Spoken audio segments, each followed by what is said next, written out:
It's been just over a year since the last Clash Royale League World Finals, and in that time, stars have risen, some have faded into oblivion. Today, the reigning champions look to defend the crown against 5 stacked teams who want to take that title. Hello, and welcome to the 2019 Clash Royale League World Finals, live from the Shrine in Los Angeles, California. I'm Rich Slayton. Joining me, as always, my buddy Andrew Guy. One thing has not changed. Today, we're going to show you 6 of the best squads in the world of Clash Royale. And 5 of those squads are trying to dethrone the world champions in Nova Esports, who are just about to complete the Supercell Triple Crown, taking home Clash of Clans, Brawl Stars. Who will stop them in Clash Royale? Well, I know 5 other squads that want to step in their way and take home that gold, Rich. 5 stacked squads. You have Surgical Goblin, you have Jack, you have Canario, you have TNT. All these players coming out under one crown. It's going to be wild today, Andrew. And don't forget, Javi Catorze and SK Gaming. Javi Catorze, second place last year, now battling for the gold, battling for pride, and almost $500,000 up for grabs today. Starting down in 6th place and 5th place, $25,000 go to both of those spots in 3rd and 4th. A clean $50K. 2nd place brings home $100 grand. And the big time grand prize gets the pride and $150,000 to walk away right out of here, the Shrine Auditorium in Los Angeles. Of course, that money for some means a lot less than what's on the line. That title of being the world's best. Last season, it was Nova Esports. We know, of course, one person who wants to run that back in Javi Catorze, but there are still so many squads that are so stacked and looking for a chance to win that. Some of those teams have a slightly easier road to that title than others because of the results from that seeding tournament. Yeah, I mean, slightly is almost an understatement, Rich. Last year, the 2 teams that got the first round buys were Vivo Keyed and Nova Esports, and that's who you saw on the stage at the end of the day when the confetti fell. This seeding tournament was out of this world. There was so much great gameplay, new decks, a new meta, and a lot of superstars making a name for themselves. Let's go ahead and take a look at those results. Of course, it was a 1v1 round robin, each team fielding a player for each set. Of course, some teams went with one superstar who carried them the entire way through. Some teams chose to mix it up with a variety of players. Starting things off in 6th place, it was W.EDGM, who was not quite able to put it together. Ending here in 6th place, they have a very difficult road to that championship. Yeah, W.EDGM and OGN Entus, 2 of the strongest 2v2 duos out there, ended up in 6th and 5th place, probably because they were not able to showcase that stellar 2v2 play. So their head-to-head players came out and just ended up falling a little bit short. So they'll be your 5th seed going up against Team Liquid in the first match of the day. And there you have it, the 4th seed, Team Liquid, functioning at the seeding tournament without their superstar Surgical Goblin. Of course, Canario and Diego B, both unbelievable world-class players. The big question, of course, all eyes on the young ladder god, Igor, making his debut. Stumbled a bit in seeding. We'll see how he does under the bright lights here at World Finals. The bright lights and over 1,000 people here watching. How will the rookie take it on? But another squad with so much live experience, Nova Esports. You know them, you love them, or you love to hate them. They came out in this spot.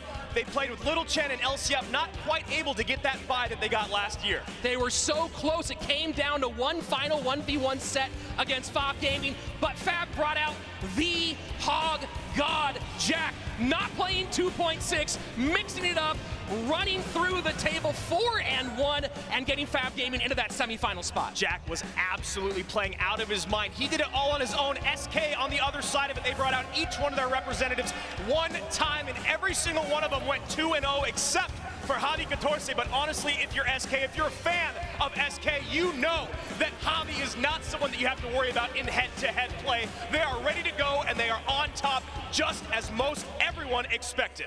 It's just about that tough mentality, Andrew. They've been here before. SK has gone up and down through so much, and now they're here at the World Finals, and that's the big question. Mentality. Who is prepared to play in front of over 1,000 people, with so many people watching, with so much on the line? Some players, as you mentioned, have been here many times. Some players have have not been under these bright lights. Yeah, and that's a big story in our first matchup of the day with OGN Entus and Team Liquid. Team Liquid, arguably the most celebrated team in all of Clash Royale, at least in the West. The most amount of followers with Surgical Goblin on their squad, and a ton of live experience with the three, Canario, Surgical, and Diego B. It'll be about how Igor performs under the lights with all these people here. But OGN Entus, they've got a big hill to climb when you talk about experience. Yeah, it's very difficult for them in this situation. They have a great 2v2 duo, a much improved 2v2 duo. Yeah. Thunder and One Crown going from very mid-tier 2v2 players in previous seasons, some sub 50% win rates, to now being super dominant, but they don't know which pair they're up against. Will it be this year's pair in Diego and Canario, or last year's pair in Canario and Surgical Goblin, which then raises the question, who does TNT most likely face in the 1v1? Yeah, and if I'm Team Liquid, I'm going to come out with the best squad, but who is it? Because Surgical Goblin just got here in the States yesterday. We weren't sure if he was going to play. Team Liquid was feeling a little bit down at seeding, but Surgical's here, OGN's here, and we are ready for these superstars to make their way to the floor. Team Liquid in blue, OGN in white. Let's do this. Crowd very excited to see all these players. Of course, a lot of eyes on Surgical Goblin, the most decorated player in Clash Royale history. We'll see if he can live up to it here on the world stage. Of course, OGN Entus, a very talented team, never made it this far in the past, struggled to even make playoffs in the past, but this team, as we mentioned, turned around their 2v2. TNT now a little bit more flexibility in the head-to-head play. The King of the Hill prowess of Dandelion, they are not here to roll over in front of Liquid. Yeah, Liquid here coming out with Surgical Goblin, Diego B, Canario, and of course the Mortar God, the rookie, Igor, ready to make a name for himself. And on the other side of it, we have OGN Entus. A lot of experience here on this OGN Entus side. A lot of these players have played at least 3 seasons. Dandelion, maybe one of the least experienced players, still unbelievably talented, so we'll see what they do. We kind of know what their lineup's gonna be. There's not much unpredictability in what they'll bring out. The big question that we had about last season was, will the CRL Asia squads bring out 2v2 looks that the West players aren't ready for? Yeah, well, if WCG was any indicator of what we might see here today, it seems that CRL West has really caught up with their Asian and Chinese counterparts and are ready to go. But of course, before we get into our very first game of our very first match, we've got a couple of bans for this 2v2 set. And a reminder, ban cards for 2v2 not active for 1v1 and King of the Hill. No big surprises here from Team Liquid. Tornado, a very common 2v2 ban. A bit interesting from OGN Entus, the Ram Rider ban for this best of 3 set. Yeah, I mean, it looks like Canario and Surgical Goblin do not want to deal with the Tornado. It has so much defensive control on the map, especially in the hands of pros. Ram Rider also incredibly strong offensively and defensively with the snare. And we've got a brand new meta. No battle healer, but still a new meta. And we've been seeing more and more lava balloon in there. Will no NATO and no Ram Rider mean that we go to the skies? It's a distinctive possibility. You make a really good point there, Andrew. It's not only a new meta, a fresh, brand new meta, but without battle healer involved, it makes it very difficult to prepare for this event in some ways, because you can't pull your deck information from the community at large. You have to build what's going to function correctly within scrims, within in-house work. Yeah, and so we know what the 2v2 lineups are. Thunder and One Crown with a 70% win rate in the last season. Now Surgical and Canario coming out in 2v2. They know that they've got to bring out their best against OGN's squad, but that means it'll be Diego B or Igor, the rookie, in the 1v1 set. So this is a must win for Team Liquid. Surgical and Canario have been here many times before as a pair back in the spring season. They had a ton of success going on a 5-set streak in 2v2 that really turned around that spring season and won Team Liquid that championship. Well, what was so crazy about that, Rich, was in the West format, we go 2v2, then King of the Hill. So Canario and Surgical Goblin won 4 matches in a row on their own, just in 2v2 and King of the Hill. So they may not have that luxury today, but if you're gonna talk about a great 2v2 squad, Canario and Surge, even though you mainly talk about them in head-to-head play, this is a stellar duo that Eric Benemu's drawn up. Yeah, I think that this format does give a bit of benefit to OGN Entus, knowing that you can't have Surge and Canario just try to run the table on their own. Diego B is a fantastic head-to-head player, but getting into King of the Hill as your second set, having to go all through 3 of those guys, absolutely insane. Yeah, you never want to have to go Diego, Canario, Surge, and even throw in Igor there, a little wrench, because we have not seen him play at CRL. We saw him at the seeding tournament. He only played in 1 set against Jack. He played very well, but as we mentioned, when we covered the seeding tournament, Jack was unstoppable that day. But that's enough hype. That's enough vamp. Rich, are you ready? I am so fired up for this final, Andrew. We're about to kick things off here. Thunder in 1 crown and 2v2 facing off against Surgical Goblin and Canario. Let's go!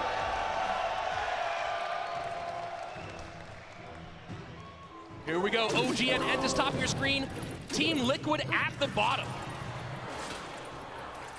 You can see, taking a big breath there is 1 crown. Thunder, do not imagine he's nervous. He's kind of a trash talker. We saw him throw some shade the way of his Fab opponents before the grand final in CRL Asia. You expect that he is ready for this competition. Giant Skeleton coming out early, one of the most popular cards in 2v2. Graveyard was one of the biggest win conditions at the seeding tournament and seems to have started to dominate the ladder and meta. We'll see if that makes or shows its head here at all, but right now it's Surgical and Canario going on offense with that Giant Skeleton Hog push. Wall Breakers taken care of very easily at the river, and Hog Rider draws a big chunk off that tower down to 1607 with 1 minute pass. Musketeer gonna make that Mega Minion completely negligible as we move into the next assault. 1 minute down. Bomb tower, something we saw a lot during the seeding tournament. We see a lot more of that in our head-to-head play. I think people finally realizing how valuable that death bomb is. And of course, with so many cards that you want to deal with from a splash perspective, has become a very dominant building in the current meta. And right now, Team Liquid is loading up at the river. They saw that lava get dropped in the back by 1 crown and Thunder, and there is no way they can stop this push. That is going to be a tower down. Kaboom! 23 HP remains. Lava Hound picked up by the Inferno Dragon. Bats up high. Miner trying to get into the back end side. Musketeer taking care of the Miner. This push looks like it's going to be taken care of fairly easily by Liquid. Yeah, that snowball comes down, cleans up those pumps very well, and now that Inferno Dragon not going to be able to do what they need it to. Now Team Liquid has the luxury of being able to go opposite lane. They got both towers down a little bit, 1607 on the left, 23 HP, that's nothing. Here we go, double elixir time. Team Liquid out to a massive lead in our opening game, and now TNT, or ENT 1 crown. Thunder trying to go left-hand side, switch things up, force the action to their more healthy tower.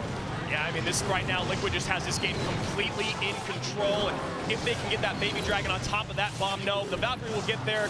This should be pretty easy defense to play. Poison down.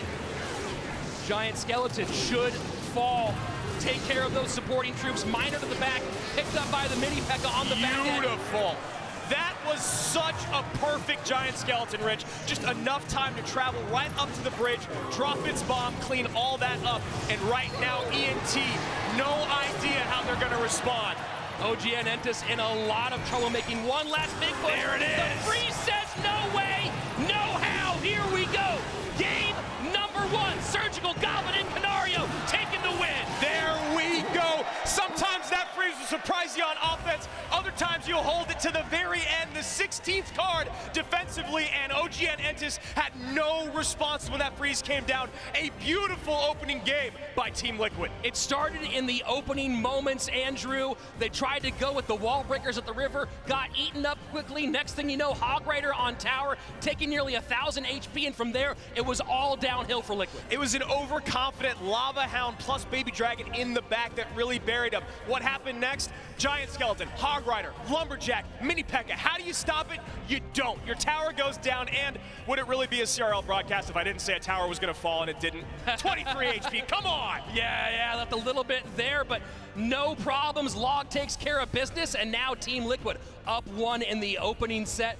Thunder and 1 crown had to figure out a way to regroup, get back in this one. It's been a long journey for these two players. At one point in his first season, 1 crown had a 36% win rate. Wow. When you're talking about his play in 2v2. Now in this last season, 68%. He has to find that magic today. Let's hop into the replay of that last game here, and This is early on, the tower take, so they play some very, very nice defense on the left-hand side. The right-hand side, you see 23 HP. They take care of that with a log, but the defense by Team Liquid was really the story in this first game. The placement on that giant skeleton was gorgeous. Seeing the Inferno Dragon would burn it down and allow the giant skeleton to wipe out all the support for that Lava Hound, easily taken care of. Throw a log down the right-hand side, tower down, no worries on defense, Liquid up 1. Well, the 2v2 meta shifted so much this season. We went away from all those big beatdown decks because Giant Skeleton was so very popular, and you saw exactly why. You can get a Lava Hound down, you can get a Golem down, but if that Giant Skeleton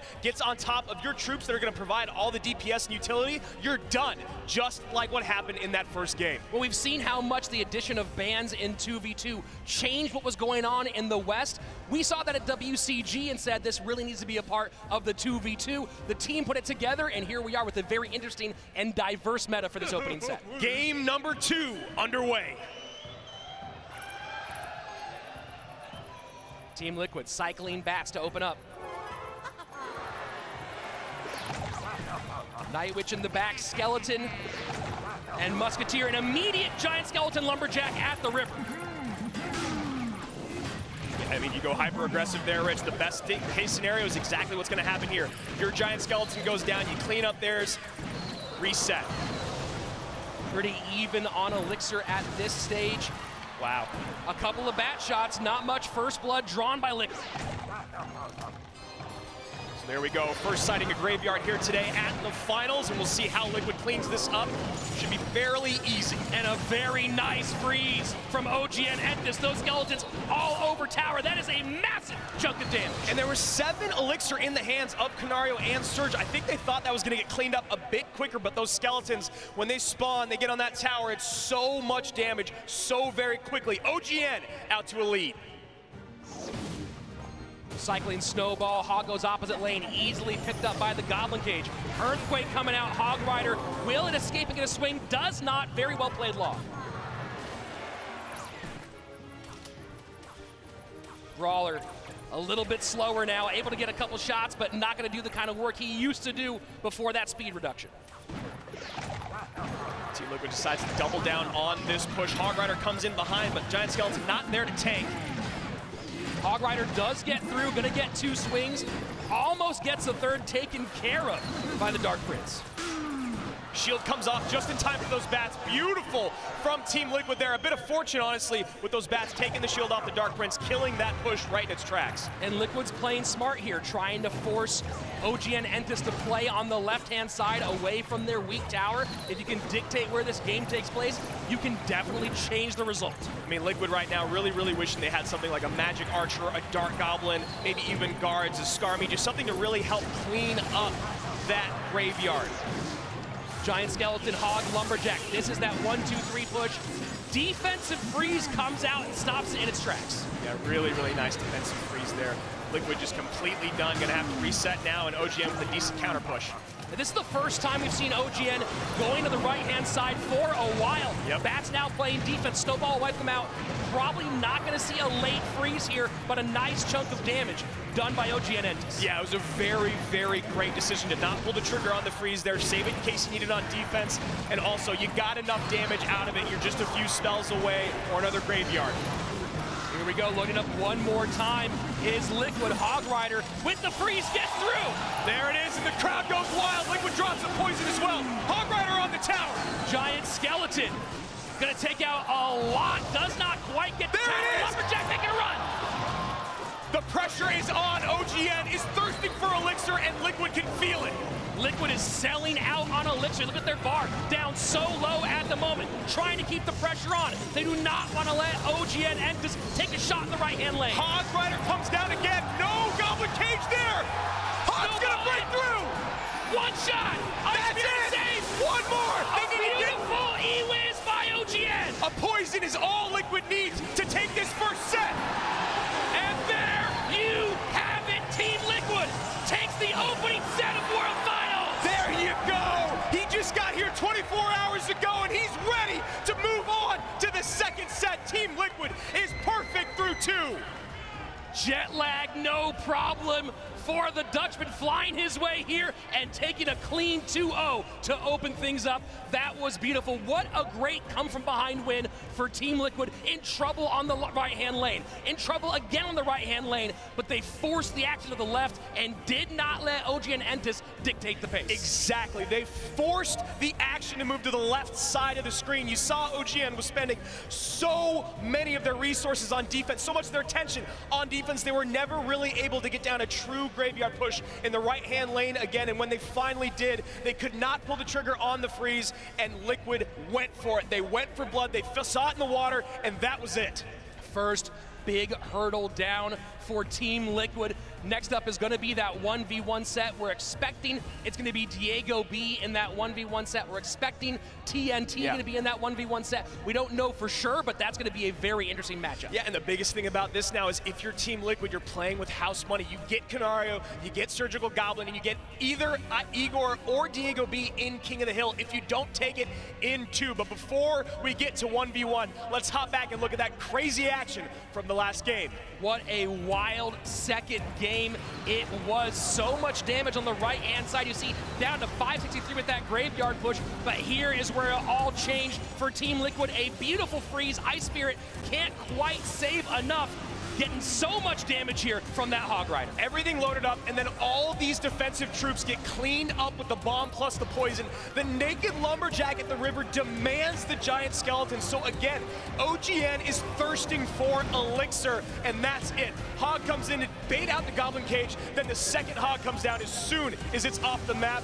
It is literally picture perfect. Such an aggressive play from Team Liquid, knowing when to put on that pace, selling out for this win, and it turns out with a big one, taking the tower down, taking the victory, taking the first step towards that World Championship. And you saw, they absolutely knew that OGN did not have any big spells to start spell cycling on the right-hand side so they could sell out on the left. That's what they did, and they're moving on to the second set with a big W in their pocket. That's huge. We've talked about it ad nauseum over the years, Andrew, how much 2v2 dictates everything. And now in this case, with 2v2 having gone to Liquid, now of course you give a certain advantage to Liquid by having a set in hand, but then you think about what OGN Entus has to do right now. They have to win this 1v1, then they have to go through this tomb of horrors if they can make it to King of the Hill. Yeah, let's take a look at some of the stats that will be leading us through this next game.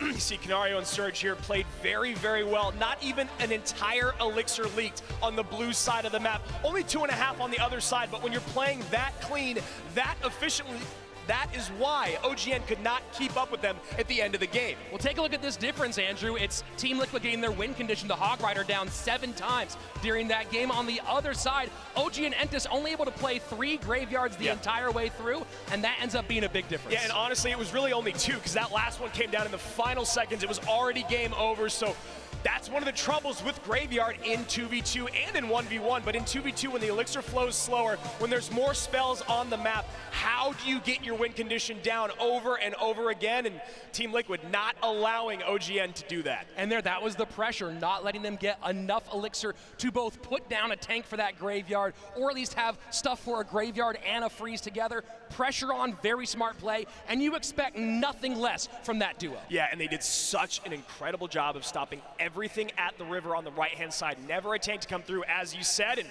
that's just heads-up play. They always had a giant skeleton ready to go right there. And now we're heading into that 1v1 set. Again, we're expecting Diego B, and look at that. He is on the tower. Diego, a fantastic head-to-head player, went 4-1 in the spring season in overall 1v1 games, of course, and head-to-head play, a plus 50% win rate, 58% overall in his career in CRL and head-to-head play. Yeah, well, in 1v1, he's 80%. Absolutely insane. A lot of people sleep on Diego B, but a lot of people do not sleep on TNT. He's definitely the head-to-head specialist for OGN with a 65% win rate over his career in this set.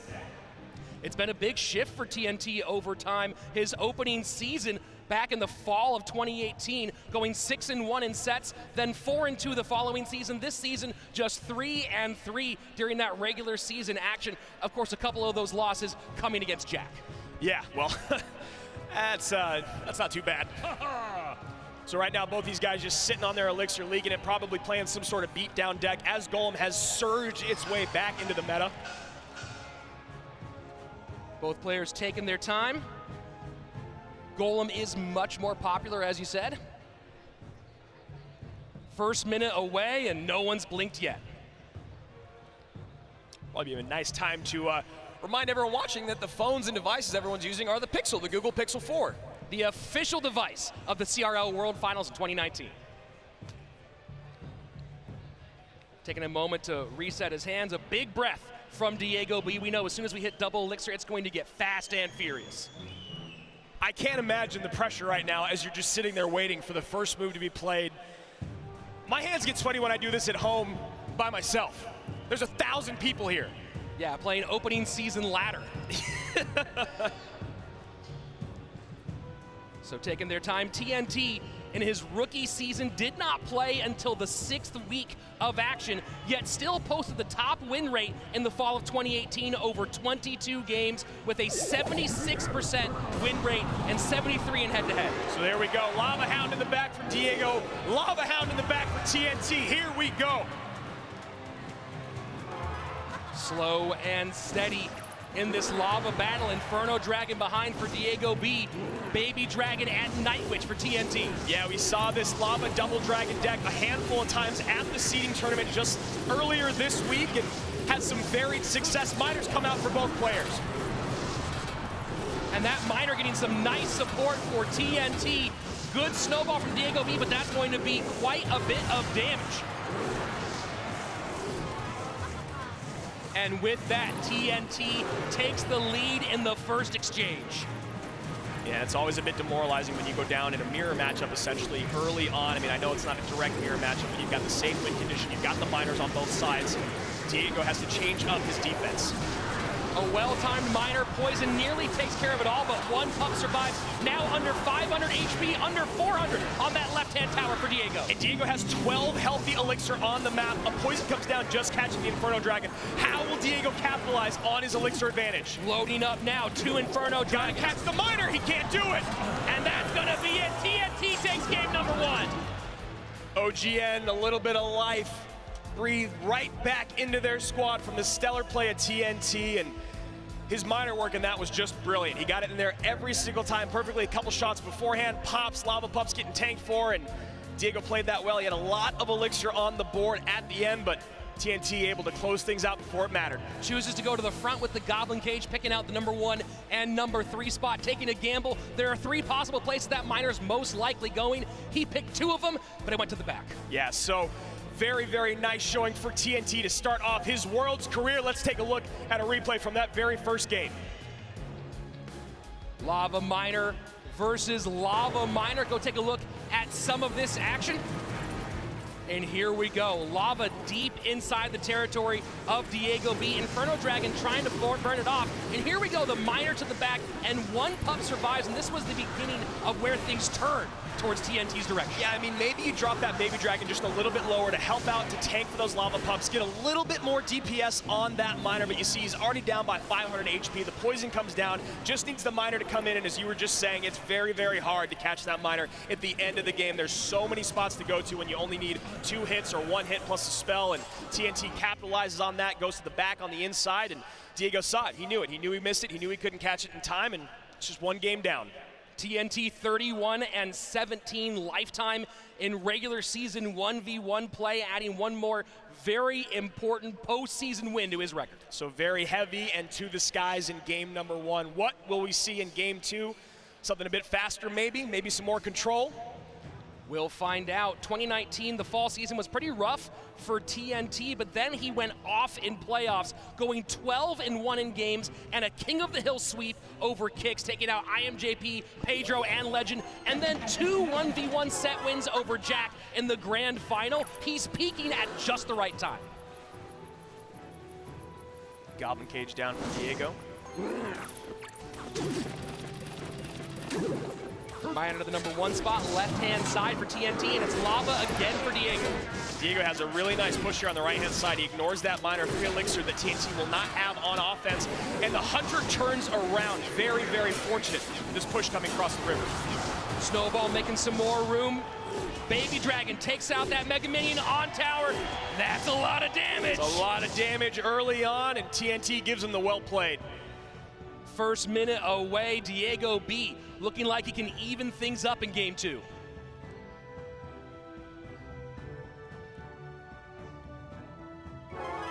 Diego B been with Team Liquid all 3 seasons of his CRL career, starting with a rough outing for Team Liquid back in CRL EU, and then of course turning things all the way around. I was gonna say, well, we see a Giant or an Elixir Golem come down right now, and there is the Elixir Golem, the first one of the day.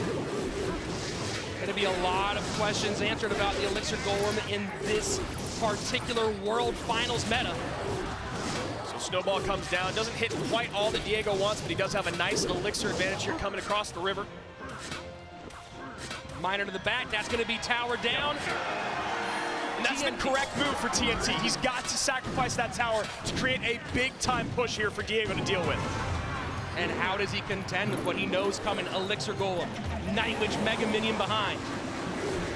Poison down early, make sure those bats get all cleaned up when they pop. Couple sneak away. Miner taken care of by the guards. And that's not going to be enough. 40 seconds left, and now Diego has a ton coming down the left-hand side. A really nice counter push, and even if he gets nothing out of this, he's going to waste a lot of TNT's offensive time playing defense. Liquid looking like they're coming back in game number 2. Baby Dragon down. Miner goes to the inside again. That's the second time TNT's played that Miner to the spot in a critical moment. So you got to think, if they do go to game 3, or when they go to game 3, will Diego, if he's facing Miner, look for that? Because we noticed it 2 times in a row in the most critical moments.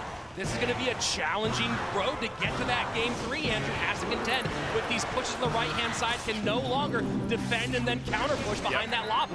Yeah, we'll see how he defends here, and if he decides to double down and go for the 3 crown or just drop that lava in the pocket. And Hunter not going to take care of, does finally pull off the Inferno Dragon. Really nice zap there from TNT to make sure that Inferno went down. And we called it, Rich, right there in the pocket, Miner to the back. Nightwitch gonna stay alive and take care of the Miner. Another Miner to the back for TNT. No guards in cycle for Diego. There they are. Those guards are just one step behind at the moment.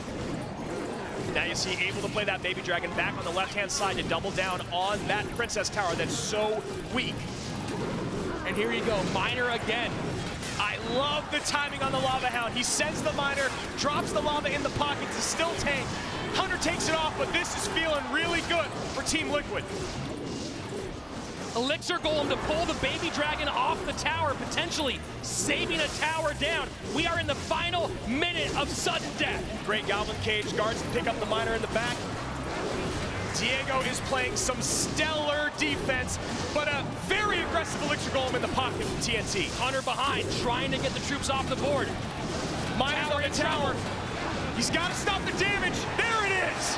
Diego B ties things up in game number 2. TNT made that so very close. At the end, you see a big, big sigh of relief from the entire bench of Team Liquid. They did not want to go down 2-0 in that 1v1 set. Diego right now showing you why he is so good in 1v1. 80% win rate here in his career. It's so frustrating when those Elixir Golems keep coming and coming and coming. Yeah. Diego B did a great job on the defensive side of the board, and as you said, forced his opponent to spend Elixir on his defensive side so he couldn't mount as big of a push. Yeah, really, really great decisions being made on both sides. We're going to take a quick timeout here from both squads.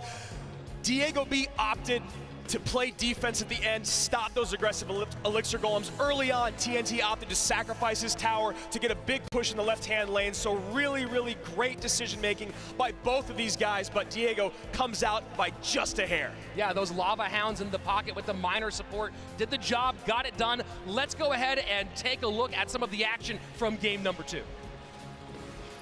So here you see it, it's a two-tower game, and that was right after that lava got dropped in the pocket, after the miner was sent in. Very, very beautiful timing, but a great kite with this Elixir Golem to pull away and refocus to the side that TNT wanted to go for it. He looked like he just may be able to steal it, but Diego played some amazing defense. In the most important moment, those guards had not caught the miner multiple times, and here you see in that moment, the guards catching the miner, doing enough to keep it off tower, and now once Diego gets it into poison range, that is GG, well played, on to game 3. And that brawler did such great work for Diego. Obviously the cage distracting the Elixir Golem for a bit, but then the brawler came out and caught the fresh Elixir Golem dropped in the pocket, did so much damage before TNT was able to get the Hunter down to clean it up.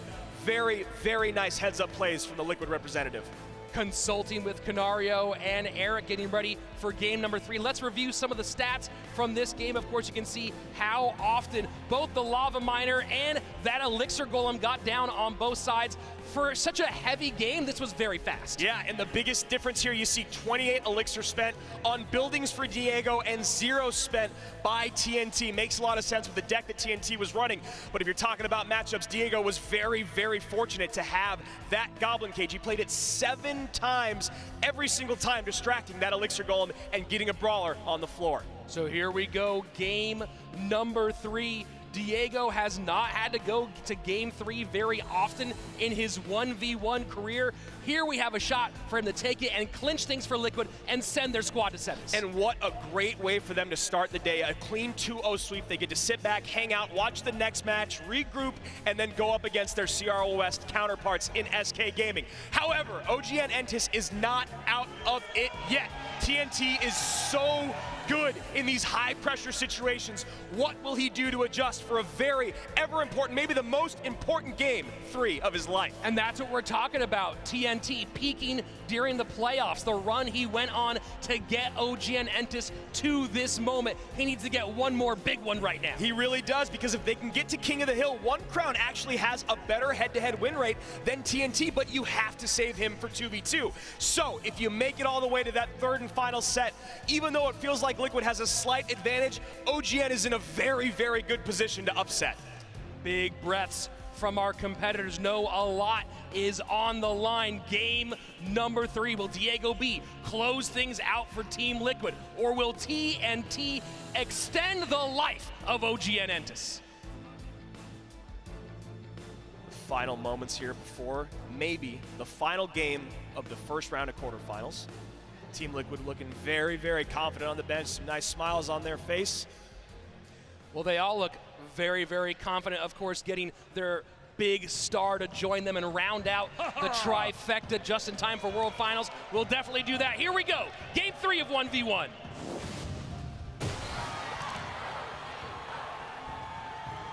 Archers split in the back. Archers have taken a bit of a hit with that buff to arrows. Yeah. Which in turn has created a bit of a hit for 2.9. Be very curious to see if we see any Expo at this World Finals, despite being more popular overall in 2019.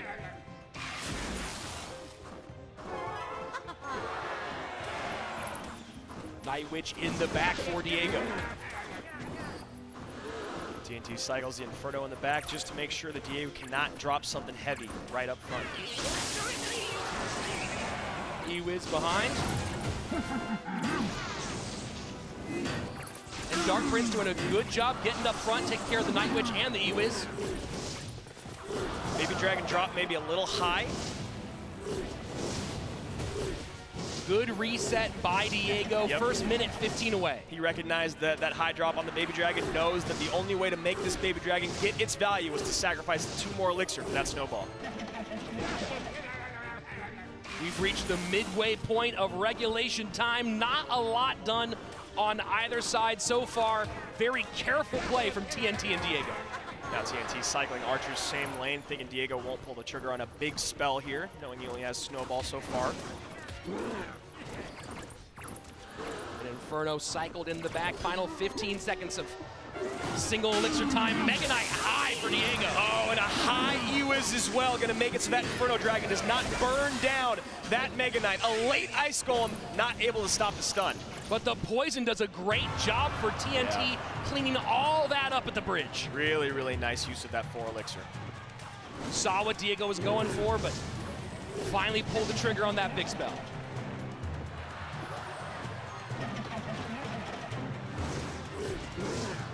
And this time, Inferno cycled the opposite direction. Night Witch to the match. And now, this time, Mega Knight dropped deep. Nice poison there again, making it so Diego has to drop his Ewiz in the one spot, and he catches it with Ice Golem, but the double zap there, or whatever you want to call it, from the Ewiz still gets on the Inferno Dragon. Just a hair outside of that poison kept it in play for a few more moments. And here we go, Graveyard down. Night Witch in the back, Baby Dragon up front, should mitigate most of that damage, doesn't have to worry about the freeze. Down to 1849, and now a ton coming down the lane for Diego. Pops his first Graveyard. A really nice kite there with the Ice Golem, but that should pull the Inferno Dragon away. Poison for the Archers, but not gonna do enough to clear it out for that Graveyard. Gonna be down to 1929 as we are in sudden death overtime. A very, very tightly contested match here. A great Goblin Cage up high, and that Ewiz is gonna get a nice bit of defense and a good counter push for Diego. Diego B dropping his Graveyard.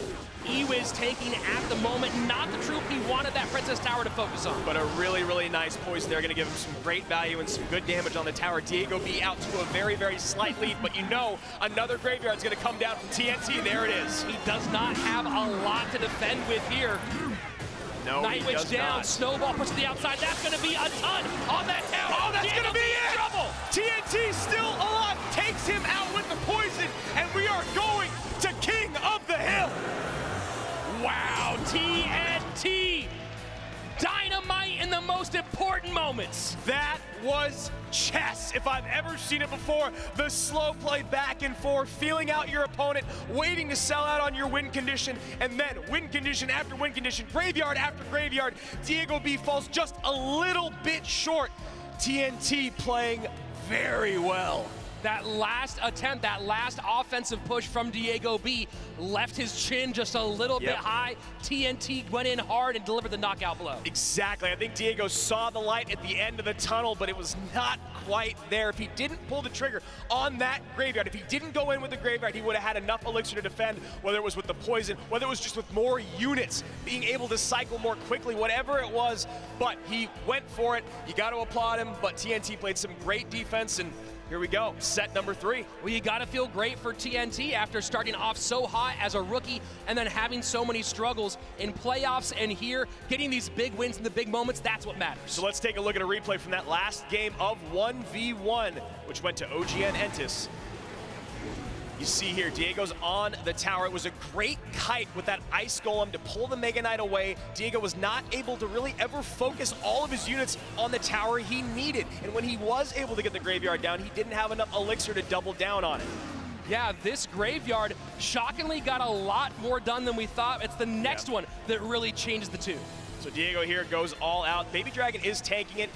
Even maybe just not playing this poison. That poison right there, you save it for defense, you let the push die, you get the damage that you can. You've got 7 elixir now instead of 3 for defense, plus the poison in hand. Well, that Ewiz going down to the Princess Tower rather than the Princess Tower aggroing Baby Dragon really hurt the back line of that. You see the same Goblin Brawler going coast to coast to help support this Graveyard push, and that's gonna be it. Tower down very easily with the poison, and now we're going to King of the Hill. And honestly, one of the best things about that interaction was the great snowball from TNT just to clean up the 2 bats and slow down the Night Witch. That alone made it so much more, exponentially more damage came in right away, close it out with the poison, and here we go to our first King of the Hill of the day. That's the first match of the day, and what better way to do it than King of the Hill?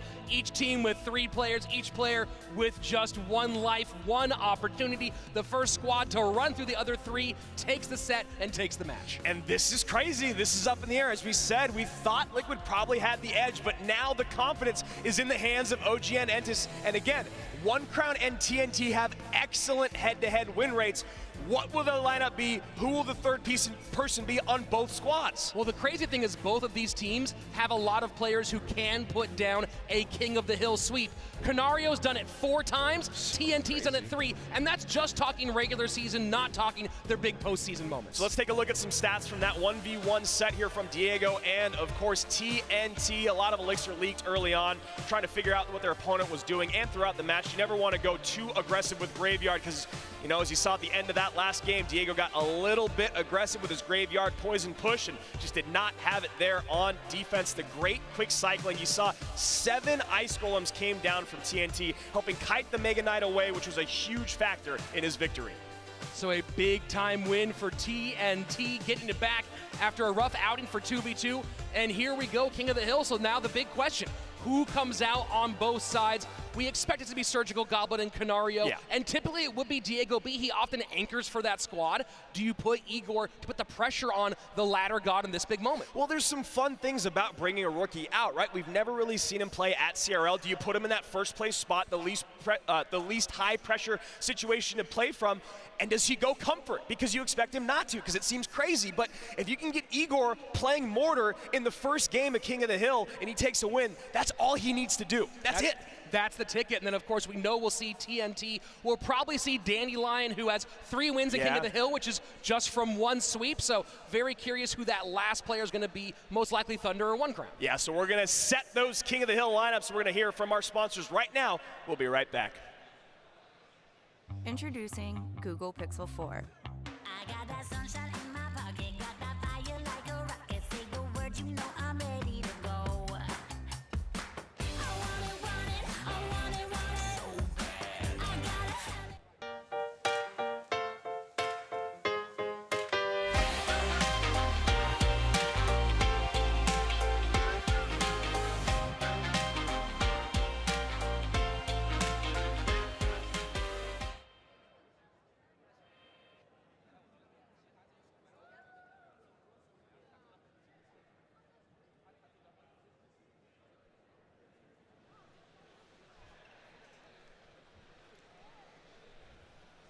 So here we go, King of the Hill. 3 players from each side, and of course, as we said before, you get 1 chance, 1 loss, and you go take a seat. 3 losses for your squad, and you all go home empty-handed. No title for you in 2019. Yeah, so it looks like OGN Entus is going to be coming out with Thunder and then Dandelion, and they're going to close things out with TNT. So you called it. Dandelion going to be in there. He's been great in King of the Hill, and let's see what Liquid has. Well, interesting to note that, again, in CRL West, King of the Hill is the 2nd set. So that squad has so much experience in King of the Hill. In CRL Asia, it's the 3rd set. They play this a lot less, so they experience the pressure of this set much less frequently. I want to see how that results. Yeah, and you know, matchup is always a big, big part of head-to-head play, but in King of the Hill, it's exponentially more important because you only get 1 chance. If you're out there and you're the best player and you have a horrible matchup, you can't think about it. You got to play through it and try to come out on top, especially now with the way that overtime has changed with the way that Elixir flows. Just maybe if you have a horrible matchup, you're able to sell out at the end in that triple Elixir minute. And 1 player can always get the hot hand and run through everyone. The most exciting thing in this game, the King of the Hill sweep. Looks like we are getting the Team Liquid lineup here, Andrew, for this final set. Yeah, and believe it or not, we will be seeing the rookie coming out, but it won't be in his first spot. We're going to see Canario, and then the debut of Liquid's Igor at World Finals. Following that will be Surgical Goblin, who barely made it to World Finals and is ready to go. 3 years he's waited to be here, and you know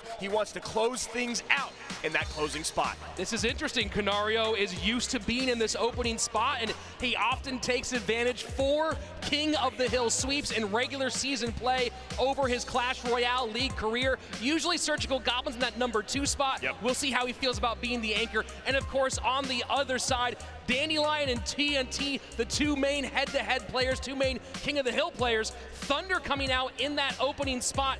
did not do a lot in King of the Hill this season, going 0-1, 2-5 overall in his King of the Hill career. Yeah, and I love the lineup set by Liquid here because Surgical Goblin is playing maybe the best Clash Royale he's ever played in his entire career, and with all the experience he has, being as decorated as he is, you know that the pressure and the lights don't affect him quite as much as it would to maybe Igor or Diego, who just barely lost that 1v1 set. So let Diego sit down, recollect himself. Hopefully they got another match down the road if you're Team Liquid, and right now you get the fresh face out there ready to go.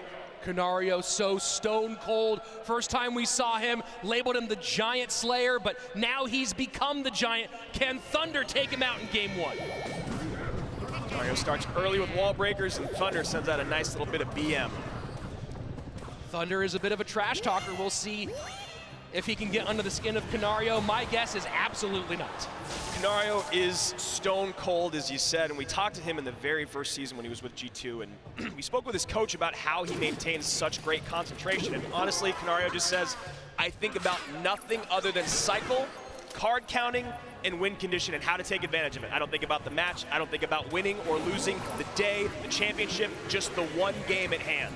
Canario seeing Bar Barrel and Snowball as the first 2 spells, expecting there's not going to be a tornado in there, so goes to the inside with that first miner. Thunder tries to pick up on the outside, does not get it, and that's going to be, just not. A Snowball barely gets in time. But that Bar Barrel cleaning things up gives Canario a nice elixir advantage, and he's going in with that miner plus minions. Musketeer taking care of the minions. One does escape, and that's going to be huge for Canario. Just a beautiful, beautiful zap, and that's when you know every interaction in the game so very well. He knew one minion would survive, and that is a massive chunk of damage early on. And this is a very fast cycling wall breakers deck for Canario. Bandit in there, minions in there. This thing gets around quick. And look at that, wall breakers in the river.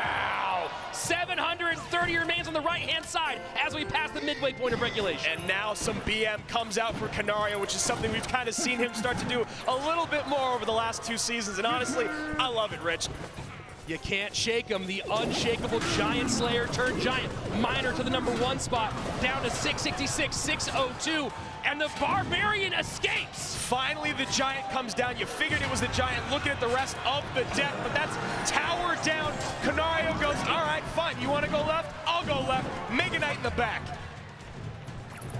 Mega Knight will meet Giant Musketeer behind in support. Now, Canario not having a poison here, gonna have some bit of an issue cleaning up all the bats efficiently when you use the zap. And not quite able to protect that Musketeer in the back. And now there's a huge downhill push for Thunder. There's no way to stop that push right there. This is gonna be tower down.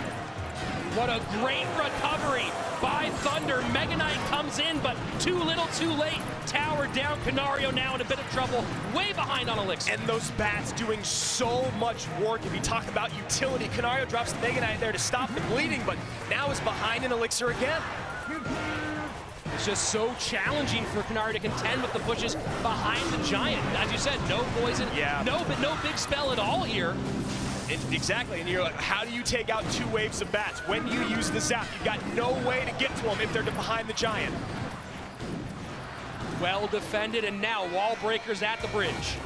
This wall breakers deck, as your win condition, becomes very, very difficult to take in a 2-tower game just because it's not that easy to put on pressure for 3 Crown. Thunder can ignore a handful of wall breakers connecting to the King Tower before he really has to change his attention. And giving some simple value on the right-hand side with that poison. A lot of damage to that Musketeer, down to 21-02. Canario maybe trying to bait it out, but the thing is those minions are low enough for another Snowball to come down and take him off the map. Giant does go down, minions still working. And a beautiful, beautiful series of defense there from Thunder. Here we go, final minute of sudden death overtime. Will Thunder turn up the pace? Can Canario find a way to get ahead? Again, no big spell, so in this tiebreaker format, it's gonna be very difficult. He has to actually get on tower a few times. Yeah, and he has to make sure that those poisons don't get on his tower. And he's got to play in the left lane with everything he's got. Mega Knight in the pocket. Overloading at the river. trying to find some way to get on tower. Mega Knight gets turned back. Miner goes to the Musketeer. A great snowball to get that miner off the muskie, to keep the damage off the tower. Nightwitch comes down. Canario cannot break through. 30 seconds, and right now it's all Thunder. Graveyard comes Yep. down. This is going to be insanely difficult. This should be game number 1 for Thunder. Even if he defends this, he's got to take the next 15 seconds to get about 2,000 damage on Thunder's tower, and that does not seem possible. That's gonna be it. Thunder taking game number 1 of King of the Hill. 1 up, 1 down. TNT in the lead. OGN Entus back on top after a very rough start in 2v2. Canario takes a seat for the rest of the match and maybe the rest of the day if Liquid can't close things out.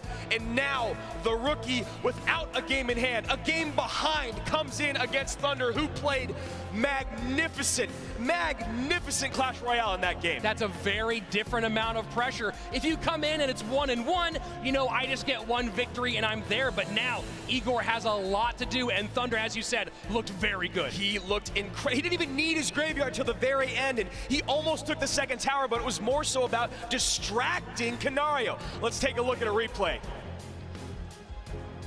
It became very, very difficult as the going got deeper. No big spell for Canario, and you saw Thunder taking full advantage over and over, sitting on that graveyard for so long until the very end, pulling the trigger when he knew there would be no way for Canario to defend and put damage on his tower. And you gotta think a lesser player goes, look, my opponent doesn't have poison. I'm gonna use my graveyard all throughout this game because that is a great win condition that he can't counter. Thunder does an amazing job taking the first tower with just a great beatdown giant push, and then finally gets that poison out at the end. Honestly, again, just to distract Canario from getting on offense. You have to imagine that at some point during that game, he saw that he had the advantage and knew that the best choice was just to play clean defense, stay slightly ahead, and then pull the big trigger at the end. Because all he had to do once it was a 2-tower game was stop the wall breakers and catch the miner. And even if you don't catch the miner, you get something on it after a shovel hit or 2, there's no way Canario can keep up. So here we go, game number 2. Igor, the ladder standout, 4-time #1 on global ladder, 22 top 10 finishes, making his professional debut at the Clash Royale League World Finals.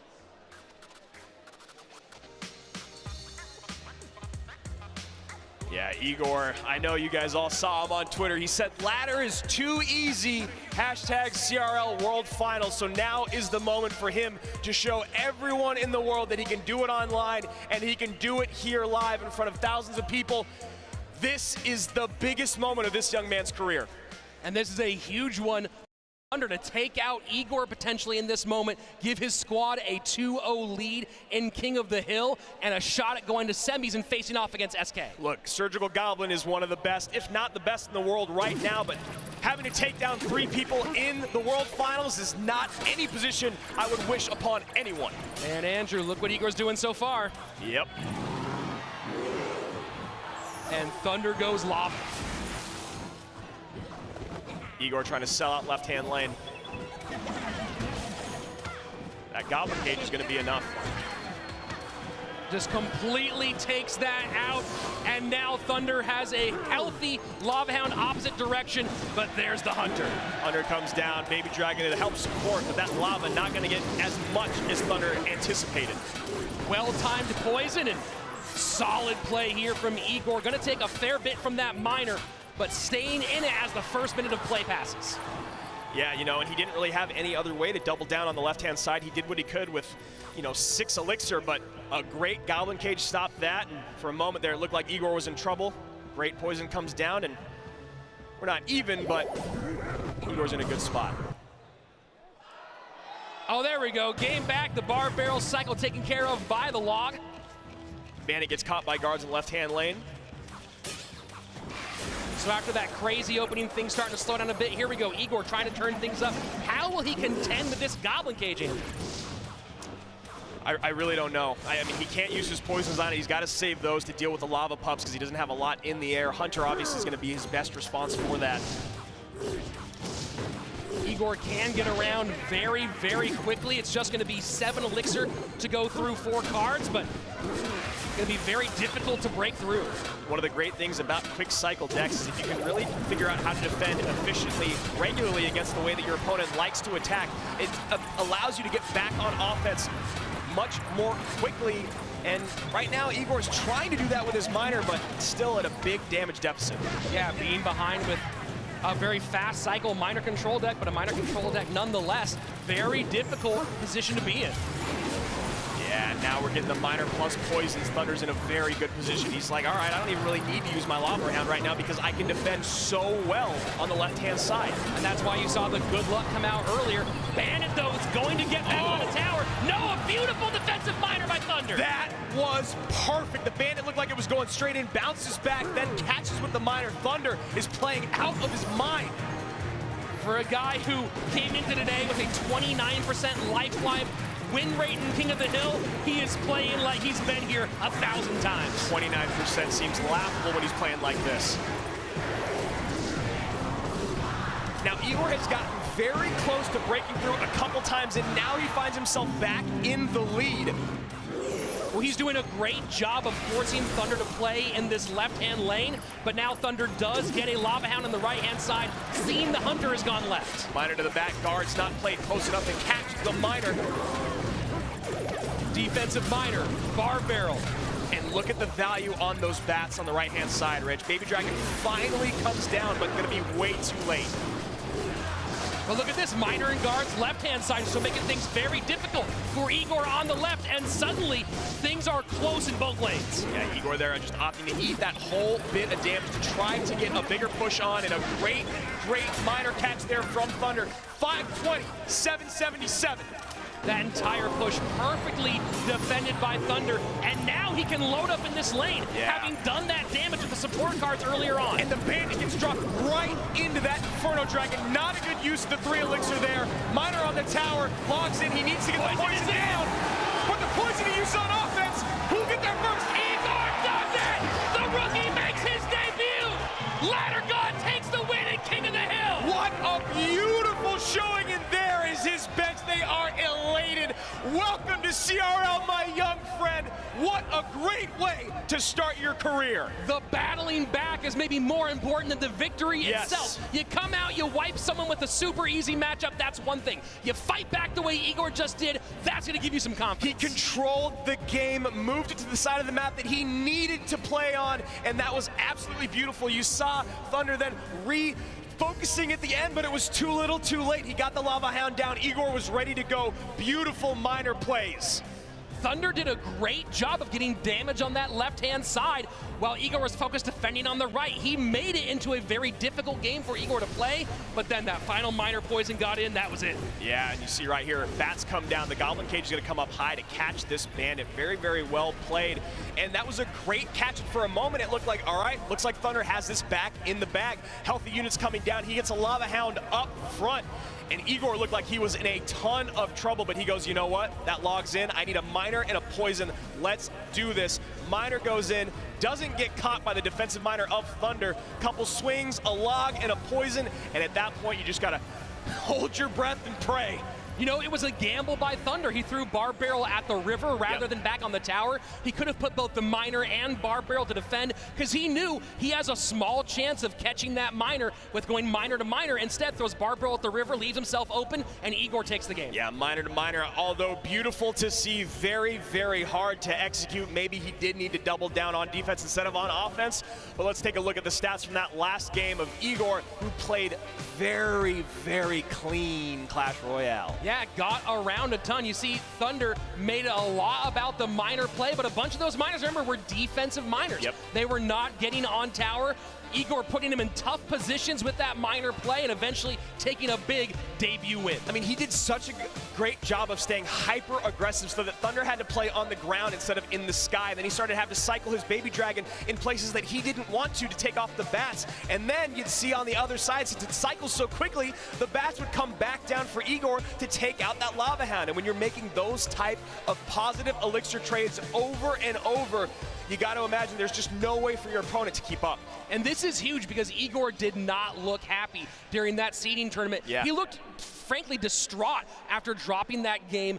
Looked like he lost a lot of his confidence, comes out here today and says, well, when it matters, I'm going to get that win. I mean, there must have been so much pressure at the seeding tournament without Surgical Goblin there, because honestly, with Canario being so great at 2v2 and head-to-head, you need him in 2v2, so that means that either you or Diego has to be the head-to-head specialist, and I think that was part of why we saw that emotion on Igor's face at the seeding tournament. Yeah, at that time, still believing that his teammate would not make it here to Los Angeles for the World Finals, but luckily for him, luckily for everyone here, Surgical Goblin did get on that plane and is here. You have a full strength Team Liquid, and this, by the way, is why Eric was so pumped about throwing Igor on this team. Yep. One more tool in the box, an excellent player, and now they're all tied up in King of the Hill. And here we go, the specialist, the mortar specialist coming out. Haven't seen it from him yet, but on the other side of it, we got Dandelion, who is 6-4 in King of the Hill in his career.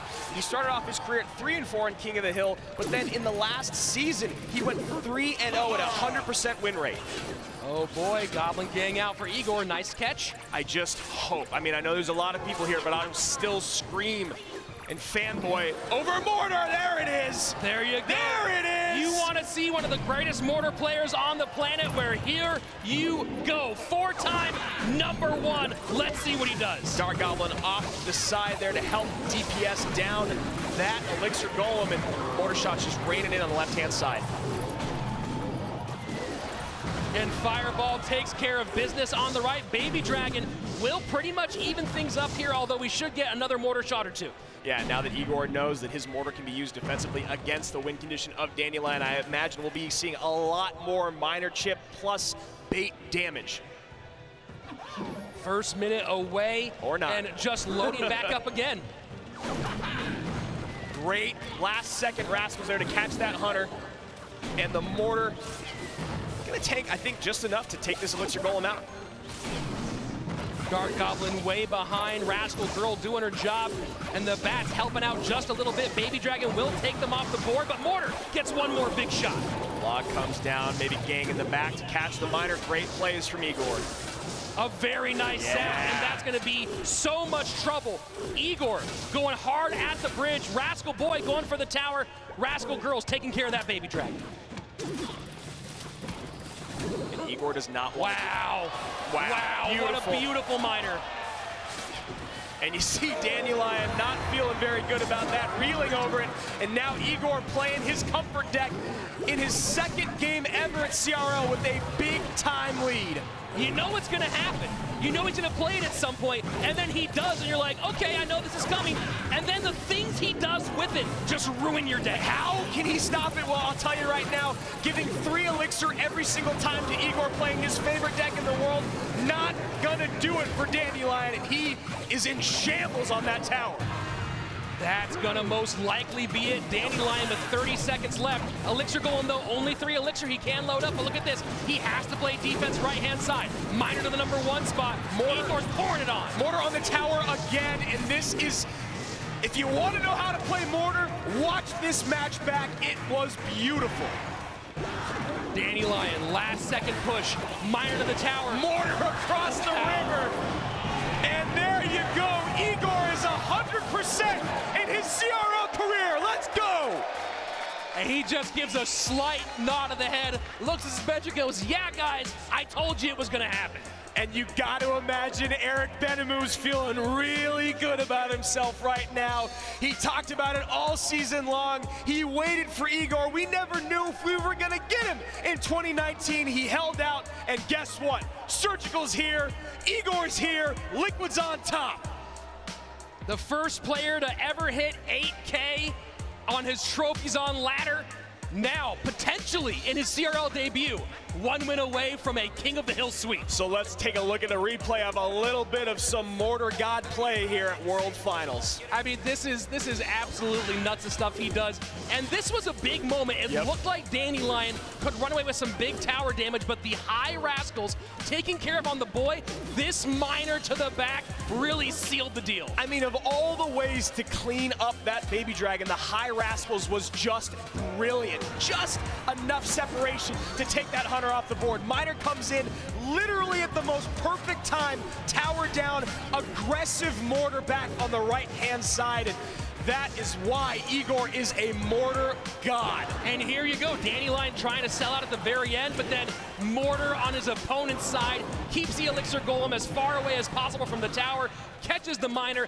That's it. Dandelion down, and now Igor looking for a 1-2-3. Oh, and also the mortar got a shot on the tower. Yeah. Also, you know, Also no that. big deal. Yeah, why not? You're definitely happy right now. Yeah, you know. So now Igor in a position to get his first ever King of the Hill sweep at World Finals in 2019. TNT, a lot of pressure. Not only does he have to take down Igor and Surgical Goblin, he has to do it back-to-back. TNT, though, is the most experienced King of the Hill player on this OGN Entus squad. 14-7 throughout his career, a 67% win rate, 3 sweeps in the regular seasons. TNT can do it. Yes, 100% he can with a 67% win rate in his career.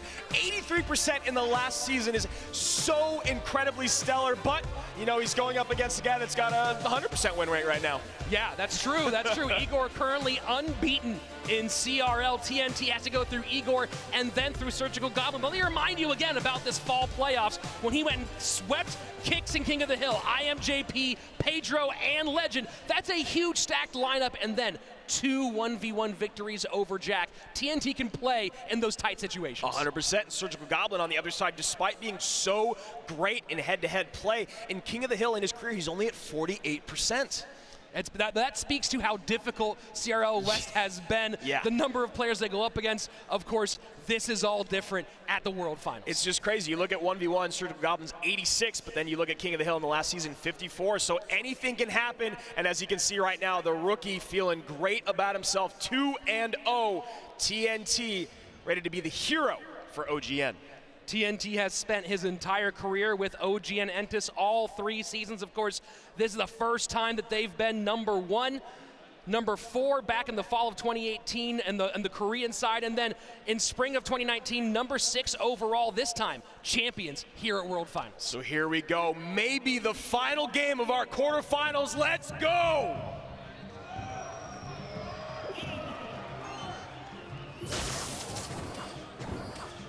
You see already a big breath from TNT. And Igor's just playing with house money right now. He really is. He looks like he's playing at home. Yep. Giant open up from the back for TNT, Dark Prince behind. Knight and Goblins log. Maybe gonna see some Graveyard. We've seen Ice Wiz and, oh, here we go, Miner. Knight with that recent buff, certainly seen a bit more play. Mostly in that Graveyard deck. Yep. Got some poison coming out here from TNT. He's gonna draw blood first. Smart Miner, Baby Dragon will survive. Get a few big-time belches on that right-hand tower. First minute away, TNT with a sizable lead. Both players taking a moment, resetting, catching their breath. And immediately, you see Igor going opposite lane from that Giant. Yep. Very, very nice defense. Skeleton catch and zap behind. The story, though, is going to be all about how Igor is going to defend throughout. You saw that very first exchange did not go very well for him, and you honestly can't take many more of that. Royal Giant down to the left-hand lane. And Dark Prince will allow a number of shots from that Royal Giant. Miner now trying to help this Giant Night Witch push. And a nice King Tower activation. Very you nice. had to expect that was coming. Yep. High Goblins. Dark Prince going to do a bit of damage on the left.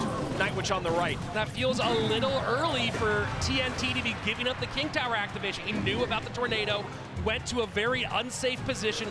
You gotta wonder about doing that so early, but on the flip side, down to under 800 HP.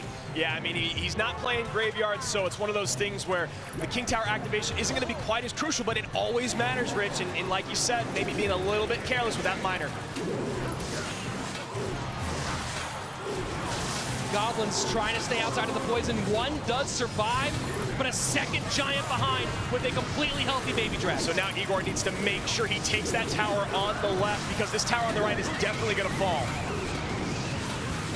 And Smart play, getting the miner off the tower. Giant does not get there. Icewiz doing his job. Down under 400 HP on the right-hand side. Close to 300 now. I guess I spoke too soon. I mean, honestly, TNT setting that miner in the back is really rough, and Igor might be able to sweep right now. Miner off the tower, first hit. And the log comes down! The log comes down! Igor does it! The miner was one tile away. The log comes down just in time, and Igor sweeps in his CRL debut. Unbelievable, Andrew. Igor comes out 1, 2, 3. You make your debut at World Finals. That's one hell of a way to do it. I could not have said it better myself. Look at Team Liquid praising their rookie, and what a way to start your career. You sweep the squad, you play your comfort deck, and you look like a god. The patience in that game 3 with the Royal Giant. Every time it was played was the perfect time to play it.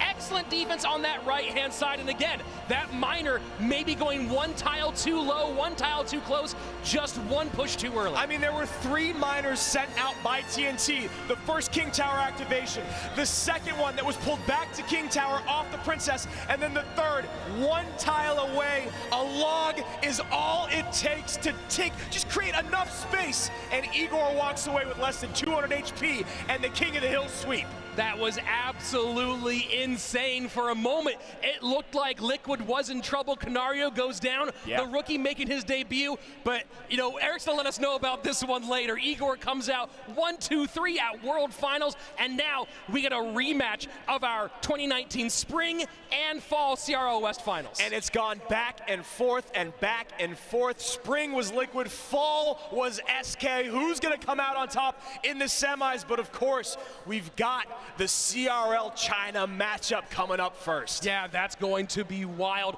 Right now, though, I just cannot get over what Liquid did. 2v2 was insanely dominant, absolutely perfect. And then 1v1, back and forth, a little challenge for Diego. But here we go, Igor in the middle, 1, 2, 3, easy peasy, done and done. And now they're on to semis. Yeah, let's take a look at the replay from that last game where Igor played some of the best defense we have ever seen.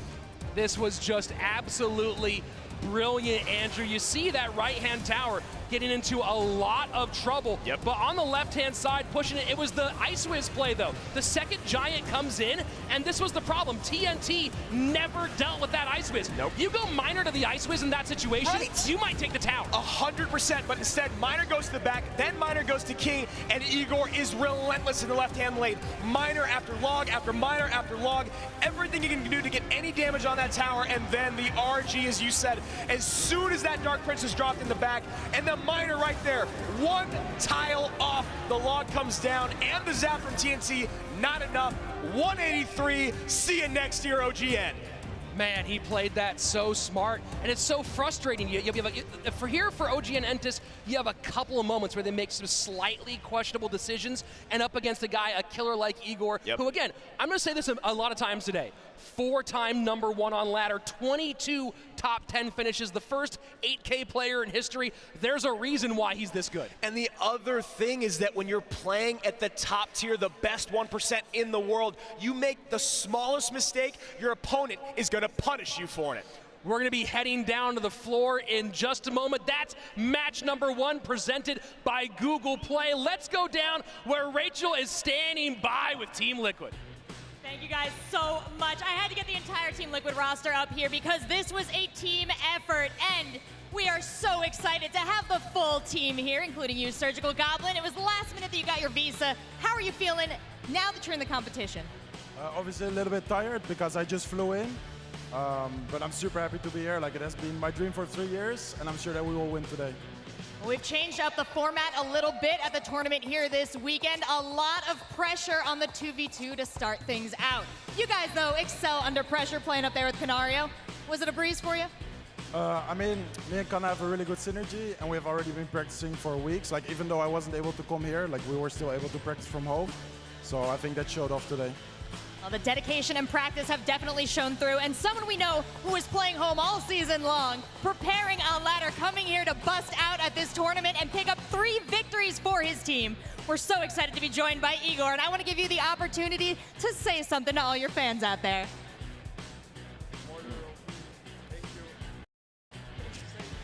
Mortar God. It's my first game in live. I'm so nervous, but I win. You did a fantastic job, and I cannot wait to see more from Liquid in this tournament. So, gentlemen, I'll let you get back to your seats. For now, we're going to a quick break, but when we come back, the Clash Royale World Finals!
One quarterfinal down, another to go. Team Liquid on the way through.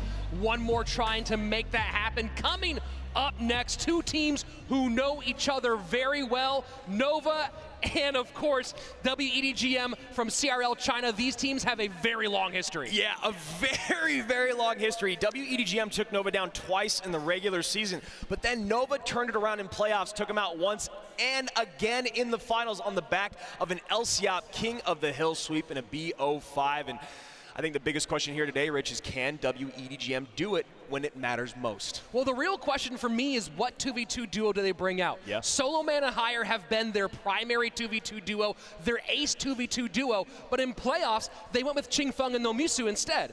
And you look at that and go, why? They told me it was to be less predictable, but maybe some predictability might be to your benefit when you're going up against a team like Nova. Yeah, I mean, with Nova, you kind of want to pull out all the stops. You don't want to do anything too fancy. You want to play the best Clash Royale that you can with the best squad that you can bring forth. However, if you've got 4 guys out there that can kind of be interchangeable, if you can surprise Nova and still have an incredibly strong 2v2 duo, I think that's what you try to do. Well, let's go ahead for a moment and take a look at our bracket, see the path that these squads are going through to make it to that grand final. Of course, you see Team Liquid moving on. We will see a rematch of the CRL West finals from both spring and fall in that first semifinal. Fab Gaming waiting on the other side. Will it be Nova or will it be W.EDGM? It is so crazy that we have this is the 5th time they'll be facing each other this season, and this is obviously the most important one. What will they do differently today that they were struggling to do in playoffs over in China? Because honestly, Nova, it was back and forth, but when LCOP closes out with a King of the Hill sweep, it doesn't really feel like you were that close. Yeah, the last thing you want to do is let Nova get to that last and final set. Yep. It was LCOP taking out Solo Man, Higher, and Nomisu back to back to back. Of course, he's done that so many times. He's so dangerous. In my opinion, if W.EDGM wants to win this, they have to do it in 2 sets. Well, and the other thing is that Unstoppable was not at the seeding tournament, and he's here today, and he is an incredible head-to-head player. You wonder if he was there, would it have been him and LCOP instead of LCOP and Little Chen? Would all 3 of them have played, and would Nova have had a first-round bye? But that's neither here nor there. We got the world champions returning to the stage right now to take on their rivals in W.EDGM. They've been here before. Last time they hoisted the crown. Last time it was LCOP closing things out. They want to do it again. One thing you know about Nova as an organization, they expect results. And those results need to be champions. 100%. And they are so very strong in head-to-head.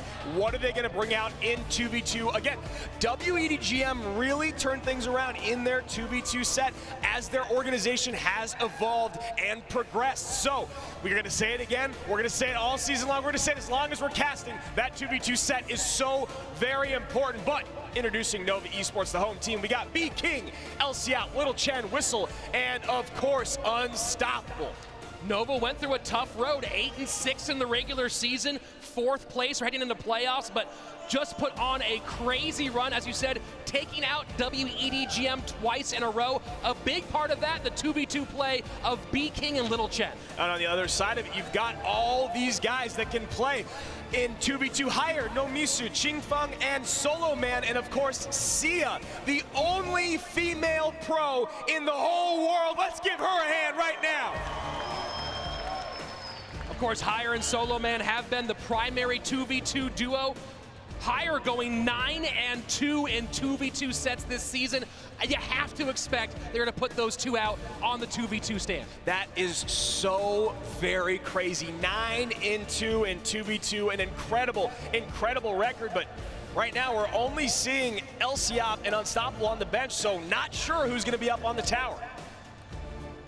And here we go. There's our lineups. Little Chen and B King versus Solo Man and Nomisu. Very interesting pairing here. It's going to be a ban of Graveyard and Tornado. Solomon with a 61% lifetime career win rate in 2v2. Nomisu with 55%. And You know, Rich, we talked about it at the very beginning of this match. Do you try to pull something sneaky out against Nova, or do you go with your best? And right now, we're about to find out if that's going to pay off or not. This is a really interesting call. Look, Solo Man is a fantastic 2v2 player, obviously. Hire's a great 2v2 player. Nomiso does not have the same 2v2 chops. What he does have is a great 1v1 record, 11-5 in sets this season, 24-16 in games. It looks like the move here is to try to put Hire into that 1v1 set, but Nomiso could play that set just as well. 100%. I think they're going with Hire. He played so very well all season long. I think they're going with him as their head-to-head killer. And right now, Solo Man and Nomiso have a big, big mountain to climb ahead of them with Little Chen and B King. B King in his career, 55%. Little Chen, of course, at 64, who has been so stellar and king of the hill, 2v2, 1v1. I mean, honestly, he can do it all.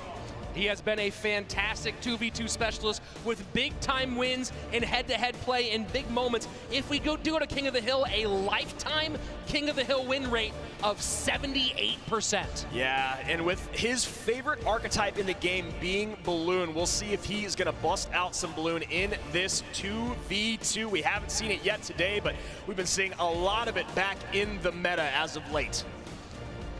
This is a big one. Both these teams, a lot on the line, of course. I don't know how Nova feels about this rematch. I don't think Nova cares who's in front of them. I don't either. W.EDGM did not want this rematch here, primarily because they wanted to have an all-China final. Well, yes, exactly, as China always does, and you gotta love them for it. But one of the CRL Chinese representatives will be eliminated today, and from what I gather, Nova is an over 85% favorite to win this matchup. So, W.EDGM looking to pit a big upset here in match number 2. Here we go, game 1 of 2v2. Nomiso and Solo Man on the top of your screen. B King and Little Chen for Nova at the bottom. And you can see there on the right-hand side of your screen, Andrew, those win rates. Putting Nomiso in here is a very interesting call. 21% lower than, excuse me, 21% lower than Solo Man, which, again, we talked about how great Hire is in 2v2. Will they pay for this?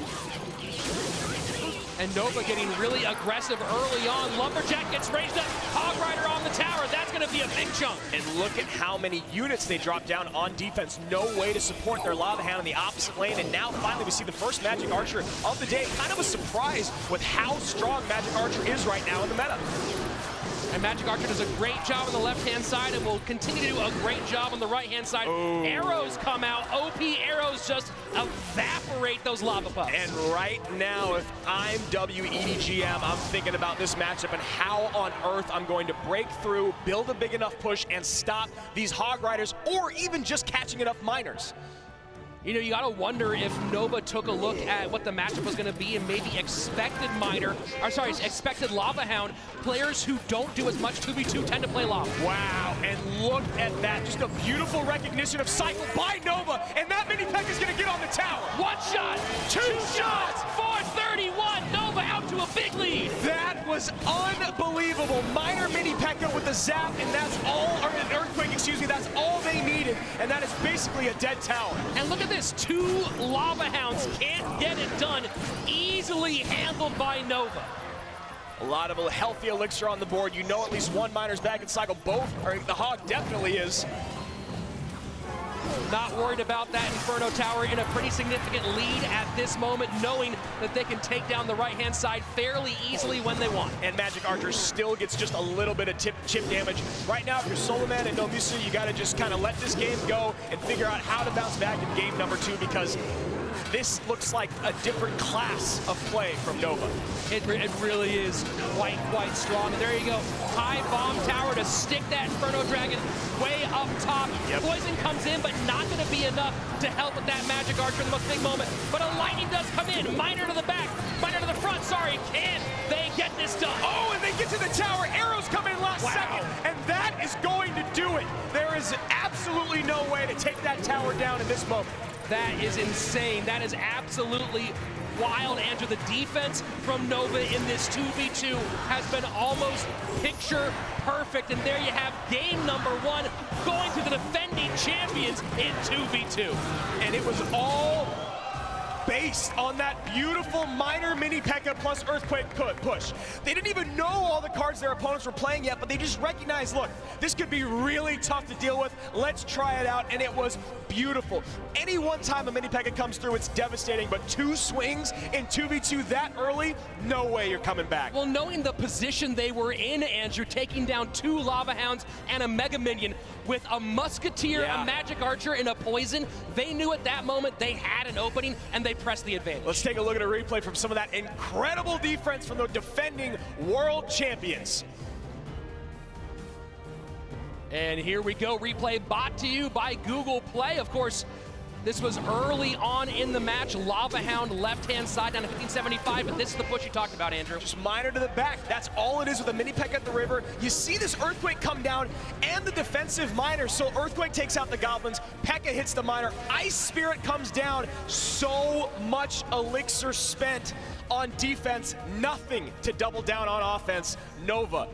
Beautiful. Well, they tried to double down. They tried to throw that second Lava Hound there and still ran into that big trifecta. Absolutely done. I'm shocked that we're seeing Magic Archer for the first time today in this game because it's so strong. You play it offset to the opposite side of what your opponent's trying to push, and it does so much cleanup. You couple that with arrows, and that is just one of the most brutal matchups you could have if you're W.EDGM. I think people have been sleeping on arrows just a little bit with how much value it gets. There's so many easy, even trades that it makes that you don't have to think about. There's no thought process. A widespread, quick, take out archers, take out so many different things. Get a little damage on the tower. Absolutely. Very, very dangerous. We saw it there. So here we go. Game number 2 coming at you. Nova with 1 in the bank. You gotta wonder now if W.EDGM is reconsidering their lineup choice. As I was saying earlier on, Lava Hound tends to be the archetype you go for in 2v2 with a less experienced 2v2 player. Yeah, that's actually a very, very good point. We experienced that a lot at CRL West. Giant skeleton balloon behind. Remember, no tornado available. And that balloon gonna squeeze right on through. Not getting angered by the bomb tower. Whoa, look at that defensive freeze. Saves it just in time, no drop. So gonna be a little bit behind on Elixir. Nova now just needs to kind of chill out, regroup, and figure out exactly how they want to create an offense. And they have to have better placement with those balloons. You know that W.EDGM is not gonna be placing the balloon in an easy place to pull. They're always gonna go farthest offset. And there we go, double. An Inferno Tower for W.EDGM, gonna do a lot more work against that balloon than a bomb tower. And 2 big drops coming in for W.EDGM, who screams into the lead. 286 on the right-hand side and barely a minute 15 gone. You see Solo Man taking a look at his teammate. Very active communication from W.EDGM, a lot more quiet play from B-King and Little Chen. Yeah. You know, that could just be because they have so much more experience together, or that's just the way that they play. I mean, you know, Morton and Sam of SK Gaming never speak to each other, and they always play together. Other squads like, say, Immortals, who was very good at 2v2, they talk relentlessly. There you go, Little Chen opened up. Little Chen is usually a very vocal player, dialed in at the moment.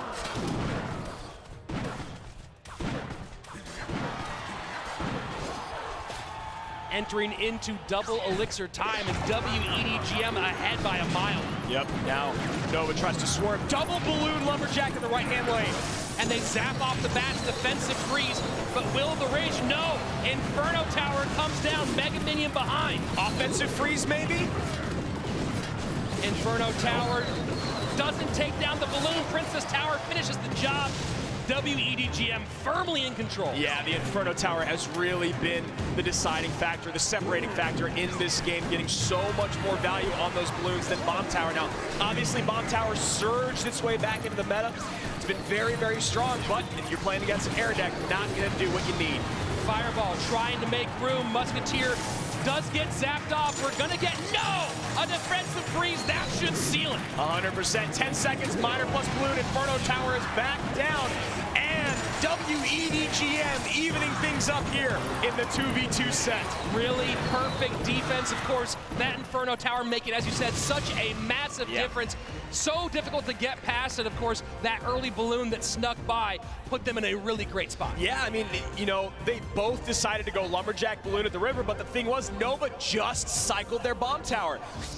There's no way to stop the balloon in that case, and especially because the first bomb tower that they dropped didn't even pull the balloon that they needed. So just a couple small misplays there by Nova, and W.EDGM evening things up. Solo Man and Nomaisu playing very, very well. Yeah, that was very efficient on both sides of the board, and as you talked about, cycling that bomb tower early, maybe a little bit risky, maybe a bit of an over expenditure. Of course, not knowing what you might have to pull.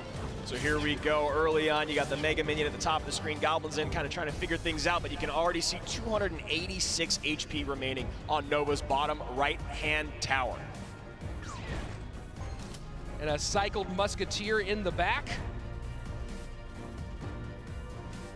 We saw that 286 go down earlier, and here it was, the Miner to the right-hand side, finishing things off as the Knight maybe cycled a bit early, or maybe a bit too far in front in that moment. Yeah, I mean, I'm kind of wondering about the cycled Knight. I mean, if you're going to just let that tower go, maybe don't cycle the Knight, or maybe put it in the back of the tower on the left-hand side, maybe build a bigger push on the left. But, you know, Giant Skeleton in the hand of your opponents, you can't really double down at the river because Giant Skeleton clean everything up. Yeah, cycling it into the lane that's already going down rather than the lane that you're going to be defending and playing in, maybe also a questionable call. Yeah, so game number 3 about to get underway. B-King and Little Chen took game number 1, but Soloman and his counterpart Nomisha doing very, very well in game number 2. And one thing I want to just point out here, being a little bit of an older man in the crowd, is that we've got 3 20-year-olds up there, 20-plus-year-olds. B-King is 23, Soloman 23, and of course his counterpart is 21, so a little bit older than what we normally see. And we just saw a 16-year-old exactly make his CRL debut and go 1-2-3 in King of the Hill. So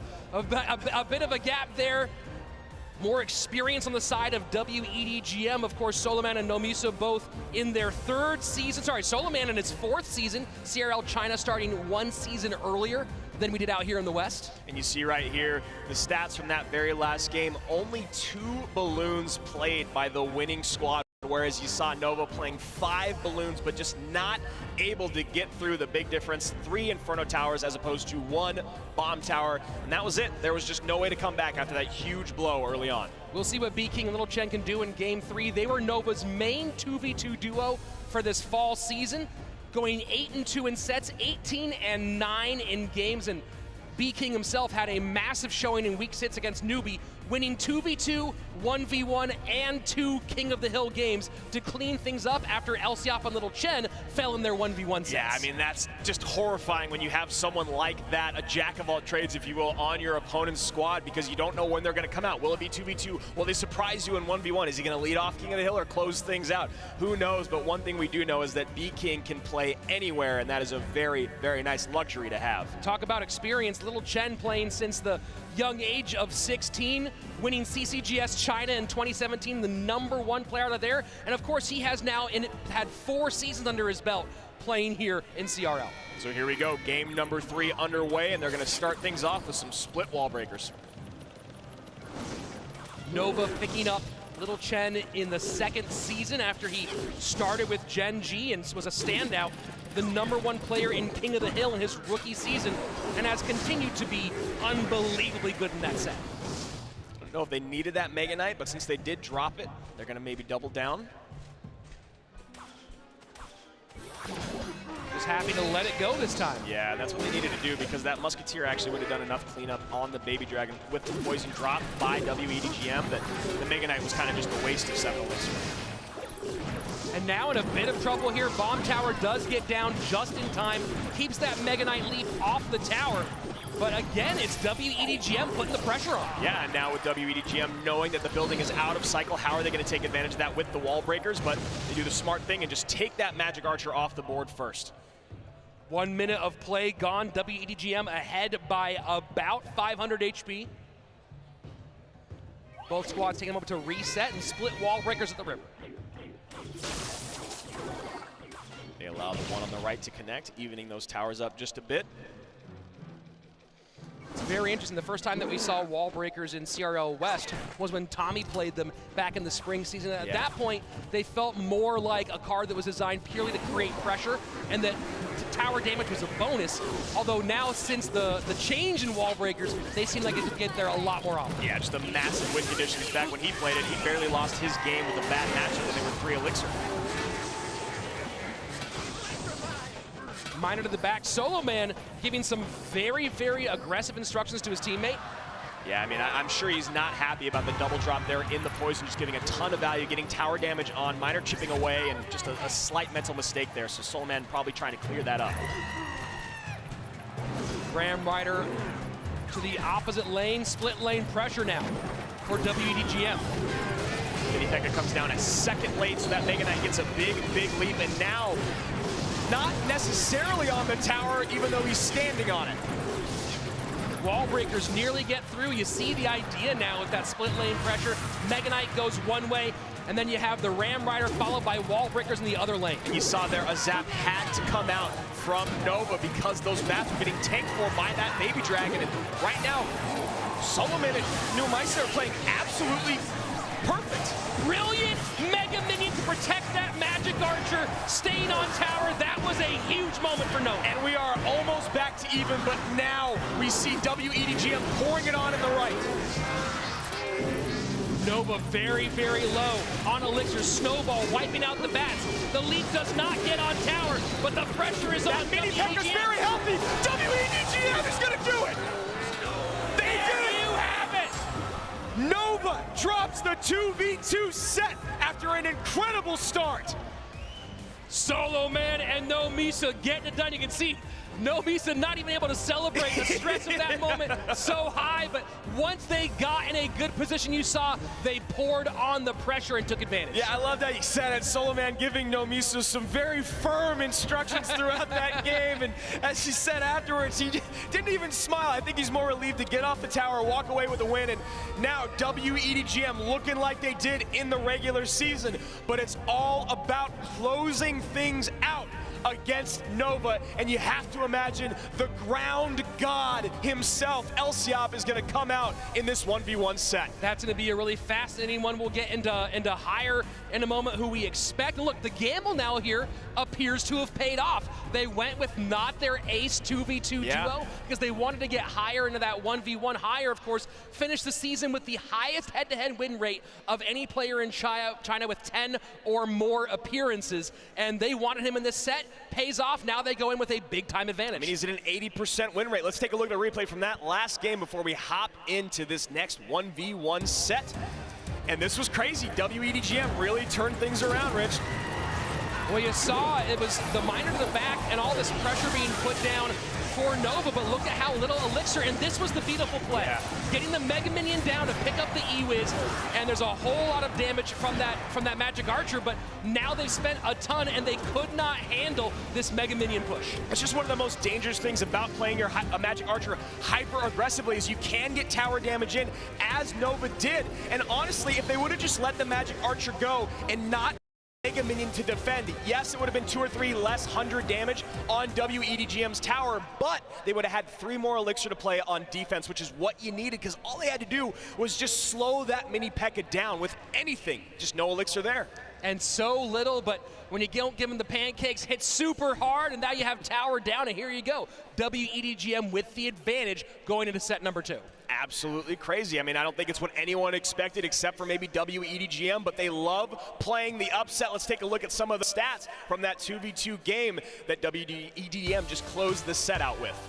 And you see the wall breaker pressure trying to do everything that it could, but in the end, it was the defense of W.EDGM that kept things going, turned into high pressure offense. Talked about those wall breakers, they helped keep that pressure on. Yeah, and you see here, Solo Man never played his bomb tower on the other side of it. Earthquake never came down from B-King, so just held them the whole entire game. Probably wishing they maybe made a bit of a different selection with their spells on the Nova side of the map.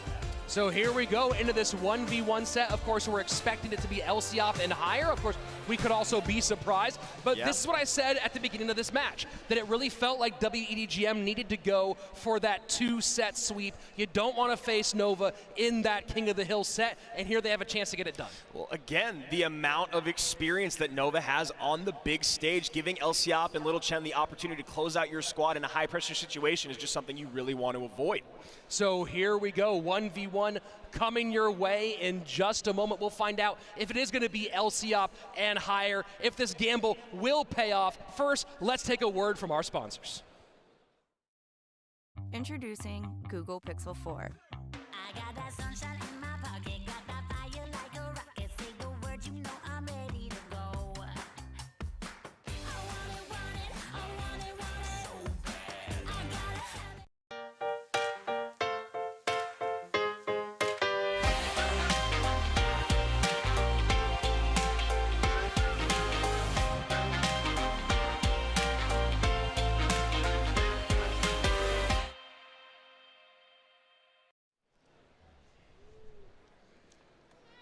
And of course, the Google Pixel 4, the official device of the Clash Royale League World Finals, here from the beautiful Shrine Auditorium Expo Center, a 100-year-old building. This one in particular, built in 1927, has housed some of the greats. Right next door in the big theater, of course, Frank Sinatra, Jimi Hendrix, some of the greats. And now we have the greatest in Clash Royale history here in the same building. That's so freaking crazy to think about Sinatra singing over there and we're playing Clash Royale over here, but you know what? I got absolutely no problem with it. And of course, we're about to see two of the greats from CRL China, both who have been record holders and record setters. Their most played cards for hire and Elsiop, the Fisherman, which we probably won't see as much this time around, and Skeletons for hire, getting around with that fast cycle. As I just said a moment ago, both of these players have led CRL China in various categories, whether it be best 1v1 win rate, most head-to-head wins, most 2v2 wins. Elsiop, throughout his CRL career, more wins than any player on the planet at 181 regular season victories. That's astounding. I honestly, when you told me that the first time, I thought you were wrong. I thought you just got your numbers wrong. 181 is absolutely absurd. And we did see the Fisherman, I think, a couple times at the seeding tournament, but not very much, and to not very much success. Honestly, the nerf that it got basically took it out of competitive play, and the Skeleton is just an excellent cycle card, so we'll see if Hire decides to go very, very quick cycle. And there was a bridge spam deck that had P.E.K.K.A. and Fisherman in it for a while because they worked so well together, and that's probably what we saw from Elsiop, who I think without a doubt is the best bridge spam player in the entire world. It's very hard to argue against that, Andrew, especially when you talk about the best bridge spam player in live events. With the pressure on, it's hard to find someone who can do better with that deck in these situations. And the fact that he has a 63% win rate with that many games played in 1v1 is just absurd. So let's see right now if the experience of Elsiop comes out on top, or will the quick cycle from Hire and the confidence from that 2v2 set pay off? You know, Hire's not that far behind, 161 lifetime wins overall in CRL. Of course, the Chinese region having the advantage of one extra set, and those 5-set matches give you a little bit boost there as well. But these two players, not much separates them. And I'll be honest with you, that format, them playing with that all season long, gives them an advantage on days like today. This isn't a marathon. This is not a sprint. You got to come out and play your best, most focused CR for 5-6 hours, and Nova is a team that has done that time and time again. Hire loves playing minor poison control. Wonder if we'll see that at some point in this best of 3. Elsiop going Inferno Dragon in the back. You know, and I like that he's taking a disguise, because what do you expect him to do, you know? Yeah, absolutely, and you see the Bandit cycled right-hand side. Elsiop not going to worry about that at all. And this Ram Rider could be a really, really nice kite. But Baby Dragon stays where it is, takes care of the Night Witch, and now Inferno Dragon will not get any burn Lumberjack. Can Hire get down in time? Look at that, Barb taken for the Lumberjack. Really, really nice sequence there, but Elsiop not getting quite what he wanted out of it until right now. Look at that, 3 big chops. And Elsiop shaking his head. What did you want, 5? So here we go, first 2 minutes away, down to 13:04 on the left-hand side is Hire. LCOP took a lot more than maybe he expected on the right-hand lane, down to 14-14. Yeah, I didn't want to cycle anything in the right-hand lane to catch that bandit. This time you got to imagine he's going to play something. And there you go, high catch Miner on his side, and now will go on to support the left. It's so small, but that's a massive move to be that quick reactively to make sure your Miner works towards the tower that you want to take down. There's so many places you can send that Miner to stop the bandit, but LCOP makes the great heads-up move to go towards his weaker lane. Has to commit 6 on the right-hand side and still give up a connection, though. No building to deal with that Ram Rider. Yeah, and now with that Mega Knight getting on tower, Lava comes down to help tank. We'll see if it pays off. And now Bandit Ram Rider does pick up the Bandit, but there's going to be nothing to stop this Ram Rider. Gotta let That's it go. going to be towered down to the right-hand side, so now LCOP has to commit to this left-hand tower and get it down. We got 15 seconds to get 800 damage on that tower. A great poison comes down, but nothing in the way to stop the Inferno.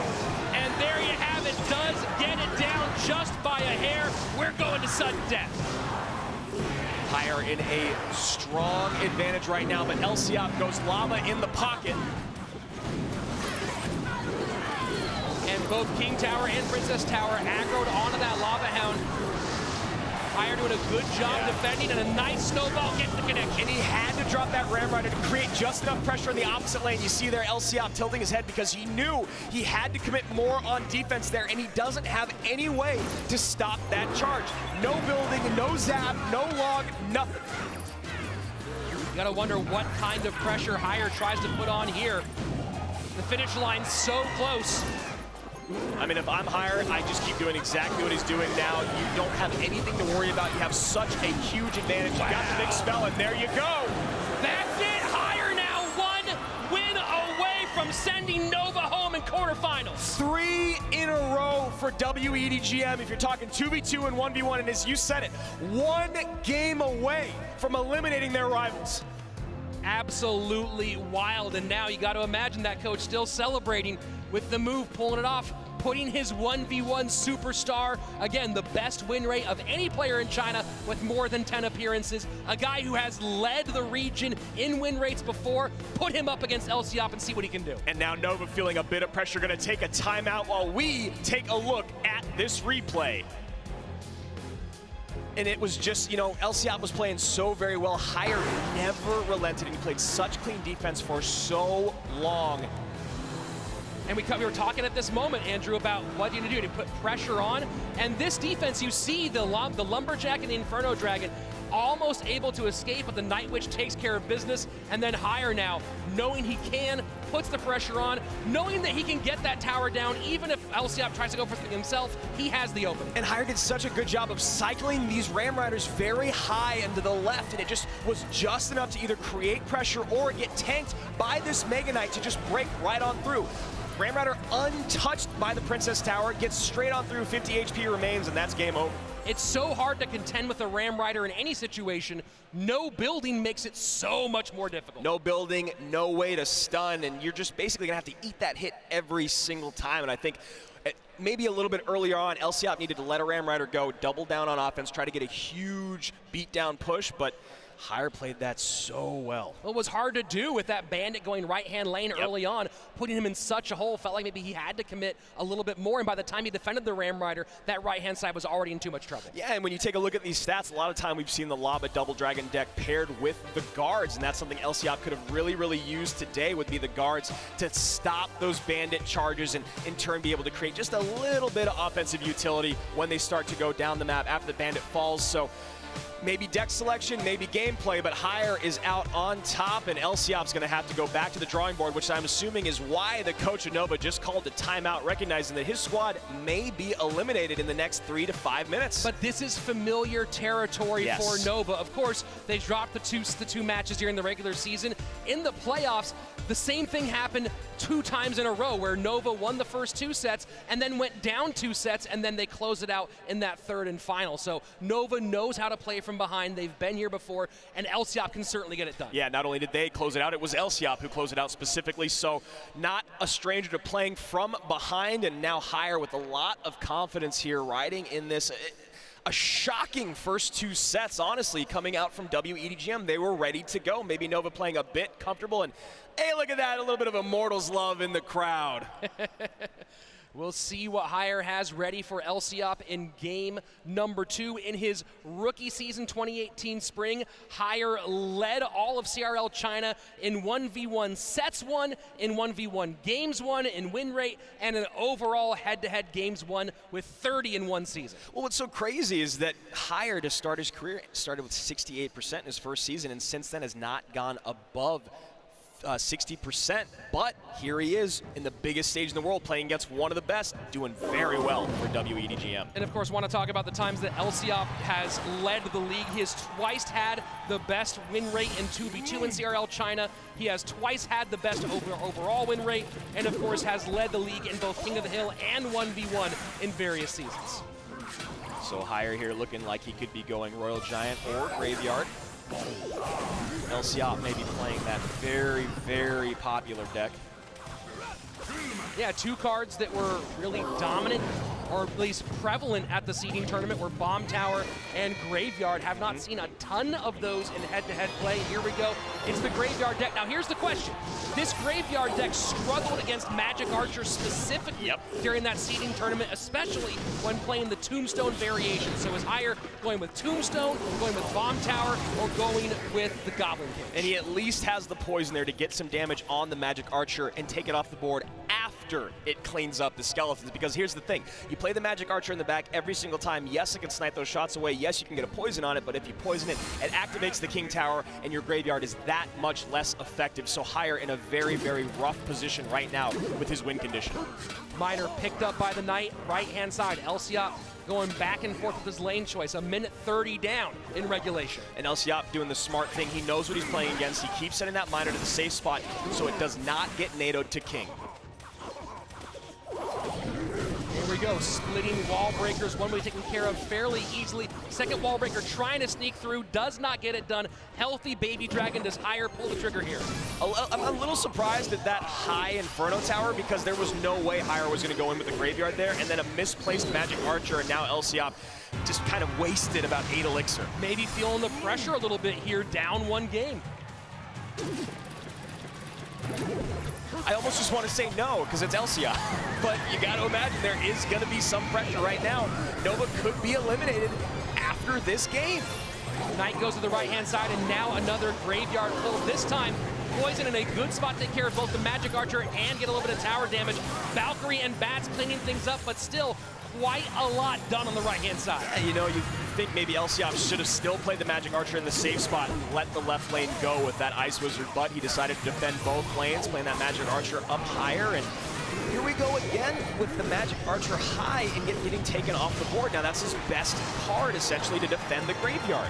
One connection right-hand side, but now forced to defend on the left-hand side. Baby Dragon and Knight helping out with the Graveyard. Valkyrie, Magic Archer, and Log in defense will do a good job cleaning things up, but still, Hire continues to keep that lead. And he had to play that Magic Archer up high, so would focus on the Baby Dragon and tank for the Baby Dragon just in case he lost his Valkyrie, because if he played it behind his Princess Tower, Baby Dragon would have went right on through. Such a frustrating position for LCOP, knowing that he has to get some damage at this moment, but having so much difficulty breaking through in any meaningful way. And Bomb Tower played a little bit low here. Magic Archer going to take it off the board, get a shot in on the Ice Wiz, and LCOP trying to even things up. The Bomb Tower variation went 4-1 during seeding. So a good choice here from Hire. And I like that Naked Valkyrie in the right lane. It baited out 6 elixir from Hire. One of the hard things for LCOP is that Hire knows that he's going to have to play that Miner mostly in the safe spot. At some point, LCOP's going to have to make the choice that this is the time when he stops going to the #1 position. And LCOP just made a slight mistake there. A second late on that Valkyrie to come down to tank for that Baby Dragon, and now Baby Dragon on top of his Magic Archer once again. Graveyard right-hand side, Barbarian tanking. A nice NATO there instead of using his poison, just a little bit cheaper to take those bats off the board. And that Magic Archer getting twitch turned around. Poison will finish him off, and a lot of damage right-hand side. Going to be down just under 600 HP higher in a great position. It feels like LCM is going to need a miracle over the next 30 seconds to take this game away. Magic Archer just not hitting on tower when he wants it. There it is. Miner again going to the safe spot. 2 shots from Magic Archer, 1 minor chip shot. LCM screaming back into this. And again, LCM going to the safe spot. You gotta wonder when he's gonna go somewhere else. It's just dangerous because the second he does, he gets pulled away with that NATO. He's got to do it when the NATO's out of cycle. Bomb Tower still pulls those wall breakers, and that is going to be it. Nova, your world champions, will not be hoisting that trophy at the end of the day. Higher with a beautiful, beautiful play. W.EDGM getting revenge on that playoffs, getting revenge of the team that they feel stole their championship for CRL China, and now moving on to semis. Yeah, if we're talking about a BO5 in matches, W.EDGM just took that advantage from Nova. Now 3-2 on the season against them, and you see right there the world champions are shocked to be eliminated this early. Honestly, I feel like the other squads still in contention want to thank W.EDGM for what they just did. Yeah, they just took out a very, very dangerous squad. Some difficult matchups for Nova, certainly throughout this set, throughout this match, but that's part of the game, and here W.EDGM played those matchups beautifully, took that advantage, took it all the way to semis. So a big time congratulations to our former world champions in Nova Esports. You got Clash of Clans, you got Brawl Stars, but you're not going to be taking home the gold here in Clash Royale today. A great season, but very poetic for their rivals to eliminate them here in the quarterfinals of the CRL World Finals. And you gotta feel again like that coaching decision, knowing that they could get. I'm proved wrong here. I thought they needed to put higher in that 2v2. Instead, they go Solo Man and Nomisa, get higher into the position where they're gonna put their 1v1 ace against arguably the best player in CRL history, certainly in CRL China history, and he stepped up to the plate and swung hard. Let's take a final look at those last moments where we saw W.EDGM eliminate Nova. And you see the Magic Archer getting a couple of shots, making it very, very close.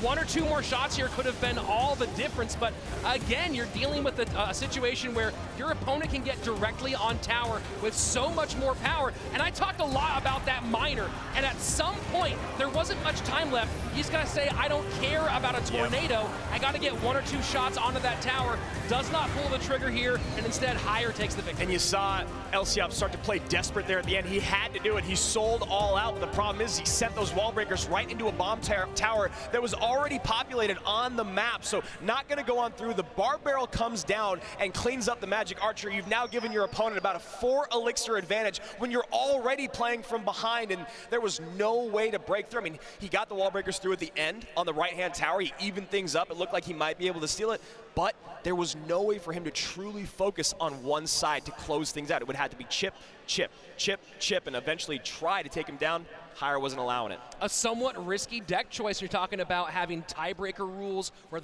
we're still playing lowest single at all times. Not to mention now 2 minutes of overtime rather than 3 with that triple elixir at the end. Very, very different situation. So now you don't have a big spell. Now it's harder for you to get back from behind in those moments. Just couldn't get it done. Yeah, and playing from behind, I've talked to a handful of pros about this deck because it is so popular, and they have talked time and time again about how tough it is to play in a 2-tower game or from playing from behind.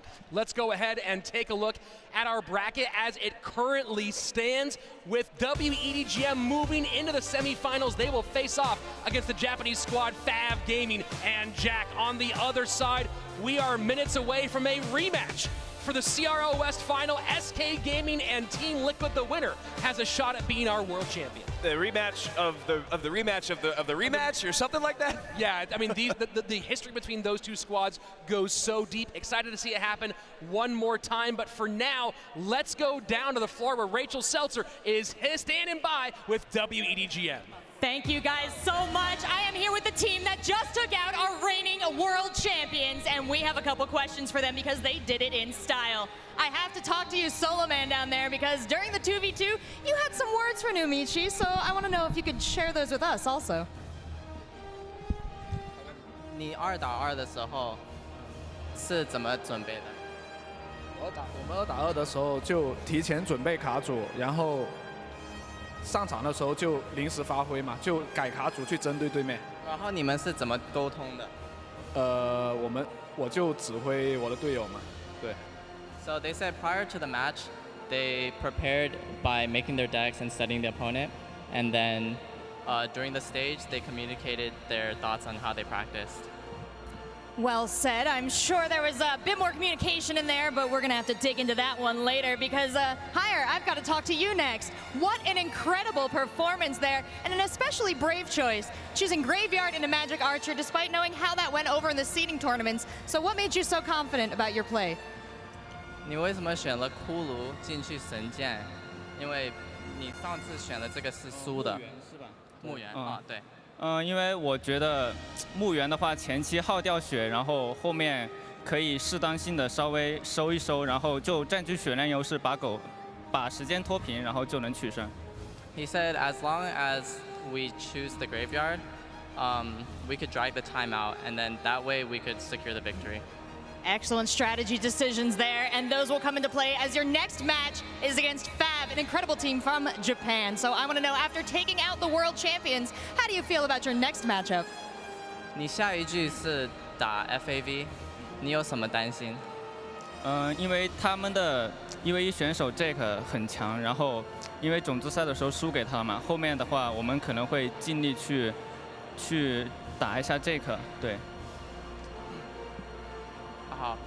He said that FAV is our next opponent, and we'll just strive to beat them.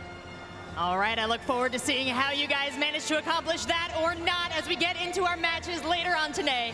But for now, EDGM, congratulations on moving forward. We're going to go to a quick break. We'll be right back. 来，等一下。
SK 게이밍. 일단 1대1에서 가장 강한 선수들이 모여있는 팀이라고 생각하고 있고 2대2 성적도 나쁘지 않은 걸로 알고 있어서 해외 리그에서 1패하고 전승한 팀이기 때문에 가장 까다로운 상대가 되지 않을까 생각합니다. Pues la diferencia, sí, en el meta los mazos que usan son bastante diferentes, pero nosotros creemos que tenemos un meta mejor y se verá a la final. I think our biggest challenge is not necessarily play against OGN Entus or Liquid or whoever it is. It's more about us considering the difference of format that we are used to play. The King of the Hill, which was a really key factor for us to close a lot of Vapors, is not going to be the second set. So yeah, that's what we are focusing on and not necessarily on the teams that we're playing against.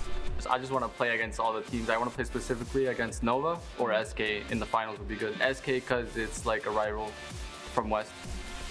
我选哈维，哈维呀。Not worried. I'm more like nervous, but it's like a good nervous, like it makes me more confident to win. I'm just not expecting anything. Just want to give my best and yeah, see what happens with that. I just want to win. Just like that. Yes. Yeah, it's good.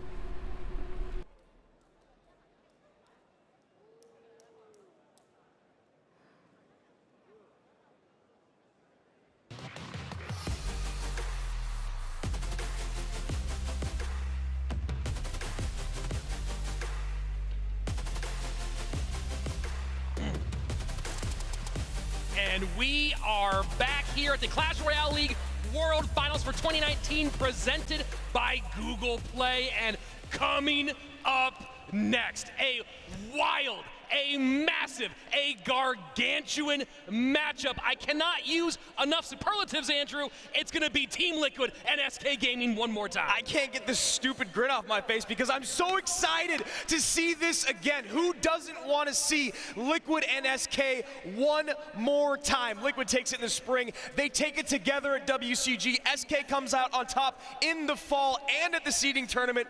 And you know, these guys know so much about each other. But one thing, one huge factor, Mortar God. Wow. I mean, absolutely. Right? Wow. It's a total game changer. It is, because he can play 1v1. He can play 1v1, throw him in if you get to the King of the Hill. He's now so explosive. You put into that, the other big thing about this is that the last time these two played at for the Western Final, Liquid had just gone through matches against Fnatic and Queso to qualify for World Finals. They were exhausted. They were so beat down. And there's only 3 of them. Now we have a full power, rested Team Liquid ready to go against this frightening SK lineup. And you know Liquid gave it everything they had in the West Finals, the regional finals, but the thing is they didn't care about first place. They'd done it before, they did it at WCG, they wanted to be here on this stage. They only cared about second, and here they are against their rivals and their old teammates. There's a lot of love between these two squads. The thing is that Javi and Igor have never played against each other on the big stage. Probably on ladder. I can't imagine they haven't met before at some point in the game, but on the big stage, they are both so calm and confident. And Igor, he said he was nervous, but he looked like he was playing at home. Yeah, he really did, but you talk about big names, we go on and on about how Surgical Goblin, Canario, of course Igor, Diego B, but SK Gaming, no shortage of superstars themselves. Of course you have Sergio Ramos, the CCGS World Champion here for SK Gaming. The addition of Javi Catorze this season, who in my opinion is the best live competitive player on the planet. And then you add in Morten and Sam. Morten, who I have said time and time again, deserves to be considered a potential MVP every single season for his squad. He has 1.3 million cards won. 1.3 million. I need to get one grand challenge under my belt. It's insane. It's unprecedented. And of course, Sam, the mad scientist himself, you saw what he did at the seeding tournament. Again, the only person that dropped a game from SK at the seeding tournament was Javi, who's the best. So if you got Morten, Sam, and it's not Canario, excuse me, Morten, Sam, and Sergio playing at that level, what else could you ask for? It's absolutely insane. 10-1 in this regular season. Of course, Morten and Sam, an excellent 2v2 duo. Sergio and Javi doing some 2v2 work themselves. But then you go into head-to-head play, and this roster is so nasty. Morten led CRL West in King of the Hill, going 8-1 with one sweep this season. And of course, what Javi did in the 1v1 set was nothing short of astounding. Yeah, and also Sam was the only person to sweep Jack at the seeding tournament, so he's ready to go. Team Liquid, Surgical Goblin, Diego B, Canario, and out to play, and I have a feeling we're going to see Surge and Canario again in 2v2. Why not after what you saw in their first match of the day? And then you got to put Igor in the 1v1. He hasn't lost a game in his career. Yeah, might as well. Get him out there and get him swinging. Of course, a lot of questions left to be answered. One King of the Hill set doesn't tell us everything, but way he played, especially in that game 2 of that King of the Hill set, absolutely brilliant. Here we go, our ban cards for this 2v2 set, and you called it right, Canario and Surgical Goblin against OP Sam and Morten, and it's going to be a Giant Skeleton and Dart Goblin ban. Yeah, Dart Goblin's a little surprising. It's not a card we see banned a lot, but obviously so much DPS, great at cleaning up graveyards, great at taking out air units if you got a building to support, or a tornado. So we do have Tornado in play, which is not something we see a lot in 2v2, and Poison, so we'll see how that ends up changing the play of the game, but really surprised to see Canario and Surge take Dart Goblin off the board. Well, the big question now, obviously the 2v2 players cannot appear in 1v1, so who is going to be the 1v1 specialist for Team Liquid? Is it Diego B again, or do they go ahead and say, you know what, Igor, you proved yourself, go out and do it again? Well, you're spot because you want to ride the high of Igor, but you did talk about how nervous he was, and you already have to submit your lineups at the top of the match. So no matter what happens in 2v2, whoever's in 1v1 is locked in, whether they win that set or not. And if Igor's in that second set and they lose the 2v2, that is a ton of pressure to put on the rookie. You can see this crowd so pumped up, so excited for this big time matchup. It is going to be crazy. The CRL West Spring Champion, the CRL West Fall Champion, literally the most stacked 8 players we can imagine in Clash Royale League going head-to-head right now. And I talked to Javi just a little bit before the matches today, and he is just ready to go. That shot of him on stage standing across from LCOP at last year's World Finals is beautiful and heartbreaking at the same time. Javi gave it everything that he could in those final moments. He fell just a little bit short, and you know he's playing with a chip on his shoulder. If you've watched what he's done over the last 12 months, he is a different beast coming out, and he was already unstoppable. Taking a look at this 2v2 duo for SK Gaming, Morten and Sam. Of course, Sam's first season with TSM, joining the team late, still able to finish 3rd in that CRL North American region that first season. Of course, Morten finishing 2nd with SK in that first season, finishing 2nd again back in the spring. Kvalifar came out with a plan to build a squad around Morten, and what a squad he's built. I mean, when you have someone that good as your precipice, how could you not build a stellar squad around him? So here we go. Surgical Goblin and Canario against OP Sam and Morten in the semifinals of the CRL West matchup once again. Taking a look at those 2v2 ratings on the right-hand side, Surge's rating does not tell the whole story. That's just his fall rating.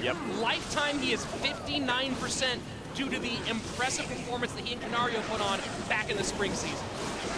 So here we go, lavas once again from both squads. A sizable chunk dealt by Surge and Canario, about 500 taken off that left-hand side. It's a lot of damage. Stealing my line. First minute of play down, Team Liquid in the lead.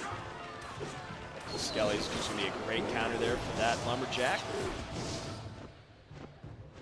Both teams taking a moment to reset.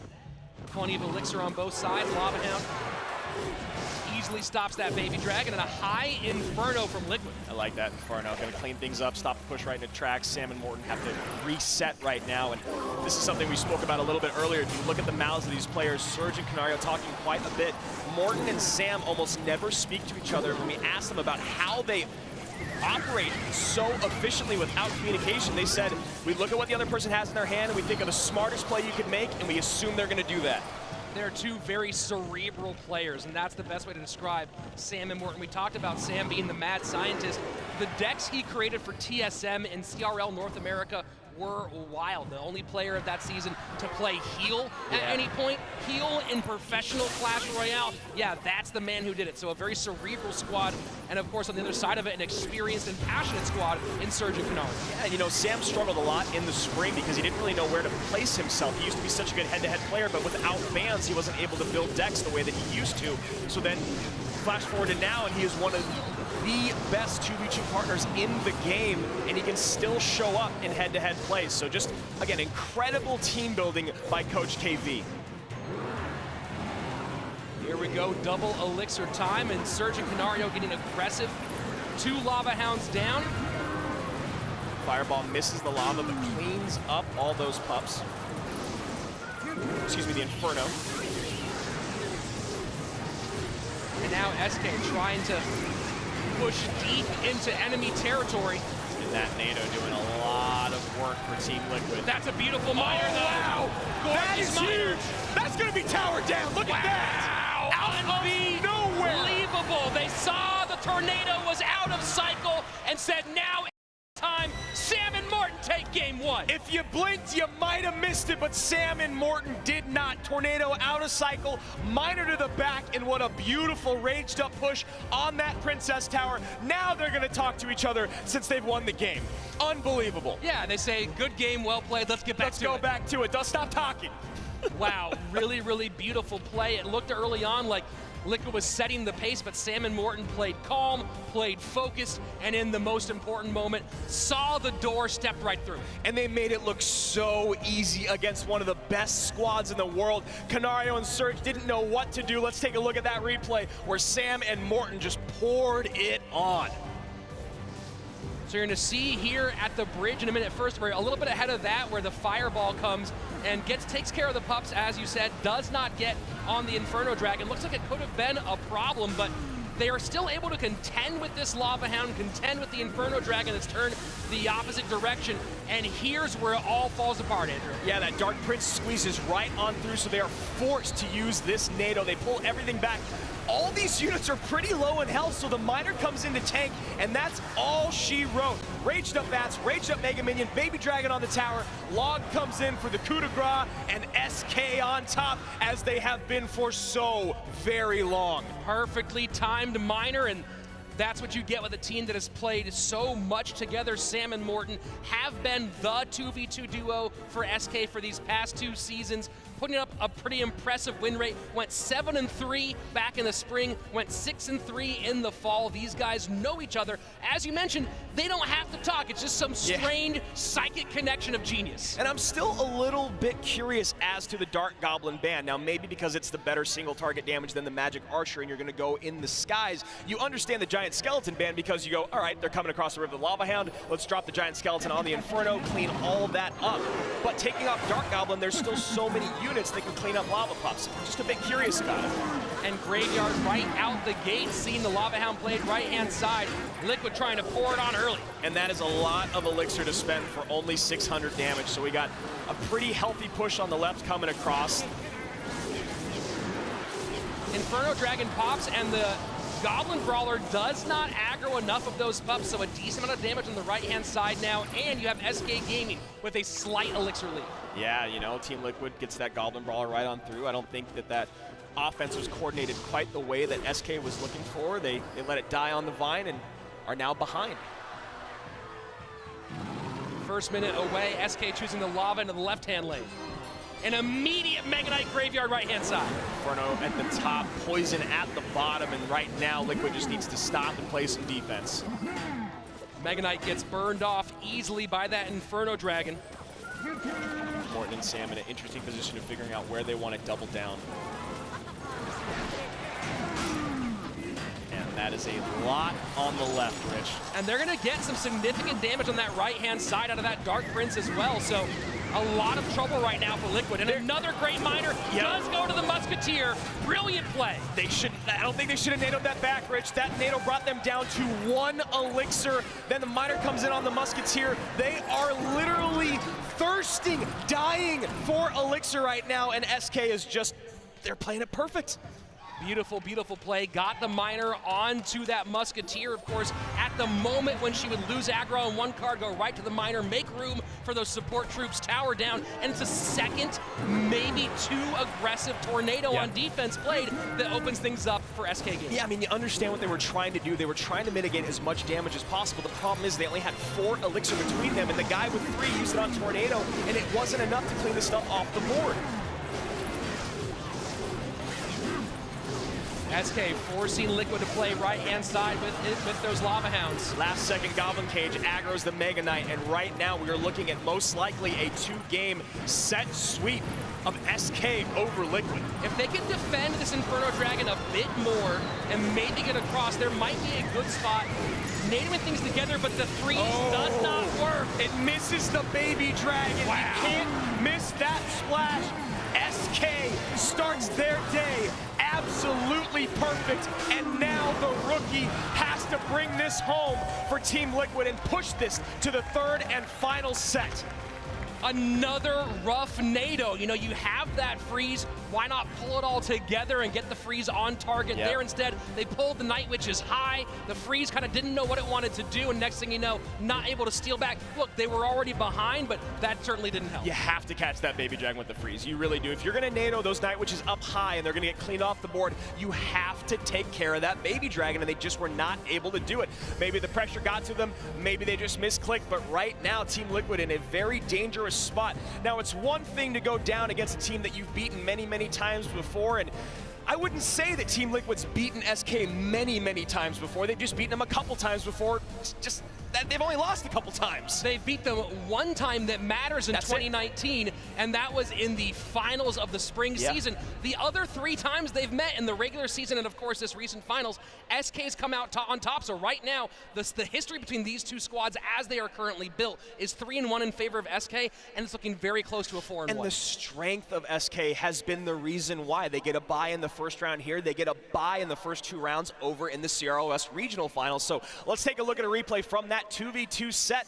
Once again, Sam and Morten recognizing a weakness, maybe a misstep from Team Liquid, and just capitalizing. And it started here with an incredible defense and a dual lane push. Surgical Goblin and Canario just really couldn't figure out what they wanted to do here. There were 2 directions they were being pulled.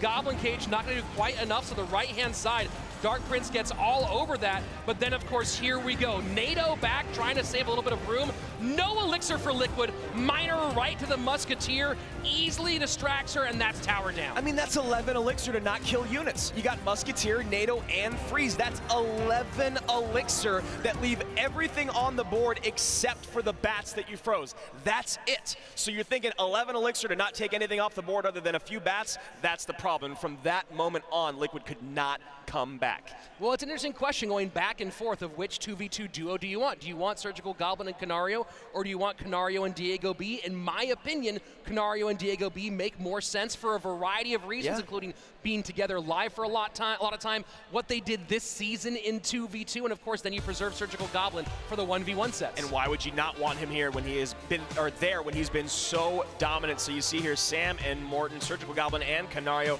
Not really a lot of leaked elixir, not really a lot of differences in the stats here other than just spells, and part of that is maybe what we just talked about. Not 11 elixir was spent, but 7 elixir was spent on spells by Team Liquid that didn't actually clean anything off the board. So we're going to talk about efficiency a lot today, and that was the story of SK. They played so very efficient.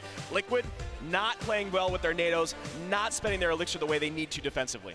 Yeah, now they're in a rough spot where they have their rookie Igor coming up off of that 3-game King of the Hill sweep, facing off against a guy that, again, I've already said it once, I'll say it again, who I believe is the best competitive live player in Clash Royale, Javi 14, who you know does not want to go home yet. He wants that championship, got so close, he could taste it last year. And I'll tell you this right now, Andrew, he has only gotten better every single season, from Vivo Keyed to Fnatic to here with SK. Every time he gets scarier and scarier. Every day. I mean, we watch him from day to day at CRL West, and it's absolutely insane. The growth that he has from week to week, day to day. He is ready to go. Let's see what he can do in 1v1 against this rookie who, I gotta imagine if he was nervous before, he's gotta be way more nervous now. Set number 2 coming your way in just a moment. First, a word from our sponsors.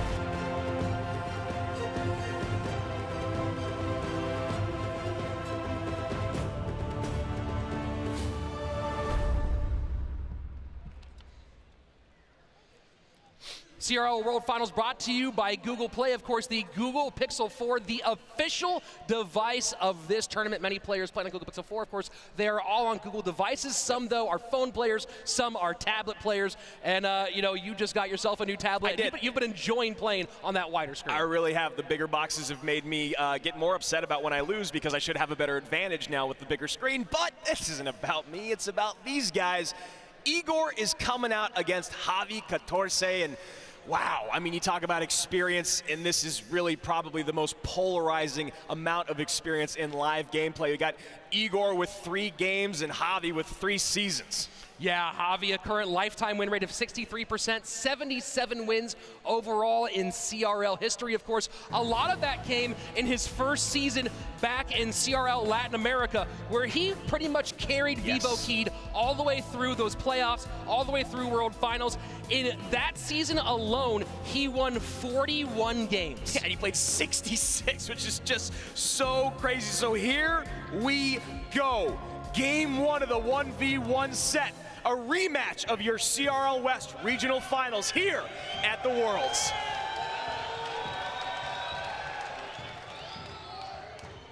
Igor looks so calm, but as he said before, very, very nervous. And why wouldn't you be? The things we've seen Javi 14 do during the regular season, the kind of moves that he's pulled off, and I said it once during the regular season, sometimes it feels like it's his game and the rest of us are just playing it.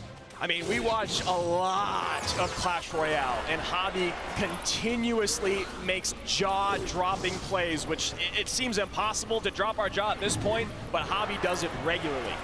Minor giant for Javi.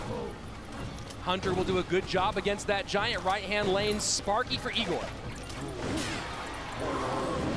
Javi feeling very confident about what he has defensively because he has an E-Wiz. Yeah, that would be why. That would be why. Javi with only 6 elixir to defend this big-time push of about, let's call it 9.5 because the Hunter's hurt. Prince behind, gets the Hunter off very, very quickly. And look at that Miner to protect the Prince from that Mega Minion. Beautiful plays. Still now, eats quite a lot, Andrew. Yes, that's very true. And you see Javi, he does that little head nod back and forth. When he does that head nod back and forth, that means he doesn't like what he saw. Yeah, he usually acknowledges a good play by his opponent, and he's got to reset. So here we go, heading into double elixir time now. Javi going to the right-hand side, does not want Igor playing into the weak lane. And now Igor has the luxury of playing that Sparky in the back towards the Giant, not able to get the E-Wiz on top. Will be Javi. So how is he going to break through? Baby Dragon down, I'm sorry, Bar Barrel down for Igor, takes care of the Baby Dragon.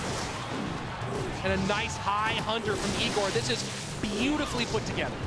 So Javi here thinking maybe I can go Prince, drop an E-Wiz on this, but you know Igor is expecting it.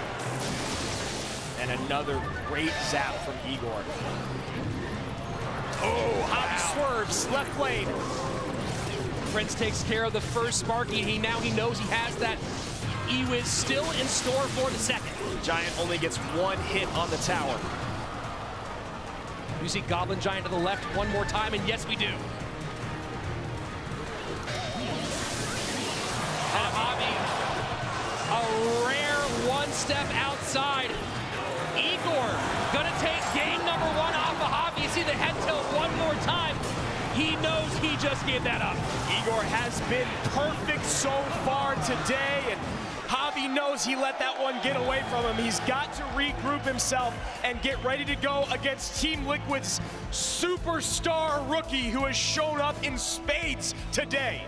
undefeated Igor. 4-0 so far, and looks like there's going to be a timeout at the moment. Who needs a timeout right now with the way Igor's playing? I know, and he's taken out 4 different players so far because it was King of the Hill earlier now, and Javi, the second place player in the World Finals who carried Vivo Keed, is now down 1 game, and Igor is looking unstoppable. I don't think he goes Mortar again in his second game, but I do wonder if we'll see it if it does go to the third. You know, it's interesting. A lot of these players, we talked about Lapacati doing that a lot, going with a non-comfort deck game 1, going Mortar game 2. So you got to wonder if anyone's expecting that. Of course, with Eric coaching, you have to imagine that they're not going to go with that move. 100%. It's a distinctive possibility, though. It's really, really interesting the way that Igor did a great job of separating the Sparky and the Goblin Giant. That Goblin Giant Hunter push on one side, Sparky on the other, just spread Javi Catorze a little bit too thin. And here's the thing, it didn't feel like a severe matchup advantage to either way. It just felt like Igor outplayed him, which is very, very scary if you're SK. Igor is so nasty, and this is what everyone wanted to see. You wanted to see him play at the highest level. We weren't even sure if he would get into the mix. No. But once that King of the Hill came up, Eric made the call, slid him in, and next thing you know, he's now 1 win away from sending this to another King of the Hill. I know. I mean, you talk about a way to make your debut as a rookie, and Igor has done. He's set the bar for everyone else coming into the league. So let's take a moment before we get into our next game and join Kelly Link, who's standing by with Adrian Piedra. Hey everyone, Kelly Link here, joined by Adrian Piedra, and we are at the Clash Royale League World Finals, and it has been an insane match so far. We've had our 2 quarterfinal matches finished, and it's been pretty crazy. But first, how are you enjoying the finals? Well, to be honest, the environment is such a great thing. I've been in 2 World Finals, in the first one as a player, when I end up in quarterfinals versus Music Master, and well, this one, just the environment is amazing. Everyone is like, let's go, and well, I get hyped up also, and I'm like, let's go. And well, especially the Liquid match, I leave it, I was like, let's go Igor, because, well, he finished #1 last season, so I was just, if he can just play calm, like if he's in home, he will sweep. And well, then he swept. So it was amazing to see Igor finally in a live event. Yeah, well, and during the CRL West League, everyone was wondering, where is Igor? When is he going to play? And he never did. And to be, this is your first tournament matchup. He goes 3-0 in King of the Hill. Yeah, and especially it's hard because you know he's gonna play Mortar. You don't know when, but even if he does, like even if you have a hard counter, he knows how to beat those hard counters. So it's pretty hard to beat a player like that. So well, it's amazing to see him finally. Speaking of hype, that W.EDGM match versus Nova, the reigning champions, taken down by the 6th-seeded team. What are your thoughts on that? Well, to be honest, I think Nova was a little bit nervous. I could see it like in the face of Little Chen.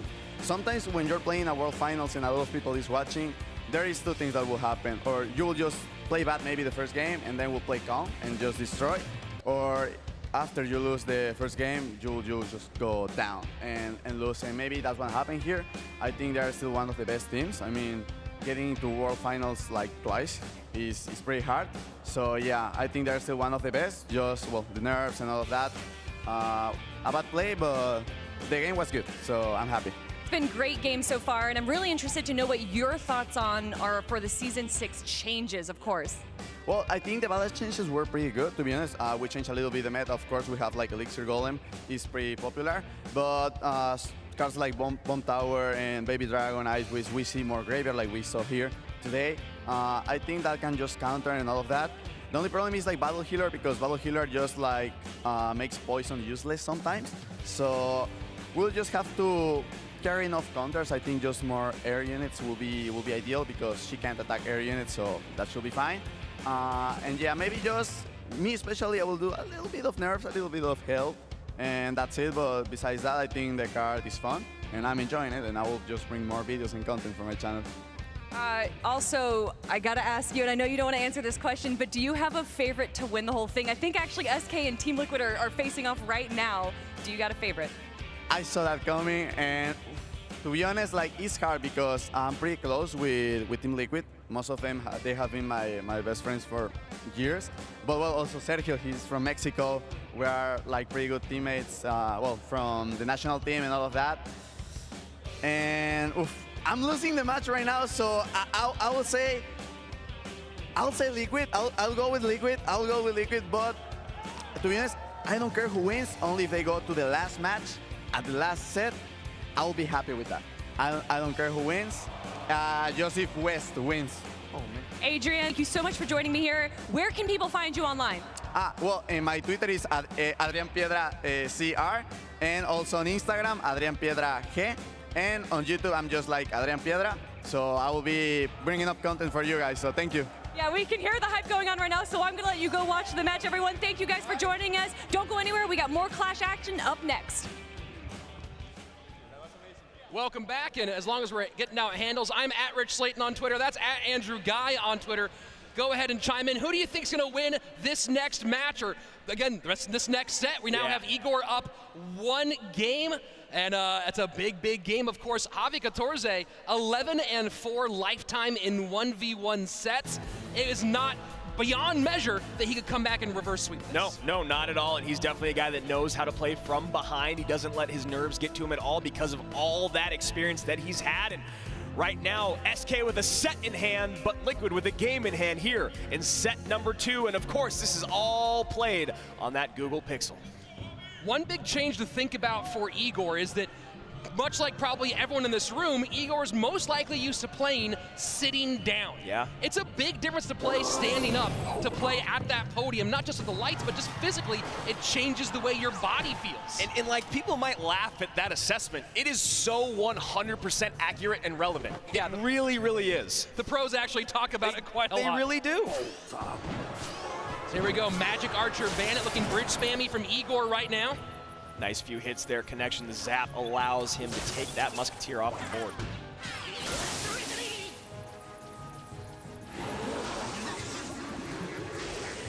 And some poison value early. Knows that Night Witch will stick that Ewiz. So as of right now, looks like Igor's just going pretty traditional bridge spam. Yeah, Magic Archer has been a really nice addition to this archetype. A lot of people talk about Magic Archer maybe needing a nerf right now. It's such a fun, high skill cap card to play because, you know, it's not that it's so hard to line up the piercing shots anymore, but it's about going too aggressive with those piercing shots, trying to get a couple shots in on the tower, and then all of a sudden being down 4 Elixir and down one of your best defensive cards.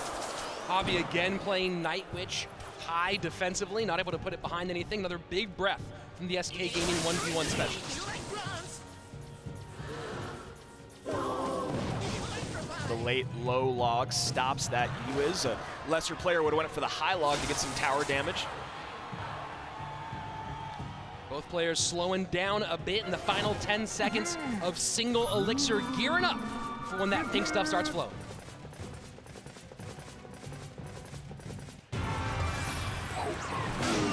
Magic Archer behind Royal Ghost, nicely placed poison by Javi.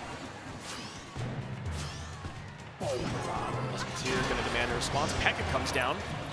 Very high, very aggressive Pekka from Igor.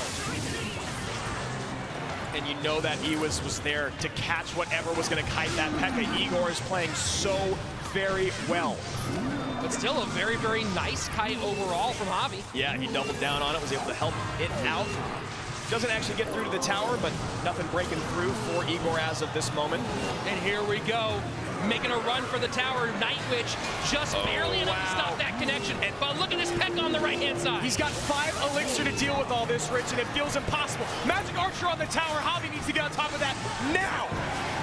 Dark Prince down, trying to stop things. Magic Archer going to town, under 600 HP.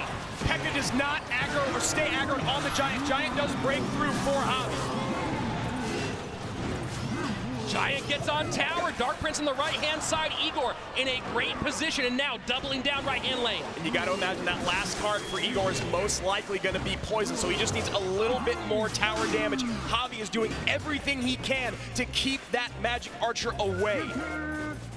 Nice placement on the Dark Prince outside, taking care of business, keeping the Magic Archer not lined up with tower. 584, 90 seconds left in overtime. A lot coming down. Maybe we see the kite attempt again. There it is. What's going to be there for the Royal Ghost? Night Witch needs to get back to that Dark Prince one more time. Log pushing back. Decides to opt against. Dark Prince does come in high now. Really, really nice, clean defense there from Javi, but can he get offensive presence on the board? That is the real question.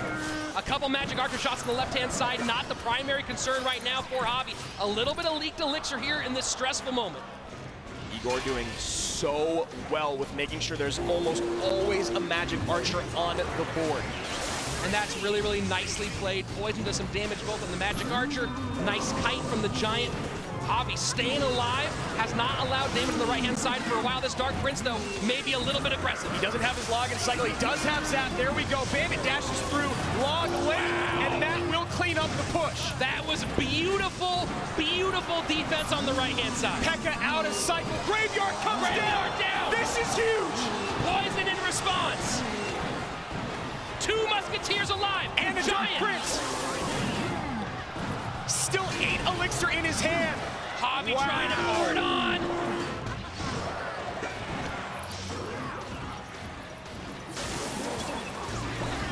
Musketeer outside. Oh, the Musketeer turns the wrong way. Dark Prince does pick up the barbs. Magic Archer gets a chip shot in. Another chip shot.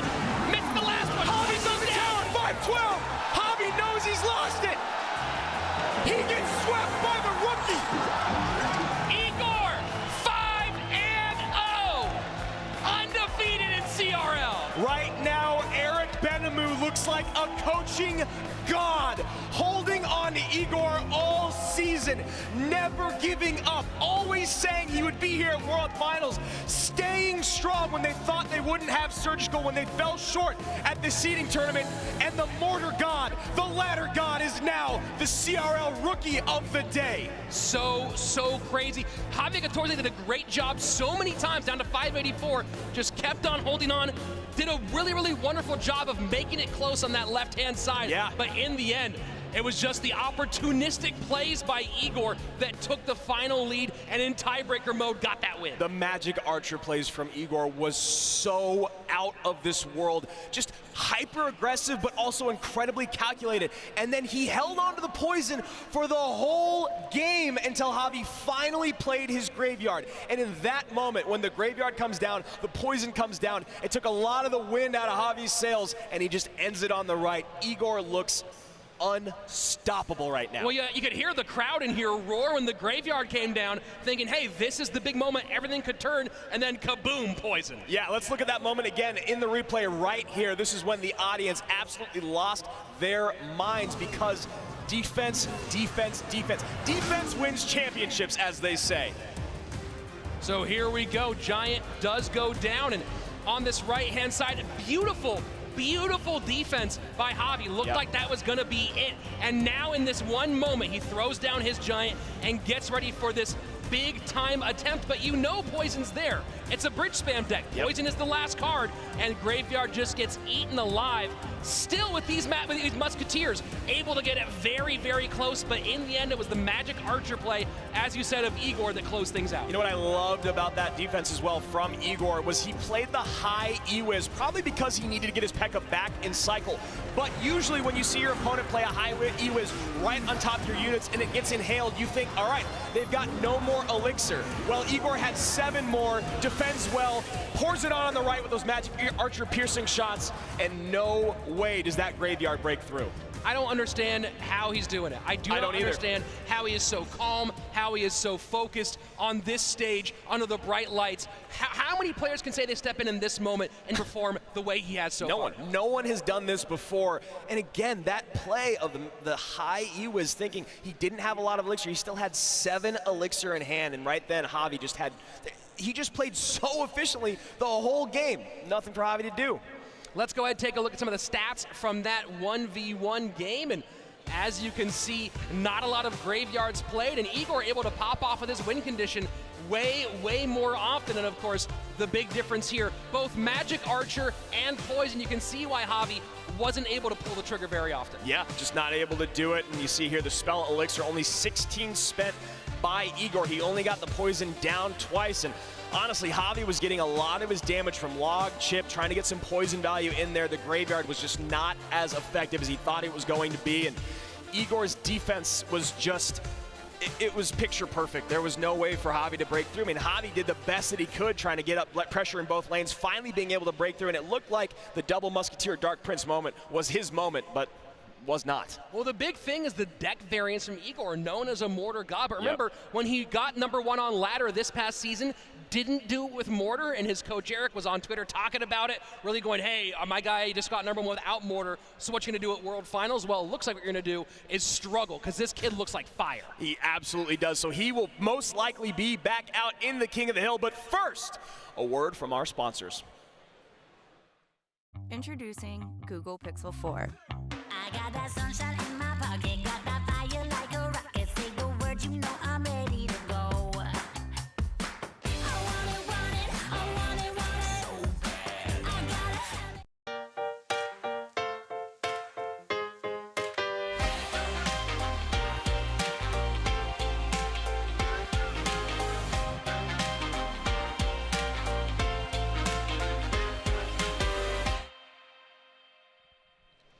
So here we go, King of the Hill one more time, and what better way to see these two squads. We get to see a lot of these players come out again, and of course, you have to expect the Igors in that King of the Hill lineup. 100%. We're going to see Sergio Ramos Morton and OP Sam coming out for SK, and on the other side of it, I think Team Liquid is just going to go the exact same way they did before. Why not? It worked so well. Canario going to lead things off, hopefully going to pick up his first head-to-head victory today. Igor in that second spot, 5-0 here at World Finals. Surgical Goblin waiting to make his debut at Worlds in head-to-head play.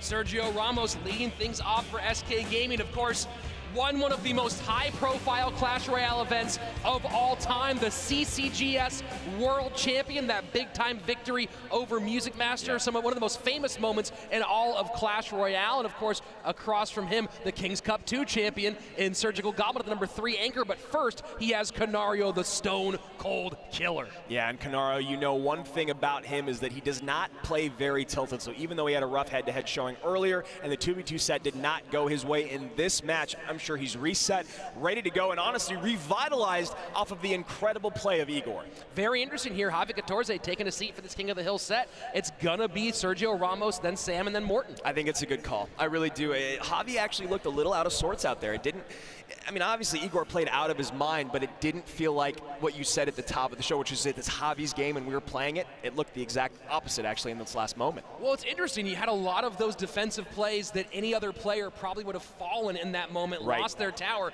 but he struggled in some moments. I mean, that last matchup, so many answers to the graveyard, didn't really have a good opportunity to break through, and at this point, you know Sam is a very, very talented, very unpredictable player. Just like you, I like the move in this case. Yeah, I mean, that matchup was brutal for Javi. You know, the P.E.K.K.A for the Giant, the Poison, you know, the Magic Archer to clean up the bats. There was just so much there, and he was able to create so much pressure, obviously, with a bridge spam deck. So Javi taking a seat for SK, maybe for the rest of the match, but obviously for them, hopefully not. On the other side of it, Liquid coming out with Canario again, and Sergio Ramos making his World Finals debut. Now, he was on Nova last year, but he did not play in the World Finals. Yeah, 2 seasons with Nova in CRL China. Did make some play appearances during the regular season, but of course not at World Finals. And then now 2 seasons with SK. Lifetime King of the Hill record for Sergio Ramos, 11-7 with 1 sweep, but across from him, Canario, lifetime record, 30-20 with 4 sweeps. So Canario going aggressive early on. That's 2 sweeps for Sergio Ramos. A little correction there.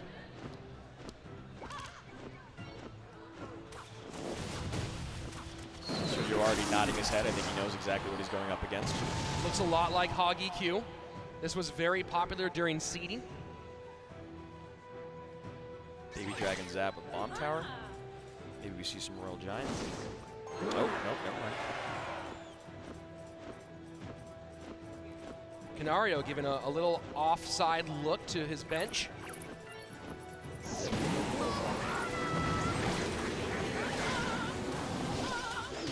Hog will get a couple of shots right-hand side. Miner supported by the Inferno Dragon. A nice job with the Skeletons, getting the Inferno Dragon away from tower.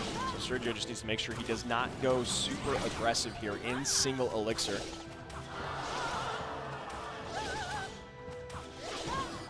Archer's uncontested left-hand side.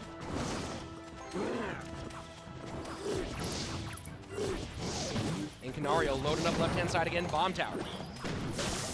Misses one bat. Oh boy. Not a huge miss, but not a mistake that you want to make. Yeah, Bomb Tower and Princess Tower take care of the Hog quickly enough. Only one shot from the bat through. We reached the midway point of regulation time, and it is Canario out to a slight lead. Sergio doing a good job mitigating a lot of this damage here in single elixir. You got to imagine once we hit double, you're going to start to see him pour it on offensively. And here we go, Lava left-hand side, an immediate response from Canario. Loading up with everything in the right.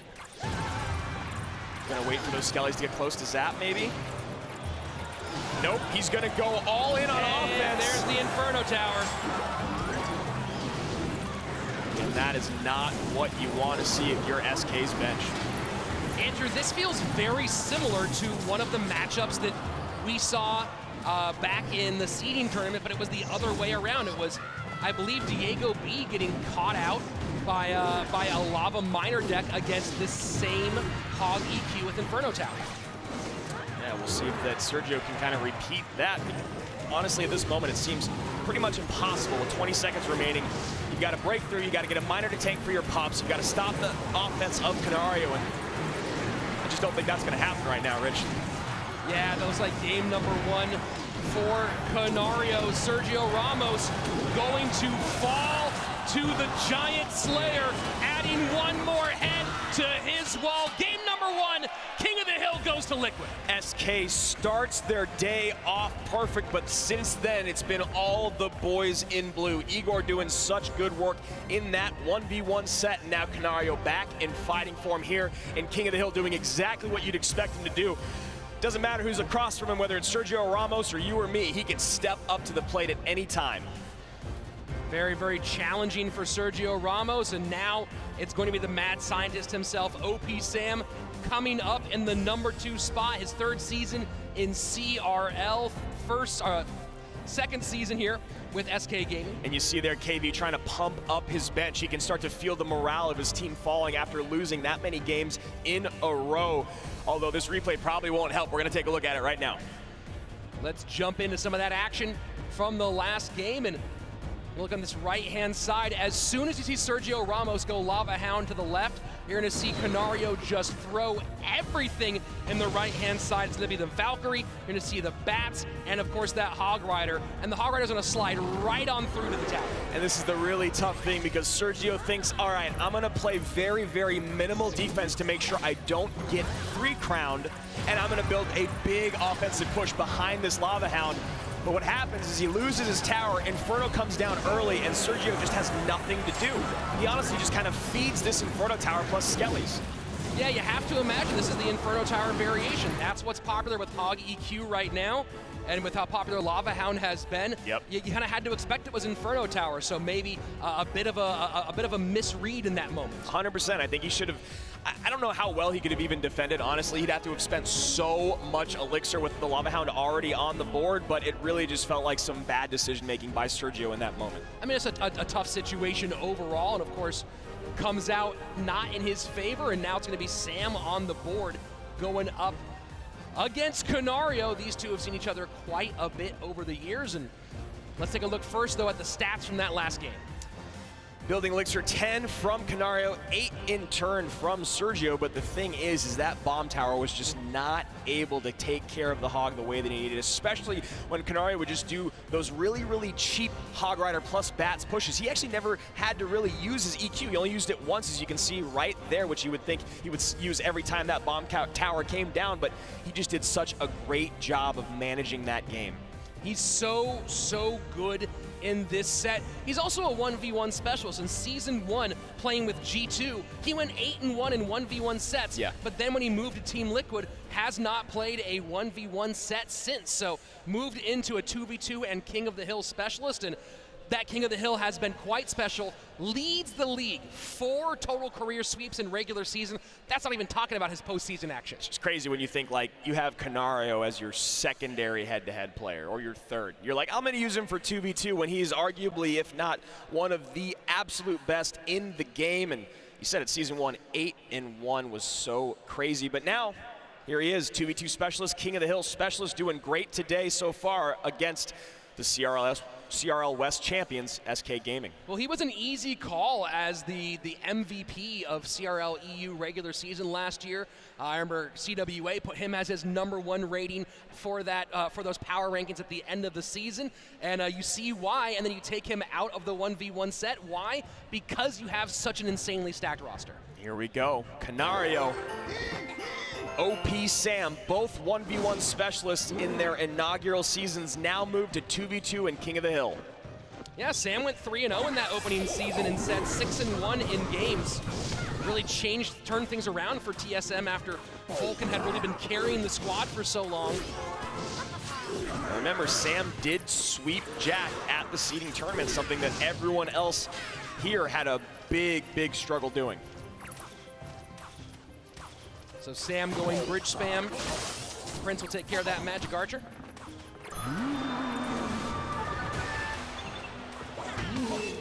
And that was very well timed. Yeah, you see Canario there trying to pick something off predictably. Almost worked out. First minute away, very little damage done thus far.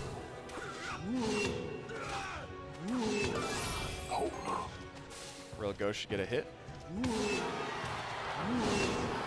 Canario, 21 years old from the Canary Islands. Has some previous live experience playing in SLO. His 18-year-old opponent, OP Sam from Stuttgart, Germany.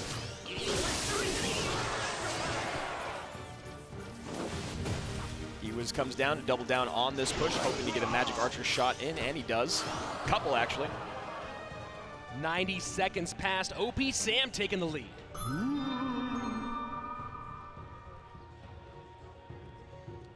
Sam does list his favorite archetype as bridge spam. You see him playing it very well here. Most likely Pekka and Poison is those last two cards. And what a great Magic Archer there. Here we go, double elixir time. Maybe Battle Ram to Kite, there it goes.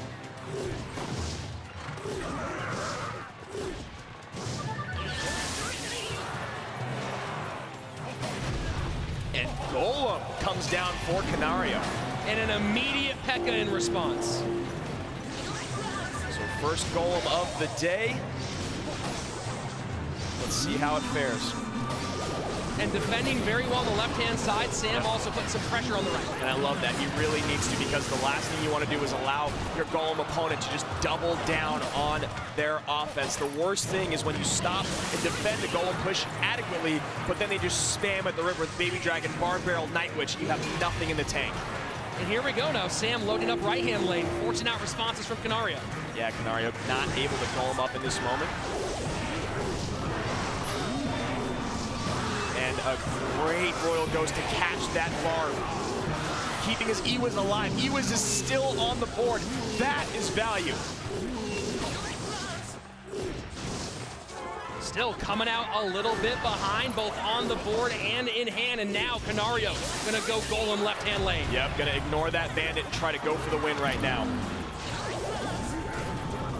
Bar Barrel Skeletons take care of that battle ram. Sam doing a great job of making Canario split up his elixir. Magic Archer low, getting lined up on the Night Witch. Great last hit comes in from the Pekka just in time to keep that death damage of the Golem off the tower. Sam playing this very, very well, but has just lost the lead. Here we go, heading into triple elixir. We'll see how much pressure Canario can put on with these Golem pushes. Right-hand side, Battle Ram trying to push through.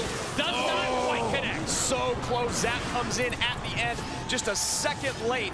And now Pekka, you have to imagine, going to come down and try to get in front of that Magic Archer. Pekka a little bit low here. Baby Dragon might get some residual splash damage. It does. That's why you gotta go high with the Pekka. That's exactly what I was saying. And you see right there, Sam knew he made a huge, huge mistake.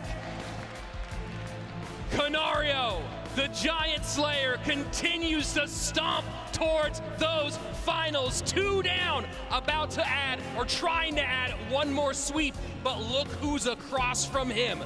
The best win rate in King of the Hill, the #1 guy, the MVP, Morton coming out for SK Gaming. 88% in the fall. 8 games played, 1 game lost with a big-time sweep in there, and Liquid now gonna take a timeout. This is actually something that Liquid and Immortals from the West did a lot. When they find themselves in a very good position, they'll take the timeout to figure out how to send things home, how to walk away with the victory, and right now Canario is looking absolutely perfect for Team Liquid. But what else do you expect from Canario? Such a stone cold player, you talked about it, untiltable, does not worry about what's around him, one of the most focused players on the planet, and you see the payoff right here. You really, really do. He managed that game so well, and again, one mistake, one glaring mistake, or even one small mistake at this level, and your opponent will punish you for it. You saw right there, Pekka played low instead of high. Baby Dragon splash damage, lightning comes in, and Sam looked devastated because he dug his own grave. It wasn't about what had happened on the other side of the board. Canario played well, obviously, but in that moment, Sam gave his opponent a huge opening. He just didn't have a way to deal with the lightning. It kept on wiping off his defensive pressure. In this case, the Magic Archer maybe becoming a bit of a deficit, always within a lightning range that gave value to Canario. And Canario doing a great job defending cheaply and efficiently on the opposite lane when that dual lane pressure was coming, which is what you have to do when you play bridge spam. And here we go. It's going to be Canario facing off against Morton. SK Gaming fighting for their life. Morton needing a sweep, but let's take a moment first and go to Kelly, who's standing by with full frontage from Liquid. Hey everyone, Kelly Link here, and I'm joined by Full Frontage, and we are at the CRL Finals here. We actually have SK versus Team Liquid going on right now, so I don't want to take too much time. But first of all, how's your day going? Oh man, the World Finals have been an amazing experience so far. I wasn't able to go to the ones last year, so being here is pretty surreal. It's crazy hype right now. I mean, the audience has been fantastic this entire time. The first match that we got to see, Team Liquid versus Entus, what were your thoughts on that, man? I was on the edge of my seat the entire time. Igor making his CRL debut and sweeping in King of the Hill was unbelievable, and he had to bring out the mortar. Finished 4 times #1 with it. You can't not play mortar.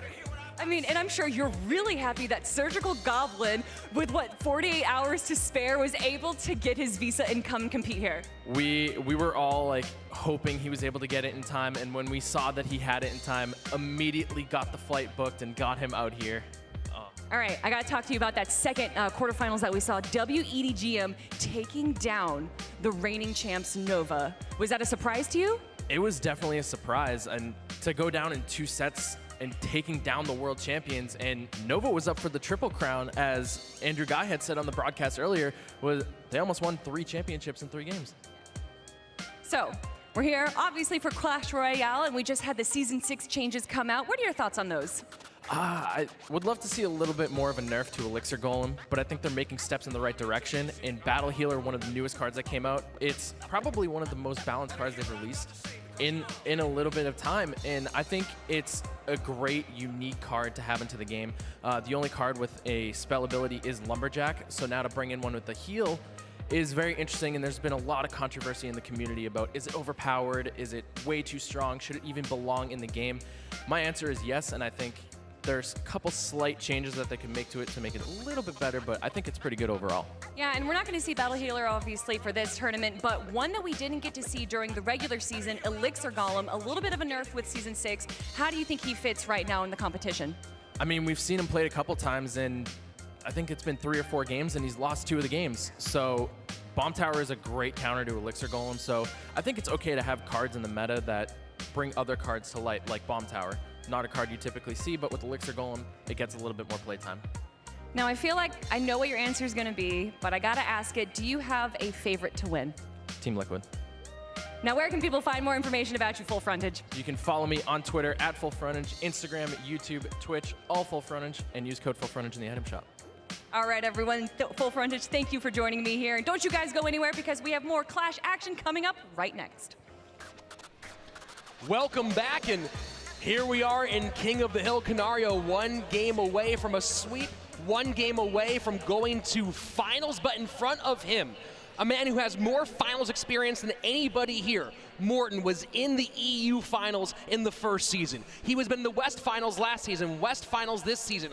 Arguably at least a 2-time, if not 3-time CRL MVP for his squads in the regular season for SK Gaming. If there's anyone who can clutch this thing up right now, it's Morten. It's just crazy that someone that is absolutely talented and incredible of a player as Morten, that you only think about him as a 2v2 specialist and he can come out in King of the Hill and do well. Honestly, even though everyone in this room knows who he is, I feel like a lot of people sleep on Morten's ability in CRL head-to-head play. They all know he can do it online, they all know he can do it on ladder and grand challenges, but it feels like he doesn't get the respect he deserves here in live competition when it comes to head-to-head. Well, he's quiet, he's reserved, and when he wins, it looks easy. Yeah. You don't see a lot of big flashy moments. What you see is calculated, perfect gameplay, right? It's very, very different. So a lot of players will see someone who has these big moments and then celebrates. Morten just gets the job done and then goes and takes his team to World Finals. Yeah, that's 100% true. And you saw the pre-roll video from Morten earlier. He says, I just want to win. That's it. That's why they're here. That's what SK has done all year long. But right now, their rivals are really giving them a run for their money. SK facing elimination right now. Morten swept Little Chen in the seeding tournament. And of course, as we mentioned, went 7-1 in King of the Hill regular season, 17-9, a 65% King of the Hill win rate overall with 2 sweeps, and right now an Elixir Golem to contend with. Yep, a great lightning there comes out for Morten, so you got to think this is probably going to be Royal Giant. Icewiz taking care of the Elixir Golem. You see the big change now in the attack speed, that final phase. Still doing a lot of damage, but not as devastating as it once was. So Morten decides to go Golem because he sees Canario plays his bomb tower a little bit early now. Obviously, Lightning not in cycle, but he doesn't have to worry about the opposite lane pressure because the Elixir Golem is not back either. So 2 very similar looks, of course. One is big and blue and full of rocks. One is a pink gooey monster. And honestly, when I have seen these matchups, and we haven't seen a lot of it because the meta is so fresh, you usually see the Golem, or at least I've usually seen the Golem come out on top of this, but you saw there Morten kind of clenching his jaw and shaking his head, maybe not happy about how that exchange went. Bar Barrel does good work on the back end, and of course Canario trying to do the same thing in reply, but Ice Wizard does survive. Yeah. A lot of damage in from those blobs. The reduced attack speed of the smallest blobs keeps that tower alive, but not by much. And that right there, Canario maybe thinking he spent a bit too much because Morten going opposite lane. EQ takes it down to 210 left-hand side. Canario drops bomb tower. We are in double Elixir time. It's going to be all about the lightning value here, and Morten not able to hit 3 units there. Yeah, but still There a it ton is. getting a tower. Bomb tower trying to stop things, but it will clean up quite a bit, but another Golem down, Morten pouring it on. Looking like Canario's reign of terror is about to end. The Earthquake, so this will be a 2-tower game. 30 seconds left, needs to get back to it one more time, but that's gonna mean more expenditure in that lane. And Morten knows that, so he should start to build another big-time push because he has to spend 3 more Elixir. Canario has to spend 3 more Elixir to take Morten's tower. And Nightwitch goes left this time. Goblin Cage can go right to pick up the aggro from that defense. Here we go, sudden death. And that Bar Barrel may be just a little bit too aggressive, giving Canario enough time to respond, but he still has the Elixir to go Golem in the pocket if he so desires. Magic Archer does not get the tower, although that Tornado helps it get a couple of shots in. Baby Dragon comes down from Canario to protect the Magic Archer, and an Elixir Golem in the pocket. Beautiful play. Nightwitch does come back to help. Very fortunate for Morten. Canario in a great spot. Far Magic Archer getting some extra shots in. Canario now thinking about what he needs to do to play the best defense, keep up the offensive pressure, because the last thing you want to do is just bash your head into the wall over and over going up against your opponent's Golem. Lightning takes care of the Magic Archer. Bomb tower gone as well. Now a clean path available for Morten here as we enter the final minute of play. And a very, very healthy push coming in from Morten. Now he gets the lightning where he wants it. Excuse me, the NATO where he wants it. The Ice Wiz bar barrel combination doing a good job of clearing the lane. And look at that golem, Rich. It has got over half HP. Night Witch comes down, Baby Dragon comes down. Lightning's gonna be back in cycle very soon. There it is. Oh my word, on tower. NATO trying to pull things back. Magic Archer bar barrel. Desperation keeping things off. Does survive, but down to 12-26. Just barely, but Canario still very much in this game. And Goblin Cage opposite side. I love it. It gives just a little bit more splash damage to that Baby Dragon, grouping those units up again. Now Elixir Golem in the pocket. Are the units far enough away? Wow. The low Goblin Cage. NATO's it all together. Magic Archer, a second one.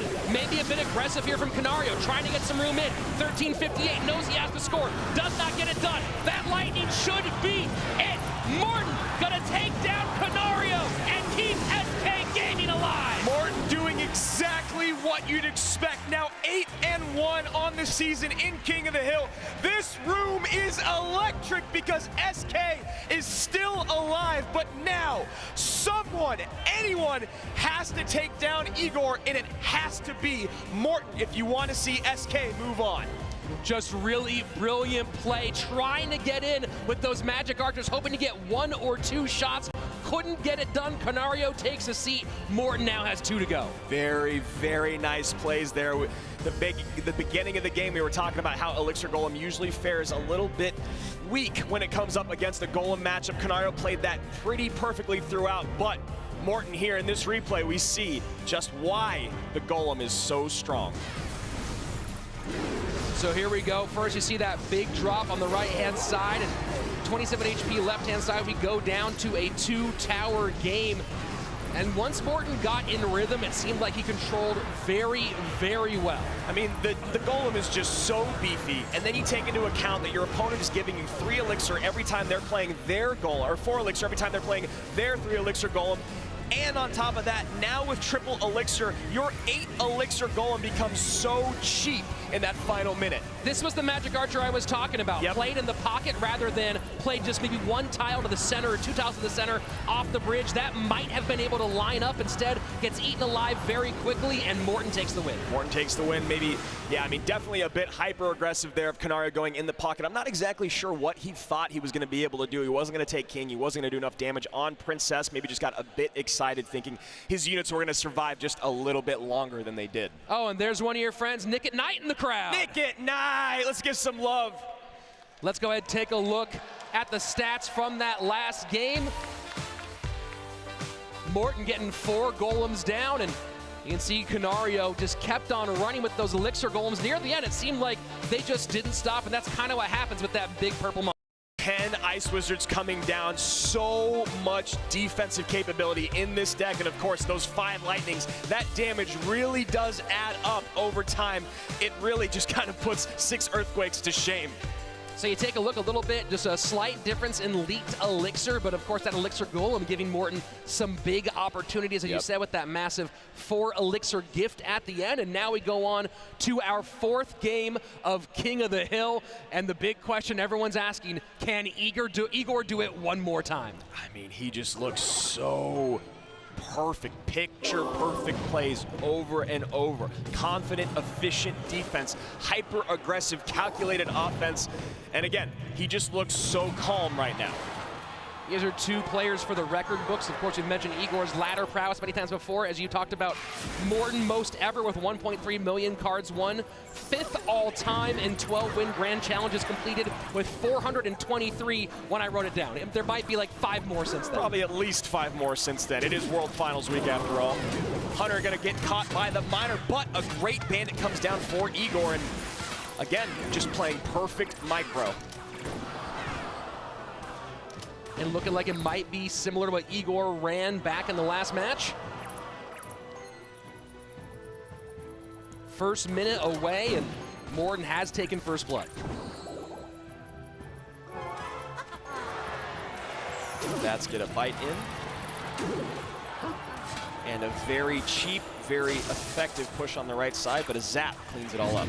And notice he plays the zap before the bats get there, not trying to do a little bit extra onto that miner, knowing that that little extra second actually isn't worth it damage-wise. 100%. And again, Igor doing such a good job of catching that miner, but this time not with the bandit, instead with the ice golem, and that allows a lot of damage to come in for Morten. We will see some bats get on tower as well, so now dropping to under 400 HP is Igor's left-hand tower. And you knew it had to happen eventually. Someone had to cut the Russian. Literally, he is from Russia. And it seems Morten might have that solved. Final minute of regulation. 1,200 HP approximately separating these two players. Igor 5-0 so far on the season. Morten has had this SK squad built around him over 3 seasons in CRL. And now you know Morten has this incredible luxury of just sending miners into that tower for the rest of the game, spending all the rest of his elixir on defense.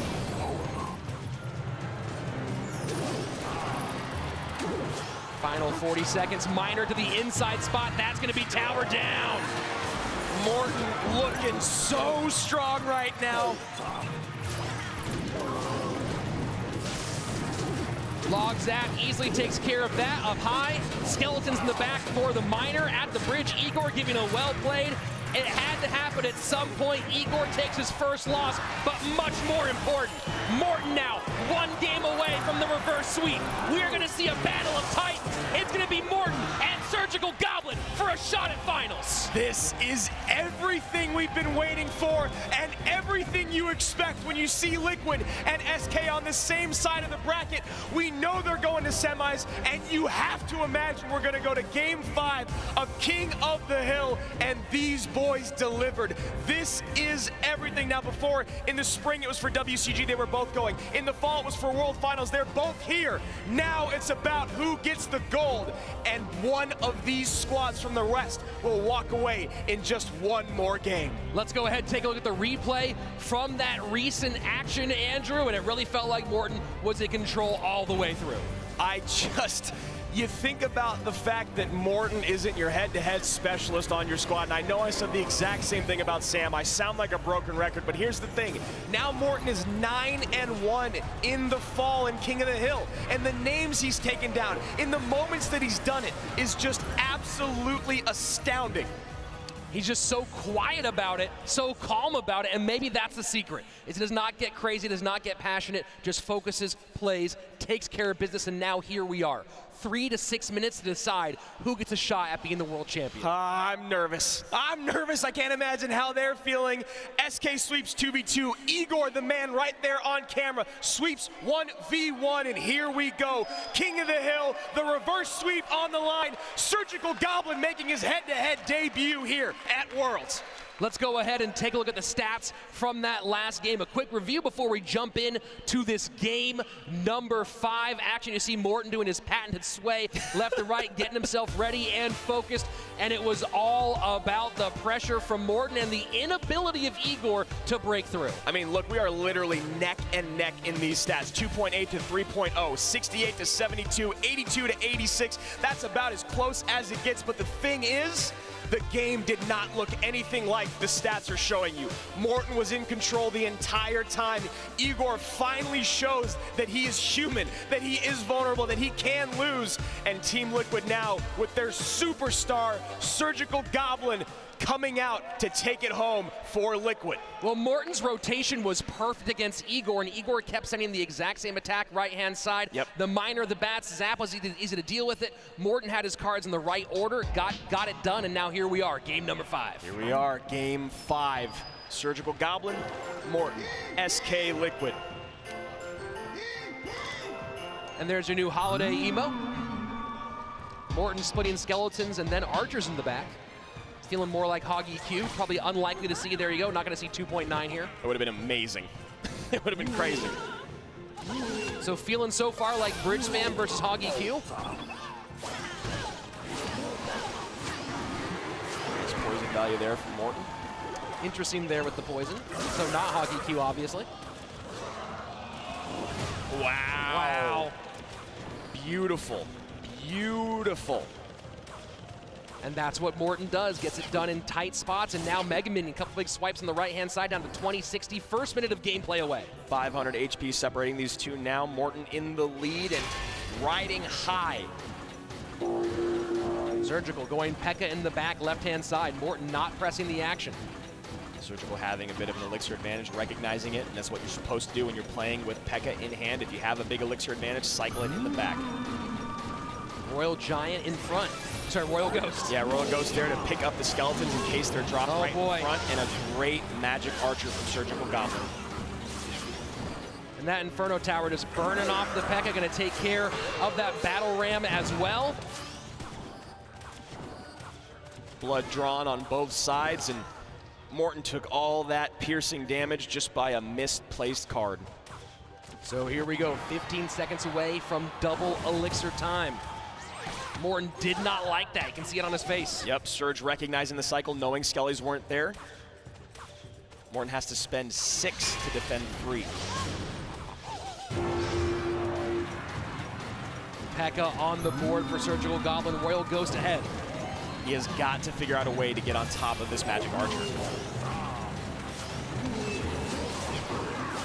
High Poison will take care of the Magic Archer, but a Zap does a great job, and that's going to be a nice connection. P.E.K.K.A, does she get a swing? She does not. Unbelievable defense from Morten. Incredible, incredible composure from the German. Final 30 seconds of regulation. Morten has not had a chance to load up at all on the right-hand side. Surgical Goblin keeping the pressure, doing what you do with bridge spam, not letting you breathe for even a second. Morten just having the most difficult time breaking through, getting his win condition down. And that is a lot to deal with. He zaps the Skellies! That was the zap on the Skellies to reset the Inferno, but the Skellies then did not kite. Wow, beautiful play by the most decorated player in Clash Royale history. And finally, Morten gets down to Graveyard, but that feels like a desperation Graveyard. Poison is getting some value on the Magic Archer, E-Wiz, and Royal Ghost. Missing those first couple ticks could be detrimental on that E-Wiz. Never mind. Snowball gets in, Zap behind, Skeletons to kite, Magic Archer trying to create some room. P.E.K.K.A will go down to the Inferno Tower. Skeletons played right on top of that Royal Ghost. One Magic Archer arrow came in, cleaned them all out. Morten's got to do a little bit better job of utilizing those Skellies. Surgical Goblin playing brilliantly thus far. Morten trying to find a good spot to take an advantage. And most likely that last card from Surge is Poison, and he has not used it yet to defend the Graveyard because he wants these big counter pushes to come in. Final 60 seconds approaching. Only 300-ish HP separating these two players. Graveyard one more time for Morten. He needs to get any damage in on that tower. Poison comes down. That's not going to be enough to put him in the lead, especially because most likely that last card is Poison. Morten has to spend a little bit on the right-hand side just to not eat a massive amount of damage. And here we go, left-hand side. Magic Archer not put in the right spot. Just barely falling short on that geometry. Valkyrie high, nope, Skellies come in. Magic Archer still does not connect. And Morten might be able to take this, Rich. This is absolutely wild. Graveyard down, and now Surgical Goblin going high with the Royal Ghost. Bandit trying to defend against Graveyard. Skellies trying to get to the tower. Poison is down, but we have Morten in the lead. If he gets the snowball down and Surge zaps, he still wins. Inferno Tower high. Magic Archer gets a shot. Connecting. Magic Archer gets another shot. Morten trying to get Graveyard on tower. Poison gets down. 784. 1 HP. 1 HP. Oh my God. Surgical Goblin does it. Liquid's going to the final. 1 HP. That's all it took. And that is about as heartbreaking as it gets for SK Gaming. Oh my God. 1 HP in the final game of King of the Hill to go to the finals. Unbelievable. You could not write it better than that, Andrew. I have no words for what I just saw. SK Gaming has been eliminated by 1 HP. And you know what? I said I was going to do it for charity. I'm going to do it right now. That was a Dabaroni Pepperoni. Archer from Surgical Goblin. There you go, Buferet, and there you go, Charity, and there you go, Team Liquid. The most storied player, the most decorated player in Clash Royale history does it on the biggest stage at the most important moment, and they are going to the grand final. 1 HP! My 1 word. HP! Poison down, snowball in. Surgical Goblin looked like he saw a ghost for half a second there, and I just want to give Morten a hug. I mean, unbelievable. One of the most crazy back and forths we have ever seen. Morten battling back, making it so it cannot get closer than that. That is a phone breaker if I ever saw one. I have no words. I cannot wait to hear what they have to say in the interview. But first, let's take a look at that replay and give us all another heart attack. Strap in, folks, because this one is going to get the heart pumping. We see some great defense here, and this was the story. Morten had a couple of these where the defense was simply unbelievable. How the heck does none of this connect? That P.E.K.K.A not getting the tower is unbelievable. He gets a counter push coming down, and he kept doing it over and over. Graveyard's down. Skelly's not getting much damage in, but he was getting great poison value. And in those final seconds, you saw it. He has the damage lead. Oh, wait, another incredible Magic Archer from Surge. It gets zapped on the tower. Graveyard comes down opposite. Look at how close these two towers are. 784, 783. Liquid is going to the finals. One skeleton, Larry, Gary, Doot, any of them could have got one more shot, and we're telling a different story. Instead, it's Liquid going to the final. He's talked about it since day one. It's been his dream to be at World Finals since he started playing. Up until 2 days ago, he did not think he would be there. The most celebrated player in all of Clash Royale has just won and taken his team to the finals with 1 HP to spare. No sleep, no problem. Jet lag, what is that?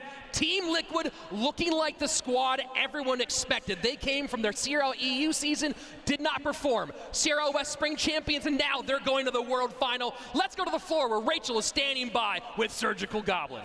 Thank you guys so much. I am always honored to be in the presence of professional gamers, and Surgical Goblin, it is an honor right now after that match. So I gotta let you talk to the audience. Tell me how it felt in those final seconds. To be honest, of course, the pressure is like so high. I'm super tired because I flew in yesterday, but I'm of course like super thankful for all the support and super happy that we move on to the finals. Now, I have been watching you talk to your teammates, talk to Canario on Twitter, talk about how much it means to get to these finals. Our caster said it, you are one of the most storied players in the entire game, and now you have the opportunity to put a World Championship trophy on your shelf. So, as you step into this final match, what does this mean to you, to your team, and to the Clash Royale community? I mean, it has been my dream to make it to a World Finals for 3 years. So it feels amazing to be here, like in the first place, because I almost didn't make it because of visa problems. So even if we didn't end up winning, like I'm still super proud and happy of my team, of my personal performance, and thanks to all the fans. Thank you so much. I'll let you prepare for that final match. And you guys, get ready because it's only going to get more intense from here. We'll be right back.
クラッシュロワイヤルの、e スポーツ公式ツイッターアカウントがあるんですけれども、そこの、世界大会の告知ツイートの、中に一般ユーザーの、世界いろんなユーザーの方々がいると思うんですけど、そこから、日本のファブはちょっと実力的に劣るんじゃないかみたいなコメントがちらほらありまして、全然そんなことはないぞと、結果で示していきたいと思ってます。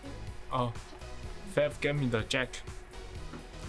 俺が強いから、そう相手は嫌がってるんじゃないかなと思います。 개인적으로는 가장 웨스트 선수들보다도 경계되는 팀은 저한테는 파브고, 왜냐하면 저희가 결승전에서 이기긴 했지만 제가 개인적으로는 파브 게이밍에 있는 다니 선수와 잭 선수에게만 전부 졌기 때문에 게임을, 하지만 2대2와 1대1에 저희 TNT 선수가 있기 때문에 한 번 더 붙어도 이길 자신 있습니다. 僕が強いんで恐れてるのかなって思います。 Fav gave me the Kenshi Mishi， 因为我之前也跟他交过手，很期待能跟他再打一场。世界大会で避けたいチームは特になくて、世界大会優勝を目標としているので、どこのチームと当たっても関係ないつもりで練習はしているので特にないです。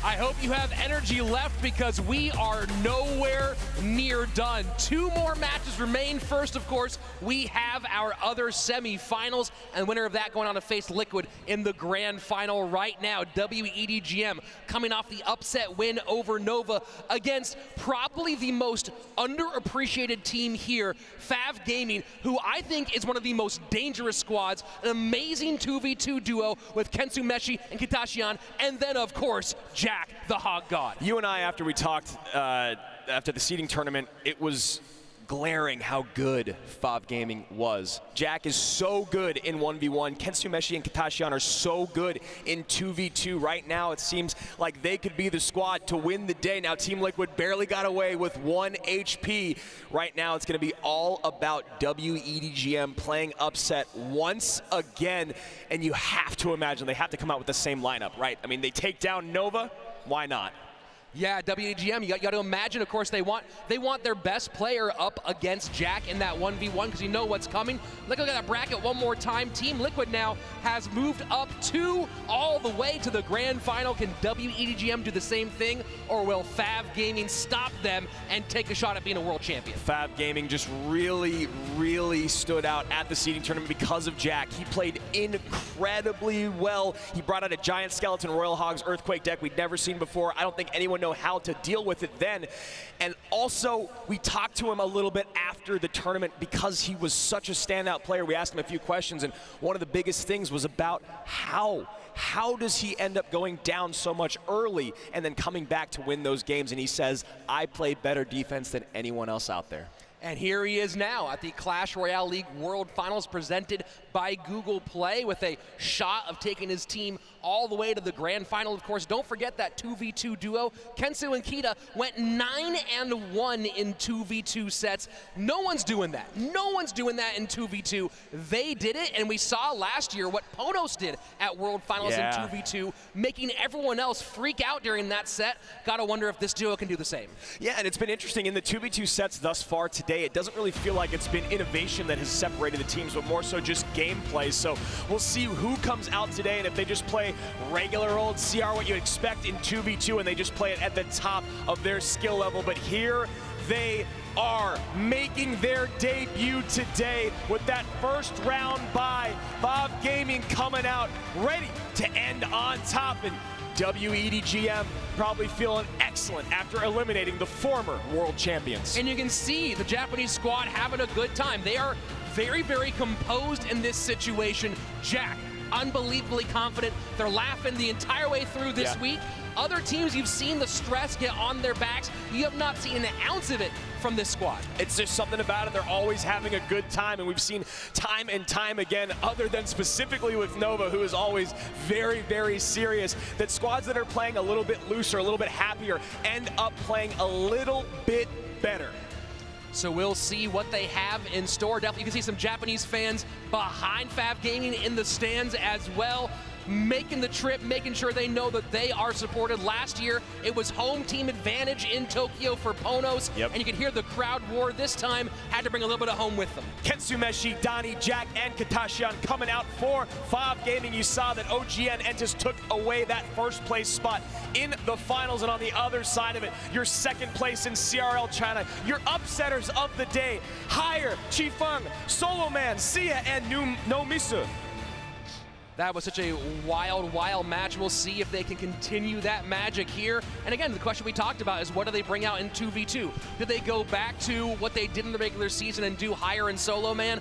Or do they do what worked earlier against Nova and put Nomisa in that set and save Higher to go up against Jack? I think you do exactly what you just said. I really do. After the way that Higher played so very well and what that duo did in 2v2, I don't think you mess it up. I think they're all feeling great about how they played. They took out the world champions. Let's do it again against Fav, who is rookies, honestly. They're new to this stage. I mean, everyone really is, but right now, Solo Man and Nomisu have already played a match. And here they are coming back out again. Kensu and Kita, of course, going to be here as well. Double tornado ban for this 2v2 set. Yeah, very interesting. Our first double ban of the day, and Tornado never a surprise. I mean, honestly, it's always been basically Tornado and Poison banned, other than save for a few moments where Giant Skeleton or Dark Goblin gets taken off. But here we go, double NATO off. Gonna be harder to activate King Tower, gonna be harder to bring all those units together and get some great spell value. Let's see how they take advantage of this one card ban in this 2v2 set. You know, a lot of the conversation about this team goes towards Jack, of course, for good reason with his multiple top ladder finishes and his great hog play, but you cannot talk about this team without talking about Kensumeshi, who's been a longtime veteran, 4 seasons in CRL, has been great in both 2v2 and head-to-head play, and much like some other players in his Western counterparts, he's moved away from the 1v1 and into the 2v2 King of the Hill specialist role. Lifetime record 62% in King of the Hill with 2 sweeps. This is another player to watch for Fav. Yeah, and the big thing here for Fav is that they really need to pick up the 2v2 set because they don't have any player on their squad with an above 60% head-to-head win rate. Not one on their whole squad has done it in head-to-head. So I think that's a really, really big factor when you don't have someone like that on your squad to be like, you know what, even if we drop a set, this guy can take it home for us in the 2v2, or excuse me, in the 1v1 and the King of the Hill. We gotta wonder the confidence that you're getting out of W.EDGM right now with what they just did against Nova. A truly dominant performance against Nova. They have to be riding high, and of course, we just saw what that emotion can do for a squad with Liquid surging past, to not use a better word, surging past that semifinal into the finals. Can W.EDGM do the same thing? You know, it feels like if any day they were going to be able to do it, it would be today. They looked so stellar in that first round. It really looked like Nova was playing from behind in 2v2 and 1v1. It's not often that you see LCOP not really knowing what to do, not really looking like the force that he always is and always probably will be, but Higher came out and put in some work. So these 3 gentlemen, I'm pretty sure, will be in the same spots, but we'll get to that when we get to 1v1. Right now, it is Solo Man and Nomisu against Kita and Kensu, which I love saying that. Yeah, Solo Man led CRL China in 2v2 in the fall 2018 season, 9-2 in sets, 20-10 in games, a 67% win rate, and nearly matched that again this last fall, 65% win rate, 8-4 in sets. Very talented 2v2, but again, let's go back to the Japanese squad. 76% win rate in games, 9-1 in sets. Unbelievable. You have to give them the advantage in this opening moment. Yeah, so here we go. Second place in CRL China going up against second place in CRL Asia. We've got Fav Gaming and W.EDGM in our final match of semis. Solo Man and Nomisu top of your screen. Kitashian and Kensumeshi at the bottom, and Kensumeshi maybe not as well known to Western fans, but both in CRL China and CRL Asia, a lot of players list him as one of their favorites. Yeah, including LCOP, who he picked as well. Well, game recognized game, Andrew. That is true. So here we go, Mega Knight, Musketeer left-hand side. Poison will burn off that Musketeer. Is There's a building in the hand of Fav. There's Bomb Tower. And there you go. EQ down. Giant Skeleton might be enough to block here in time for the bomb, and it does. Yeah, that mass was huge, and a little bit of help from that Bomb Tower going off, and a great miner to turn that baby. Ewiz comes down, well-timed, taking care of the Skeleton Barrel. But what's great here is now Kita and Kensu get to not have to worry about these 2 units crossing the river. Giant Skeleton so maligned for so long, and then suddenly roared into the meta in 2v2, and then this summer, out of nowhere, became a stalwart in head-to-head play. Yeah, that Giant Skeleton clone deck was a nightmare, but then it's the same thing that kind of happened with the Bomb Tower. Even though the Elixir Golem isn't as threatening, people were using it so often they realized how good of a card it really was, just like Giant Skeleton. So now we've seen it with Royal Hogs, we've seen it with Graveyard, we see it all the time in 2v2. Well, everyone focused so much on trying to get Giant Skeleton to tower, not realizing that that wasn't its great value. No.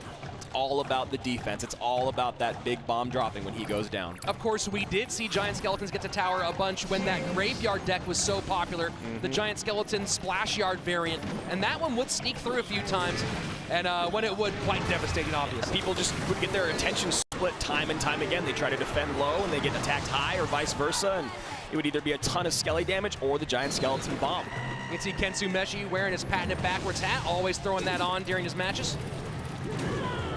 And Miner does not turn around the Mega Knight. Instead, the other Mega Knight gets in a little bit too early, and it stays high on defense. Ram Rider does not break through, but so much damage just came in. So now Fav kind of selling out with the Miner rocket push. Something that we saw a little bit early on in CRL West, but never really again. Here we go, splitting wall breakers one more time. Fav Gaming making it interesting, but right now, W.EDGM in the lead. 12 seconds remain here in regulation. And W.EDGM, I believe, does have the spell power to just take it out, but they've got to be conservative with their elixir first and foremost. Take a look at this, though. Oh, the rocket! Not being conservative whatsoever. Rocket's coming in! Snowball does it! Fav takes it! And look at how close this was. Ram Rider, Mega Knight, Miner, and Musketeer all on the tower. And I honestly don't think Fav thought they were going to get away with it. I really don't. Kensu looked shocked when they pulled it off, and that was just a beautiful sellout at the end. Maybe just a little too conservative was W.EDGM, who had the spell power, maybe just needed to pour on something more aggressively, not thinking about the spells, just creating offense. We're going to look at that finish again, of course, because, wow, unbelievable. And like you said, this put the pedal to the metal. Knew in this 2v2 that you could just start throwing spells and someone was going to win the race, and this time it was Fav Gaming. Yeah, so let's take a look at that for all of us that may have missed it. Very, very close here at the end, but the Rocket Snowball Poison combo, absolutely brutal. So this is what started it. You love the Miner Rocket play because it's 9 times out of 10 going to pick up that unit that your opponent drops to defend. And you can see there's going to be a second poison played on tower, almost naked here in a moment, done by Fav Gaming. And you kind of look at that, it's going to be after this skeleton barrel. You look at that and you go, maybe they're pressing the action a bit too much, but in the end, it paid off.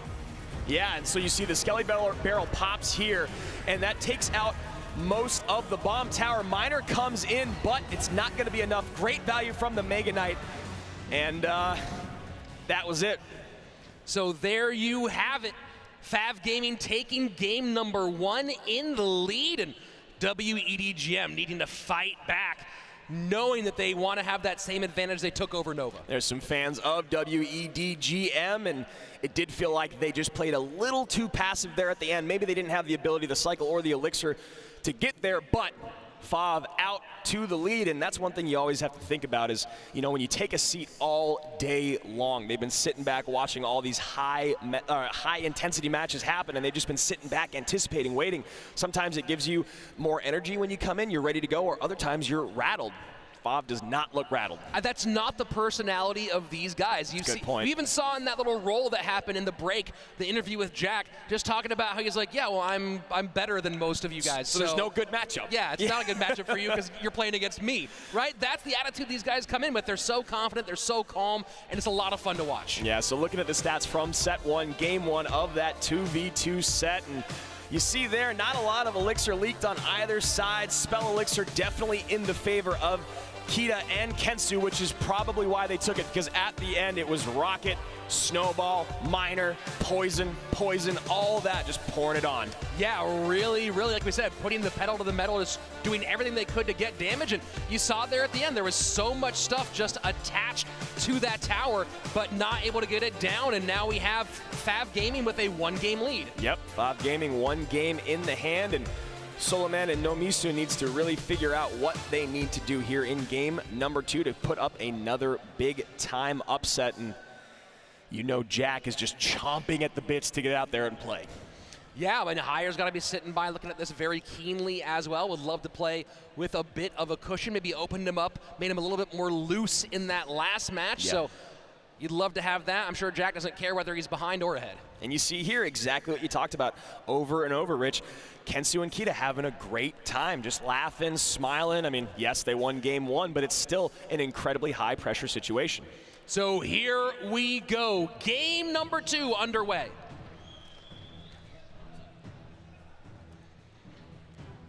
Kita and Ketsu on the bottom, Soloman and Nomisu at the top. Hanging out.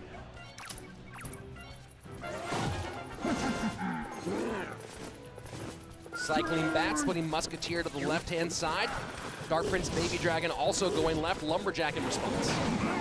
And again, aggressive early spell play, and you know, you think about that, might be what saved that game for Fav in number 1. Yeah, really was. Getting that value as early and as often as they can.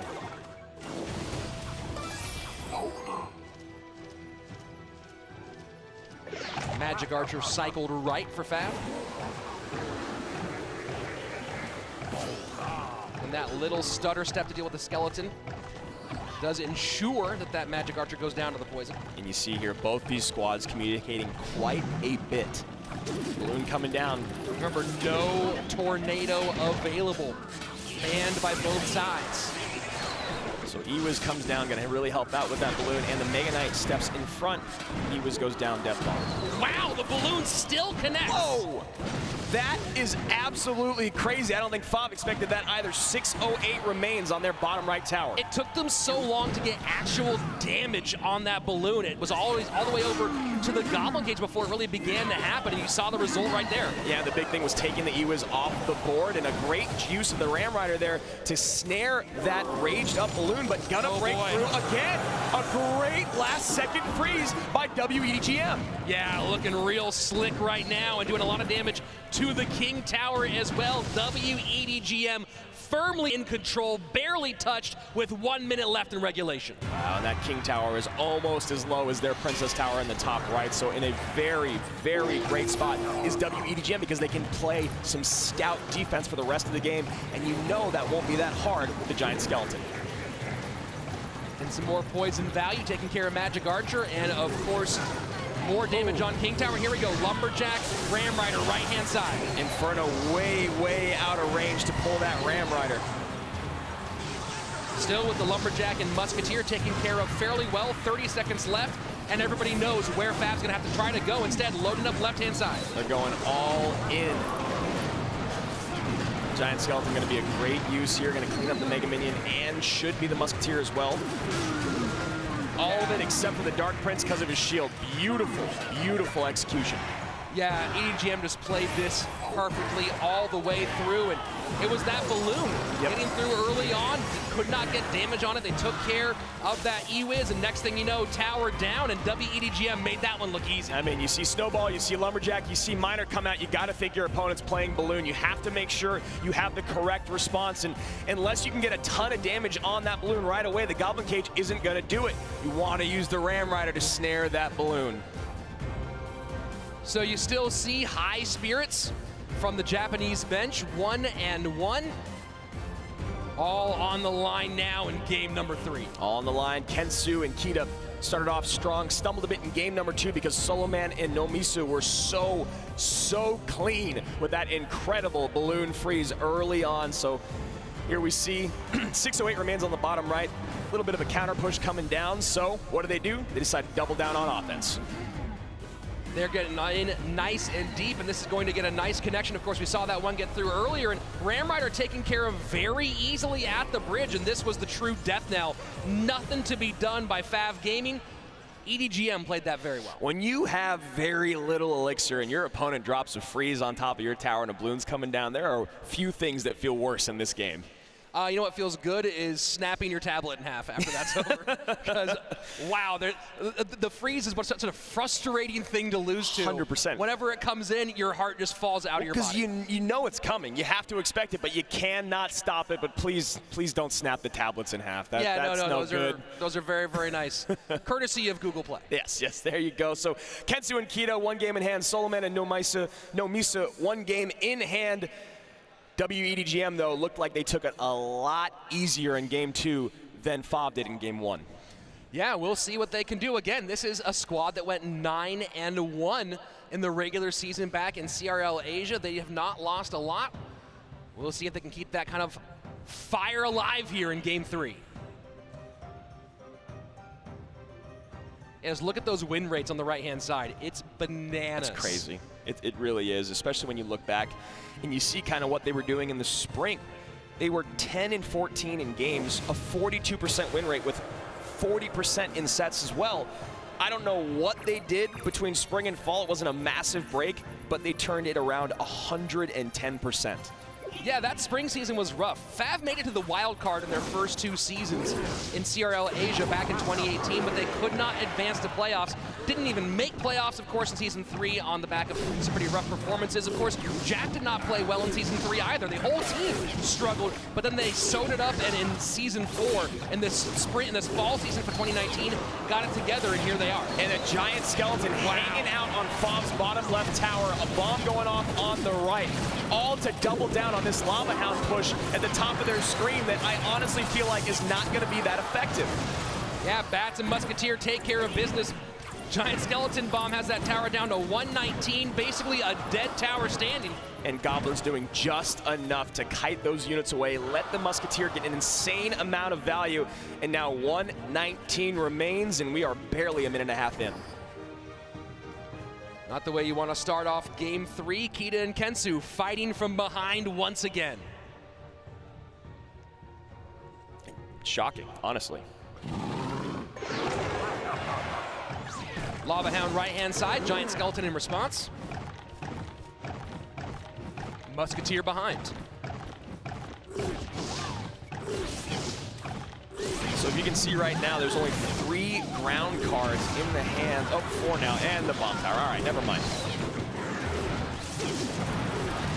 Dealt with much better that time. Of course, have to let that miner go on the left-hand side, let the tower get taken down, and now another big lumberjack balloon push right-hand side. And they're doing the right thing, just pouring it on offensively so that you cannot really support that Lava Hound. You see, now the lava's going to make its way across the river, but the Inferno Tower has already almost burned it down. A great lightning comes in late from Fav. Beautiful lightning and a nice pickup on that miner in the back by W.EDGM.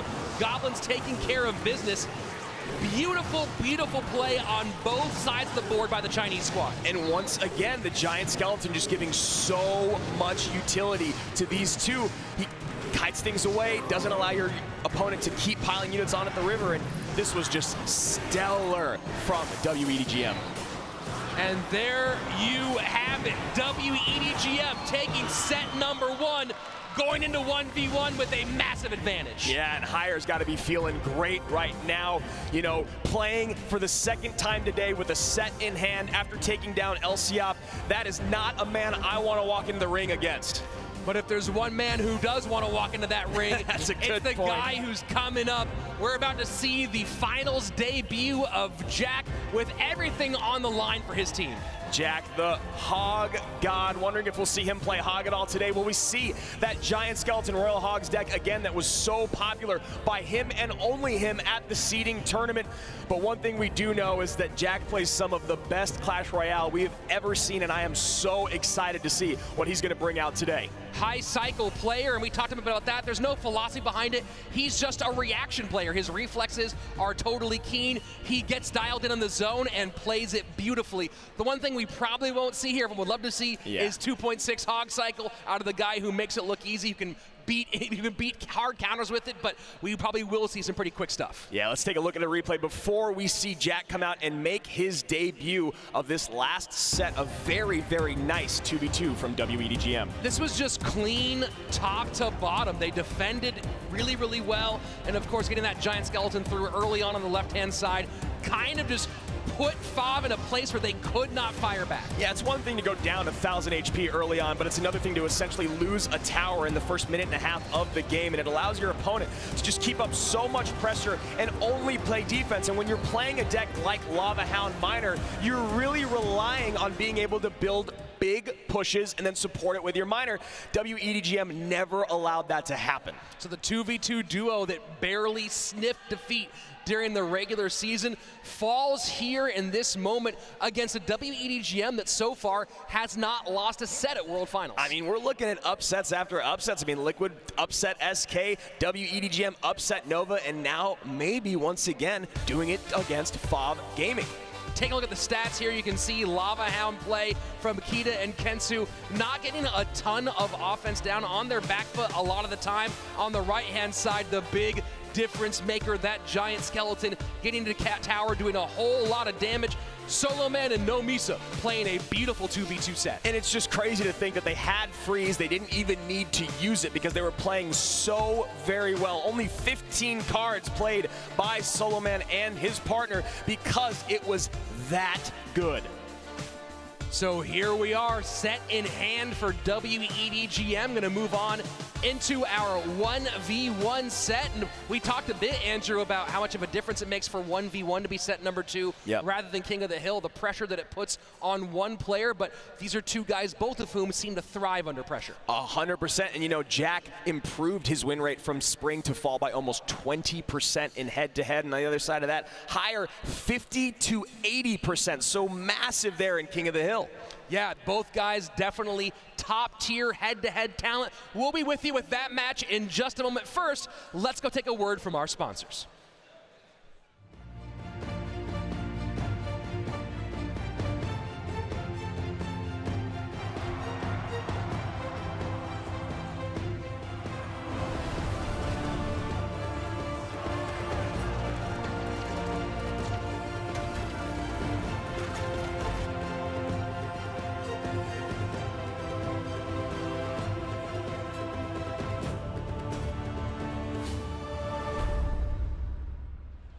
So, of course, the Google Pixel 4, the official device of the Clash Royale League 2019 World Finals, and all players playing, of course, on Google devices, whether it be the Pixel 4 or one of the tablet variations, and some of them prefer to have the extra space to play. Some of them just like the feel of a phone in their hands.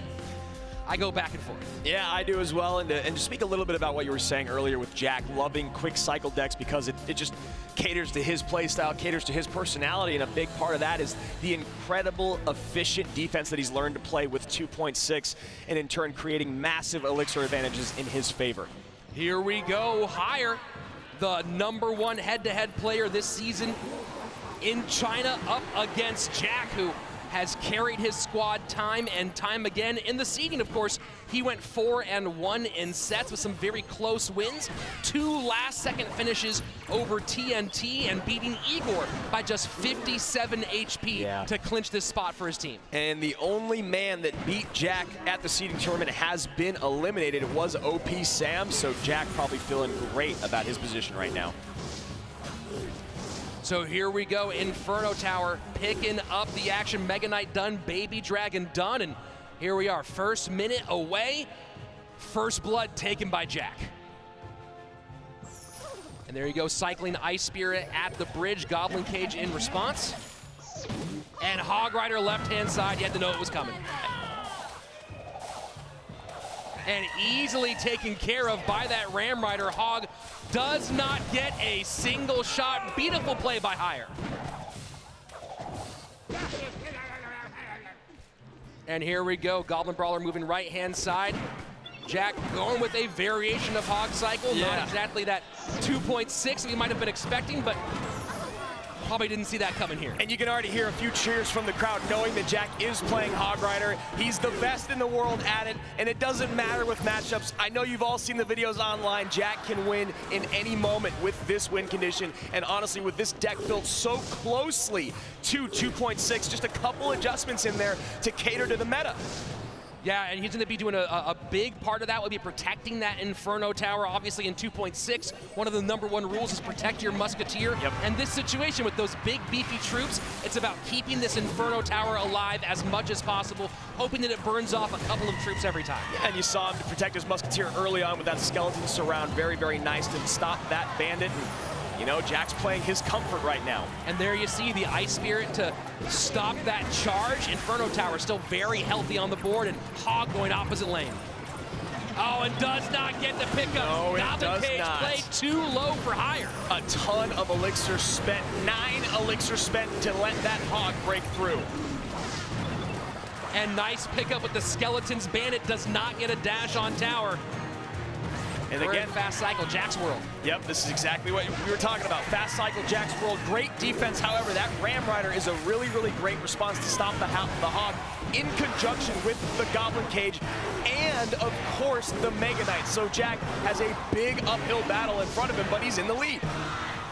Here we go, sudden death overtime. 2 more minutes left to decide the winner of this one. Ice Spirit picks up the Bandit at the bridge, preserves that Musketeer just a little bit longer. Poison getting rid of the Goblin Cage, adding damage on tower. Yeah, Higher playing that Goblin Cage just a couple tiles, well, higher to make sure it's gonna pull that Hog Rider.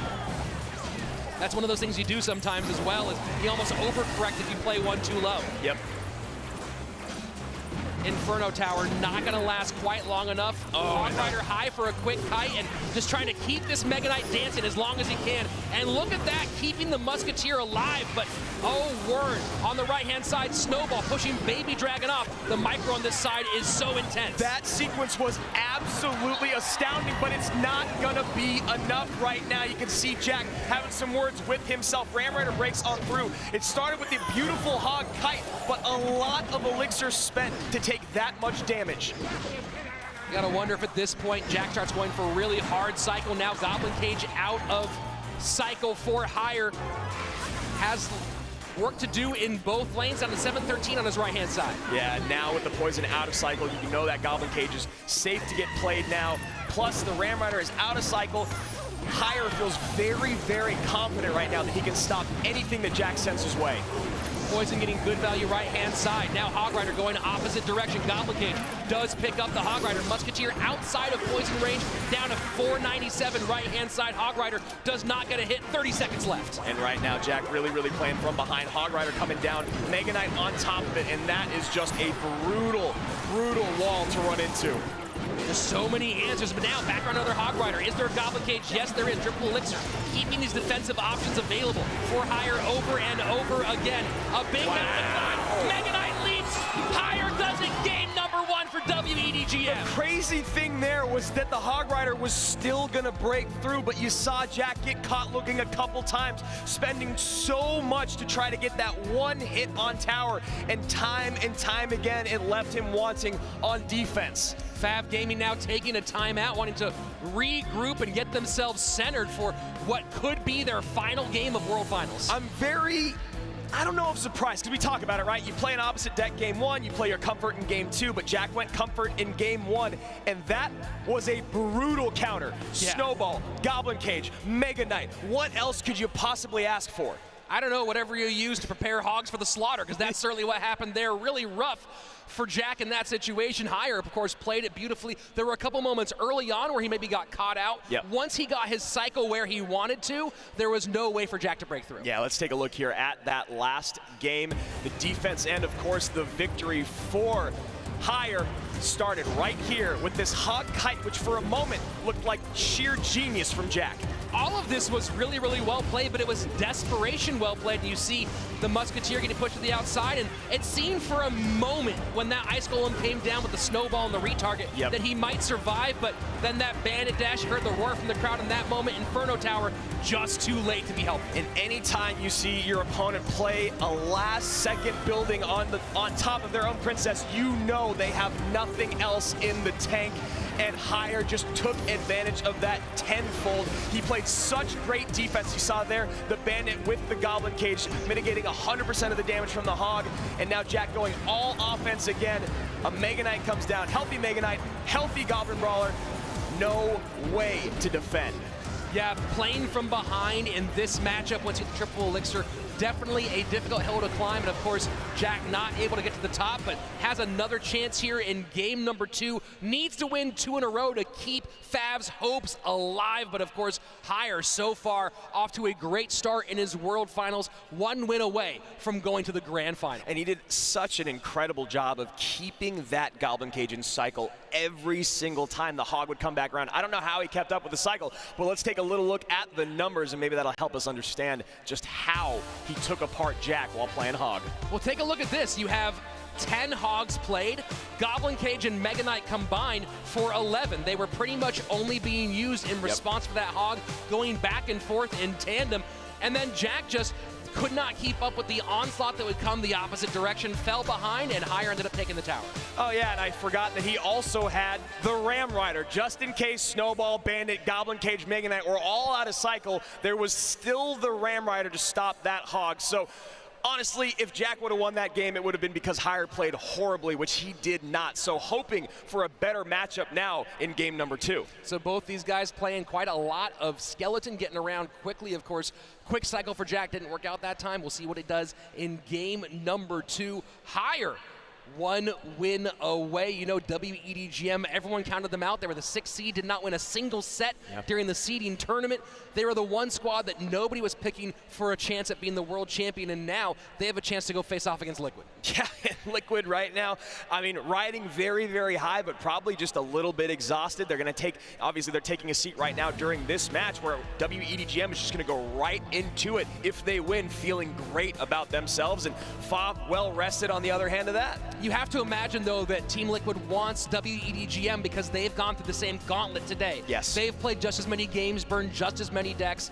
They want to go up against that squad rather than go up against the Japanese team. 100%. I could not agree with you more. And here we are, Higher in a great spot for W.EDGM to make it to the CRL World Finals 2019. Both players cycling Bandit. And Jack looking like it's going to be bridge spam.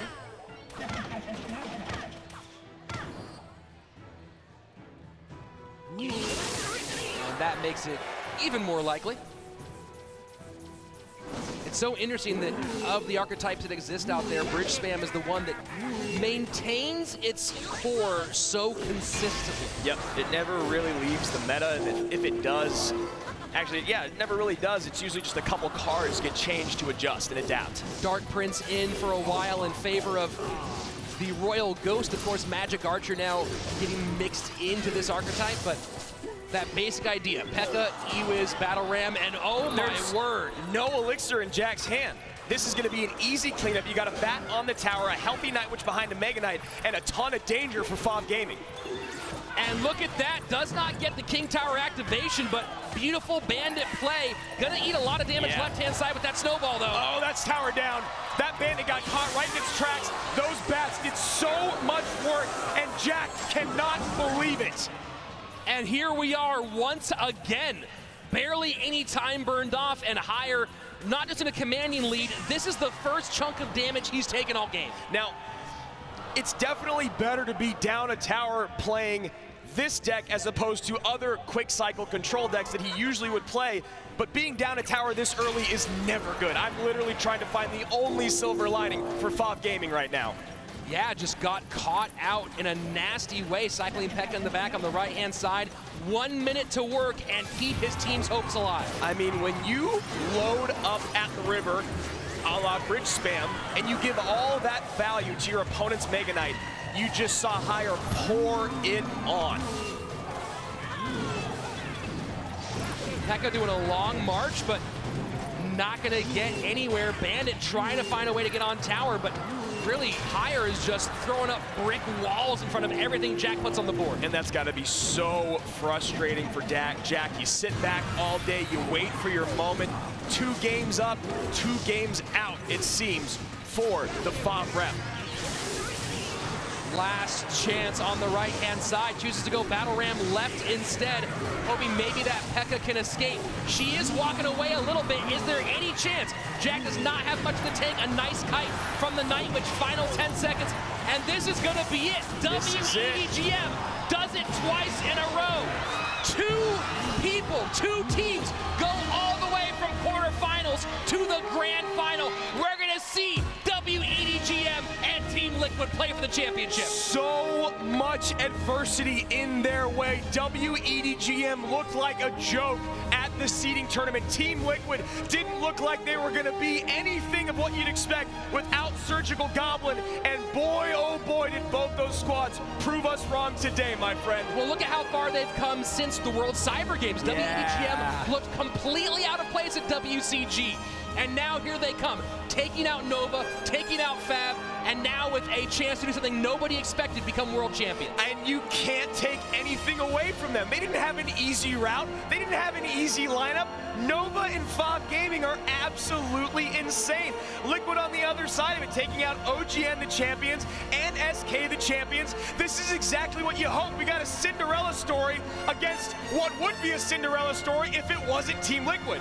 This is wild because both times here, W.EDGM not just taking the win, but doing it in 2 sets, and we talked about that early on.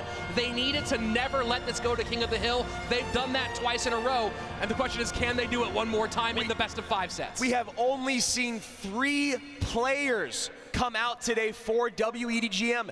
That's it, and they're in the finals at Worlds. That is how good they are today. The big question now is how do they match up against Team Liquid the way they're playing, especially with Igor turning into an absolute beast here on the World Finals stage. Before we get there, though, let's go down to the replay and take a look at some of that action. Yeah, here we go. Replay provided by Google Play. We get that Mega Knight jumping right on top of that Magic Archer for Elixir spent. The only thing he could do was kite with the Battle Ram. P.E.K.K.A's out of cycle, no Elixir. Can't send the Bandit into that. No way, no how. Bandit comes down. Uset did not get the King Tower activation that he wanted. Would have helped with the bats, but that's tower down. Yeah, just absolutely nothing in hand.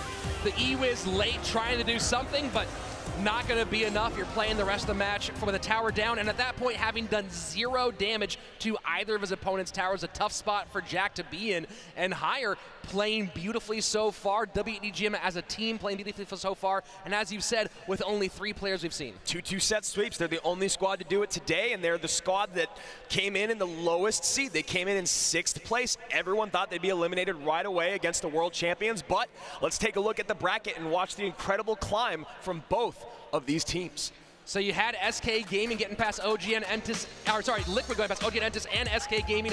Now in the grand final on the opposite side, W.EDGM, Nova and Fab, and now we have 2 bottom seeds playing for the grand final, something no one expected. And you got to imagine that Team Liquid is really happy that Surgical Goblin got here because really, he's the one who brought the 1 HP they needed to be in this final. Yeah, you don't know what would have happened if someone else was in that spot, but you got to imagine that Surgical's probably the guy you want there. 1 HP takes Liquid to the finals. 2 set sweeps take W.EDGM to the finals. Let's go. Let's head down to the floor where Rachel has Higher coming off that beautiful 1v1 set. Thank you guys so much. It was an incredible 1v1 set, especially because it moves this team straight into the finals. So to get there today, you had to take out a team from CRL China. Then you took out a team from CRL Asia. You are about to face a team from CRL West. Are you prepared? 你刚才打赢了2个亚洲的队，然后现在准备要打西部的，你准备好了吗？准备好了。 He said, I'm ready. Oh, you're ready. Well, the rest of your team has been working so hard, and you, Higher, have been working so hard to prepare yourself for this moment. This might be your last chance to address the fans, the audience. Is there anything you want to say? 他说，这有可能是你最后一个机会，给你的粉丝说一些东西。你想说什么？感谢你们一直以来的支持，我后面一定会全力以赴。 He said, thank you for your support. I will work hard. Higher, you've said some wonderful things here on stage, but I want to know what is in your heart. Do you have the fierce heart of a champion? Are you ready to fight? Show me your anger face. 你心里面有没有钻军的心？有，必须有。I must have it. I cannot wait to see this champion heading up to the tower. We have the finals coming up so soon. We are going to go to a quick break, and when we come back, oh, the game's going to be good.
Welcome back.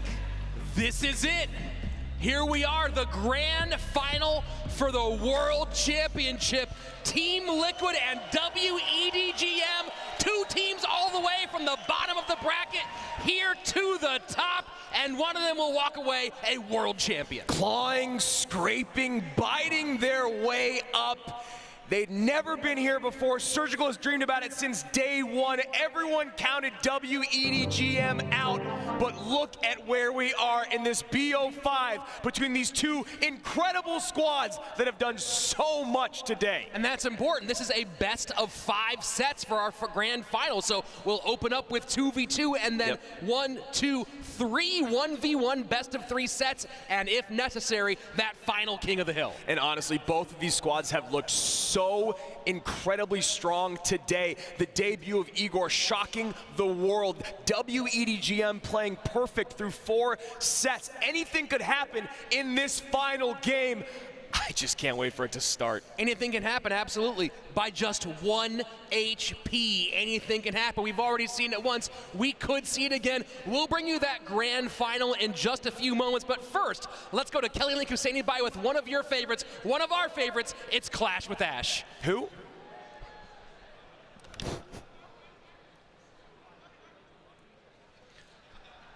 All right, we'll be with that in just a moment. Instead, you get more of us for a minute. I'm sure that's what you all wanted, was more of us, if we got a second, all right, everyone, who here thinks that W.EDGM is going to take it? Get loud. All right. Who thinks it's Team Liquid? Okay, all right. I think we know who's got the home court advantage today. Well, we're gonna have to see what happens, and we are back here. We'll be with that in just a few minutes, but first we're gonna hang out. Oh, here we go. We actually do have the interview ready, so enough of us. Let's go to your favorite, our favorite. It's Clash with Ash. But it was kind of a little bust. Hey everyone, Kelly Link here, and I'm joined by Clash, or with Clash with Ash. How you doing so far? What is up, Miss Kelly Link? How you doing? I'm doing great. After that last match that we saw with Team Liquid versus SK and Surgical Goblin barely clutching it out, I mean, I'm doing great. Dude, insane. Like that, this whole place erupted. It was crazy. So yeah, I'm feeling it right now. I'm feeling it. Yeah, I'm sure you go to a lot of Clash events so far, but for me, this has been like one of the best crowds that I've seen. I have been to so many Clash events, and this is the most energetic, like into the game, into the matches crowd I've ever seen. The feeling in here is like really just incredible.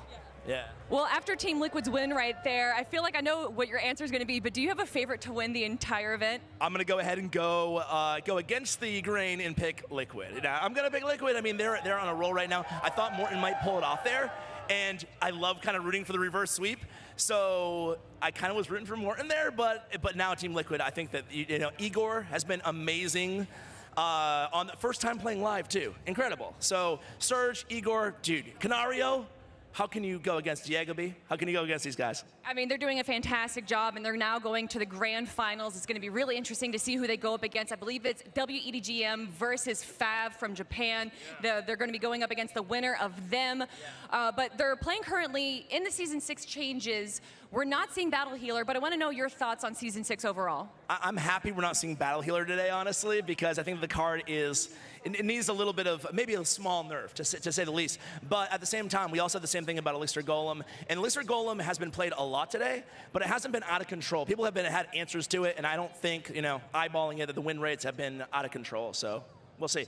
And yeah, Fav, dude, I'm looking at Jack, man. I want to see something big from him, so we'll see. What was the question again, Kelly? How you doing, man? Season 6, yeah. I'm feeling it. I think that Season 6 is pretty good. A lot of skins, some bonus skins, and it's pretty good. Battle Healer is a unique, interesting card, and I'm excited to see what they do with it. Well, where can people find you, Clash? I mean, obviously we all know you, but in case there's a few people out there that don't know who you are. Yeah, you can find me on CWA, Mobile Gaming, YouTube, subscribe, bell, stuff like that. Ash, as always, pleasure chatting with you. Thank you for joining me. Thank you guys for joining us here. Do not go anywhere because of more Clash action is going to be coming up right now. And we are back. Of course, that, if you need to know who that is, then I don't know what you're doing watching Clash Royale. Clash with Ash, of course, a big part of our community. He does a lot for all of us here. And Here we go. Yeah. This is it. What we've all been waiting for. It's been a wild journey. It's been a worldwide journey from Asia to China to the West, and now here at the Shrine Auditorium in Expo Hall, the final match of this World Championship.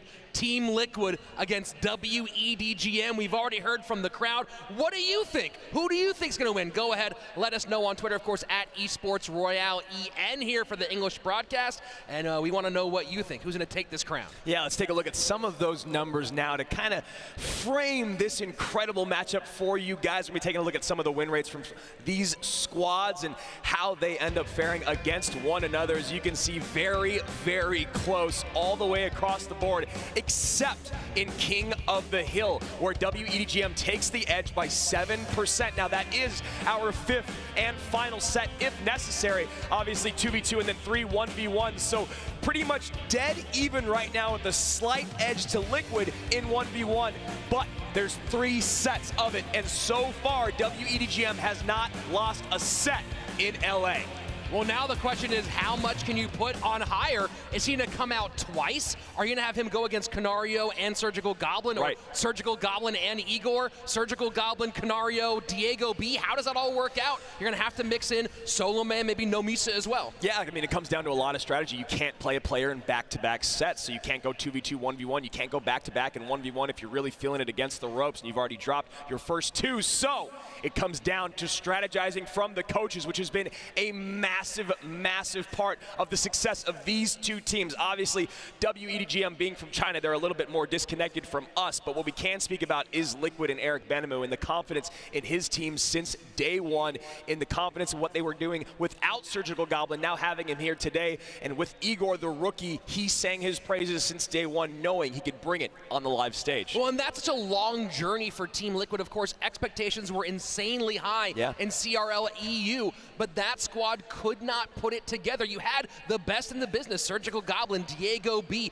Azealis, early on Buffmac, but they could not get it done. And then you go on to the next season, and there you go in the spring, a little switch, bringing in Canario, giving Buffmac a bigger stage on which to shine, getting Surge and Canario in 2v2, and next thing you know, they won that spring championship. And they were a great team in the fall, just no one could get through SK in this fall West season. And the big change was the coach from NAEU to CRL West Season 1, and that was an absolute great move by the Liquid organization. So here we are, World Finals, the grand final. W.EDGM going up against Team Liquid.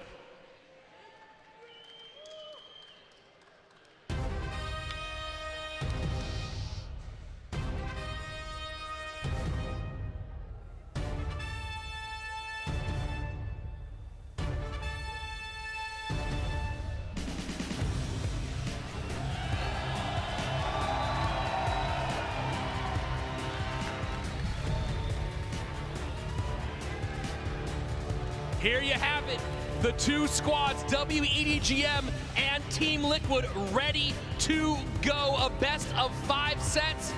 We have an idea of what that 2v2 might be, although big question now, Andrew, with 3 1v1 sets, do you keep the 2v2 duo W.EDGM as used today's success, or do you go with the Ace squad and Solo Man and Higher? I think you keep the 2v2 the way it's been today on both sides because they've been playing so well, but maybe you switch up that first representative in the 1v1. Give the guy you've been leaning on so much a bit of a break, but here we go, $250,000 on the line to see who takes that 150 or the 100K and that massive trophy on the stage. Liquid has dreamed about it for 3 seasons. Surgical Goblin, Diego B, Canario, and Igor, the last time they'll be introduced today. Here by the skin of their teeth. On the other side, the 1v1 specialist Higher has done so well for his squad. Nomisa and Solomon in 2v2. Chingfeng and Sia as well, a top-tier squad, proving that today. Yeah, they have been lights out from the moment they stepped on stage in that quarterfinals match, and this has been a crazy day. 1 HP, Cinderella stories on both sides. Now you have maybe the most celebrated organization in US esports, maybe in all esports, in Team Liquid, going against the underdogs, W.EDGM. Here we go, double tornado ban for this 2v2 set. Canario and Surgical Goblin coming out for 2v2 one more time, and W.EDGM not messing with what's working. Solo Man and No Misa here in this opening set. I love it. I'm ready to go. You knew who they were going to bring. They knew who they were going to bring out. It's just some good old-fashioned Clash Royale. No fancy tricks, just your best against our best on the biggest day in the game. Here we go. Eric giving some last instructions to his team. Surgical Goblin and Canario have played so much, so well together. They've gone on massive runs. They only need 2 more wins here to give their team a very important step towards that trophy on the other side.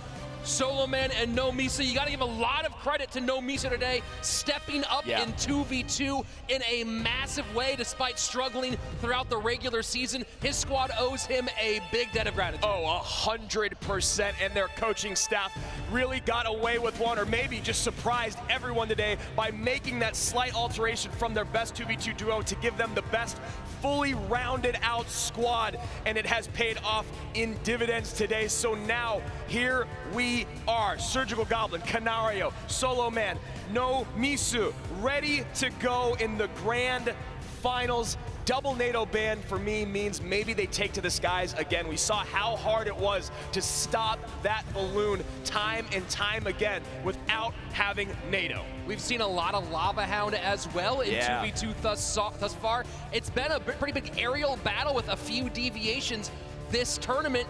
We'll see if they go back to that one more time. Yeah, seen a lot of miners, a lot of poisons, and a lot of Lava Hounds and Double Dragons in 2v2 today. I'd say that's been the main archetype of the day. Nothing really fast and quick cycle, because with Beatdown, if you go down early with those quick cycle decks, as you saw kind of what happened with Jack in his 1v1, there's just no way to come back quickly. You see a lot of the players using tablets rather than phones in 2v2 with so much going on. A little more precision necessary. Also, giving your teammate a better view of your screen for a quick glance at what you might have in hand, what's actually in cycle at the moment. So here we go, game 1 of the grand finals. Immediate miner to the back, picked up by W.EDGM. Giant Skeleton bats in front, and quick with the Graveyard. Dark Goblin in response. Yeah, Dark Goblin cycled a little bit early. Usually like to try to keep it behind the King Tower because of that right there, the spell susceptibility. And now that Giant Skeleton getting dangerously close. Yeah, that's not quite gonna hit, but you can see a little sigh of relief from Team Liquid. Definitely closer than they wanted. Surgical Goblin and Canario have become best friends over the last couple seasons. Surgical speaking Spanish, and it's been actually fascinating to watch their relationship grow over the couple seasons in competitive and out. Well, 2 guys who are both so capable in this game. Of course, you know, talent recognizes talent, and these 2 have grown as a team already. Western champions, want to be world champions as well. So we're seeing double Graveyard here from W.EDGM. Maybe still going to see some Balloon, or could be Graveyard from Surge and Canario. We talked about it before, but when that double Graveyard gets pushing harder and harder in double elixir time, it gets really frustrating. Of course, now with our shortened and heightened overtime, that double Graveyard can get even more devastating. And that was a really nice, cheap, effective miner push. It got a hit on the Night Witch, couple hits on the tower, gets a log in as well. Really, really nice use of cheap cards there from Liquid. And this time you see Dark Goblin played much further behind, trying to not allow good options for that poison. Still quite a bit of damage. 1447 on the left-hand side, and there you have an easy arrows to wipe out that Dark Goblin, get some damage on tower. Liquid been playing incredibly conservatively when you're talking about offense. Now that we're hitting double elixir time, you think this is the moment where they're going to start going all out. And there's the balloon. And Miner goes to the back. Bats getting a lot, and a snowball does not take care of one more bat, and look at that. Wow. Inferno Tower just finally getting to the balloon. Yeah, Bats taking for it, Miner taking for it, a perfectly timed zap, and almost a big-time balloon drop. Solid death damage, though, does put this back within reach. Another Graveyard down. Skeletons in response. Poison working on that Musketeer in the back. Couple Skeletons still getting hits. not going to quite drop too far down to just under 1,000 HP. We've got 3 cards that have not been shown yet. 2 from Liquid, 1 from W.EDGM. You have to imagine there's got to be a freeze in there somewhere. Maybe now's the time they pull the trigger on it. Raged up balloon doesn't quite get the drop. Death damage does get in. Not much separating these squads as we go into sudden death. Yeah, a lot of help from that death damage on the balloon. Liquid it behind by about 6 elixir collectively. Inferno Tower one more time, just burning off that balloon, but you know there's a second balloon available, wondering if they're gonna start cycling balloons at the bridge here now that the pressure's on. Yeah, really nice cleanup there on the Baby Dragon. Doing it right now would be a little bit too aggressive, so they're gonna decide to take a little bit of spell value. Solid fireball, gets it off the board, but now have to contend with one more graveyard push. Log to wipe off the Musketeer in the back. Yeah, I love that high Lumberjack placed early to catch the Knight that wasn't even down yet by W.EDGM. It looks like Liquid's playing in the future, but it's because W.EDGM has been doing the same thing over and over and over again. Liquid just not There's the freeze. There's the freeze. It does get through. Miner goes to the outside. The Miner's gonna reset. Wow! The opposite Princess Tower of W.EDGM keeps them in the game. Hear a pin drop in the Shrine Expo Hall right now. There's the freeze defensively from W.EDGM. High Goblin Cage just trying not to let any tanks get across the bridge. This time they do a great job of it. Skellies plus Dark Goblin gonna mitigate 100% of the damage. It feels like Liquid is in a great position to steal this game. And this time Giant Skeleton picks up the aggro from the Inferno Tower. Bomb in, freeze in. There it is! Balloons coming down! Liquid not quite there! Bomb goes off! That is it! Game one, and this room is going wild! That was such a back and forth. It was crazy, but Liquid learned how to defend efficiently time and time again.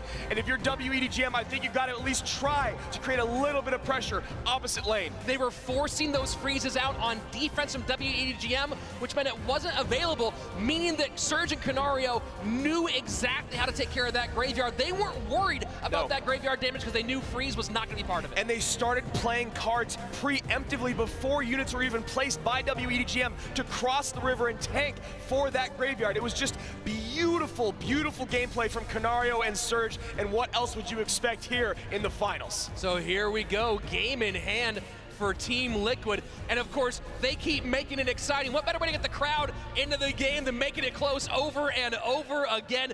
This is what we want from a grand final. Yeah, I mean, Canario and Surgical Goblin doing it all right now for Liquid. W.EDGM looked great early on in that game, but not able to close it out. Yeah, they, especially with the Inferno Tower, doing a good job most of the way through, picking up those balloons, but a couple death damage gets through, and that's all it is. And they did such a great job of orchestrating those attacks with the freeze, with the zap, with the Miner coming in, retarget after retarget after retarget, and they were just taking death damage for most of the game until they finally got the big drop in. And great plays, and you talked about it right here, Rich. Those are the defensive freezes being forced out by W.EDGM. At this point, Liquid knows they don't have to worry much about this graveyard. Skeletons, it's going to be Dark Goblin cycled way in the back, and they just take care of this fairly easily, and then able to load up at the bridge. I don't think a single skeleton even hits in that exchange, and now it's all Liquid making that push for the final win. And also, if you're W.EDGM and you start to see Goblin cages and units being cycled at the river, you can't just keep running into it over and over again, because you're giving your opponent a massive counter push, which is what they want when they're playing Balloon. If you can get a half health Giant Skeleton in front of your Balloon,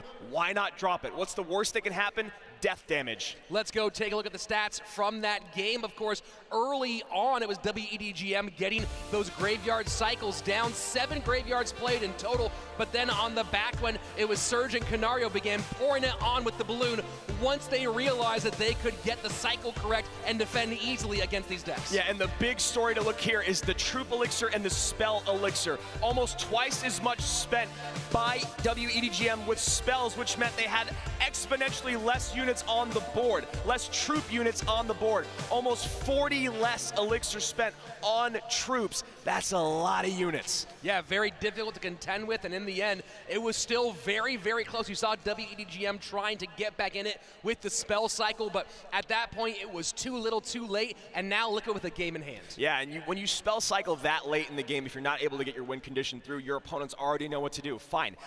Overspend over and over again.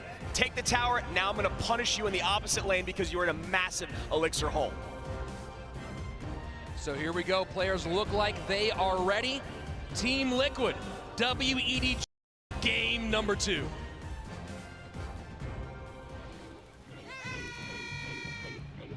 He's putting wall breakers at the bridge.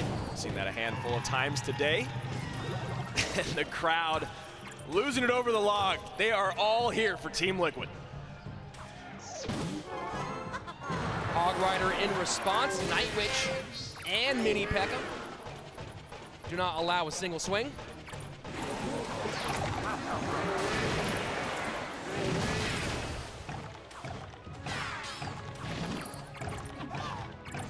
Night Witch and Giant Skeleton doing a little bit of do-si-do.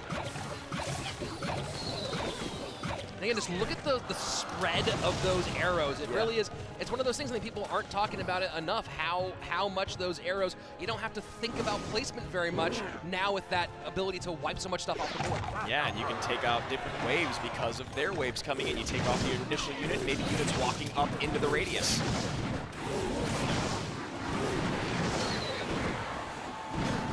And Baby Dragon taken care of, and Musketeer should go down to the poison. There she goes. Yep, very, very nice use of their spells. Nice use of the Giant Skeleton. Just well played all around by Surge and Canario. And again, you can see, look at the player cam on the top. Solo Man just definitely the shot caller in this pair, continuously sending instructions to his teammate. That's going to need just a little bit more love from Team Liquid. No, maybe not. Business taken care of. We are reaching the final 15 seconds of single elixir, and W.EDGM does have a slight lead in the right-hand lane. There it is. I was saying that they needed a little bit more love. They were going to try to break on through, but I decided to just play the Earthquake there, get a little bit of damage on tower. Going no tornado, Miner to the inside. Reminder, that is the ban, double tornado ban. There you go. Dark Goblin down, Lumberjack goes to a third health. All of this is going to run right into that Giant Skeleton. Should have plenty to deal with. Yeah, Log takes care of the wall breakers on the left-hand side. And can they keep this Ram Rider? There you go. Snowball. This Giant Skeleton bomb should do a good job keeping all that up. Just in the nick of time. They spent a lot of elixir to defend that Ram Rider, and that Giant Skeleton paying dividends once again. Ooh, look at that. Great, great high Dark Goblin catches the Inferno Tower, whether it was on purpose or not. It will make room. And just not quite able to sneak that Hog through. Here we go, heading into sudden death overtime. Liquid trailing by just a few HP. They just let those wall breakers go because one goes toward the Inferno Tower. Kind of a waste of 2 elixir there from W.EDGM. Bomb keeps the Mega Knight from getting that leap, and here we go. Hog Rider one more time, keeping pressure on. Snowball comes in. Hog does not get a hit.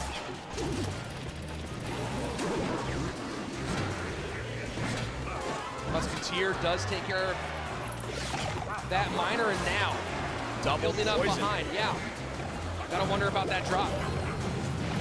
Lumberjack gonna go down, but just a lot of mass on that side of the map for W.EDGM. Hog Rider lost.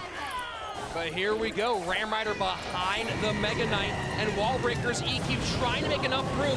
Ram Rider very healthy, making a beeline for that right-hand tower. Snowball comes in to save the day. They have so many responses to stop that Ram Rider, the Log, the Snowball, the Freeze, and of course the Inferno Tower. They are using them beautifully in sequence.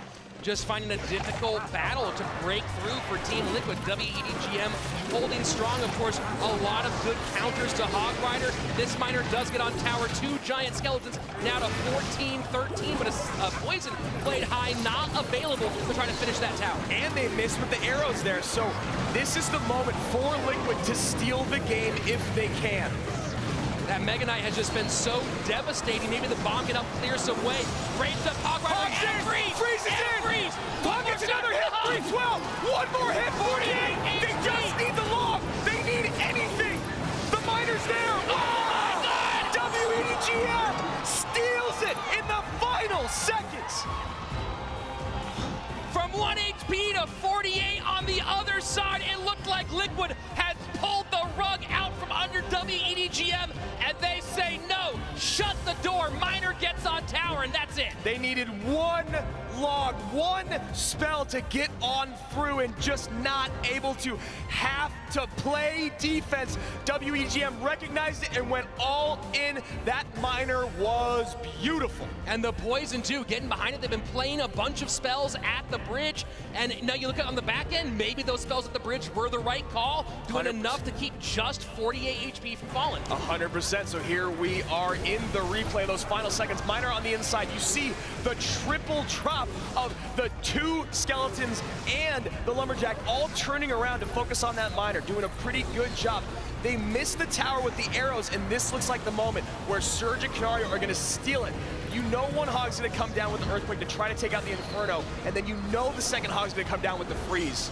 And this freeze is gorgeous, but the arrows do enough to prevent one extra hog hit, 48 HP. You can see just 2 elixir in both hands for the players from Liquid, and that's it. Game number 2 goes to W.EDGM. And that is almost as close as it gets, but apparently 1 HP is as close as it gets, not 48. So that's what I've been told. Here we go. 1 game in the hand of Liquid, 1 game in the hand of W.EDGM, and honestly, they were in control that entire second game. Yeah, it really felt like W.EDGM had it locked down. Just no way to get through for the Hog Rider, but a beautiful sequence at the end, making almost enough room to steal that game. Almost. But the arrows, that buff in damage, just enough. Here we go, our third and final 2v2 game of the World Finals. And look at this, Surge and Canario going Hog Rider again. I have to say, I'm a little surprised. I am too, especially when you see W.EDGM bust out that Mega Knight first play. That is not what Kana and Surge wanted to see. Gotta wonder if they've made some other small adjustments. Maybe that mini P.E.K.K.A might be some of their response, thinking if that Mega Knight and Ram Rider are in play. Oh. So maybe it was a bit of a game of who's gonna blink first, and neither squad did. And last game you saw the favorable matchup to W.EDGM. And here we go, first 50 seconds, and big chunks taken out of both sides by the Chinese squad. Yeah, about 700 HP missing, 1,400 in total for Team Liquid, and Nomisu and Soloman just sitting pretty. Both teams slowing down a bit after that fast opening. Taking their time just to build some elixir and confer with their teammates, figure out what the plan's gonna be moving forward. Yeah, and that's a big part of how Surge and Canario are gonna try to take this game. They have to figure out a different game plan. You saw them coordinate or orchestrate that perfect offense at the end. How do they do that? Not in the final seconds. And Nightwish comes down to pick up the mini P.E.K.K.A. Inferno Tower, and very nice that it has the bats in front to keep that Musketeer distracted.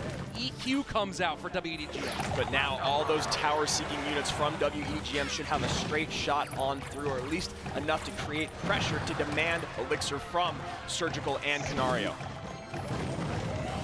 And this is how they want to build this push, but unfortunately, Mega Knight gets through, although that Hog Rider might be able, no, Mega Knight does take care of business. Does aggro that Mega Knight just long enough to keep it in the death bomb range, but a big push coming down. Defensive freeze from Team Liquid is taking make sure this Mega Knight Ram Rider push does not get on tower, but Soloman and Nomisa keeping the pressure on. Miner to the back, picked up by the Lumberjack, but Baby Dragon might be able to get to tower. This Mega Man gets one more swipe in. No, Giant Skeleton drop to pick it up on the left-hand side. They are spending so much elixir just to stop the bleeding on the left-hand side, and it really all started just a moment ago with that great sequence from W.EDGM taking advantage of that low mini P.E.K.K.A played with the high freeze from Team Liquid.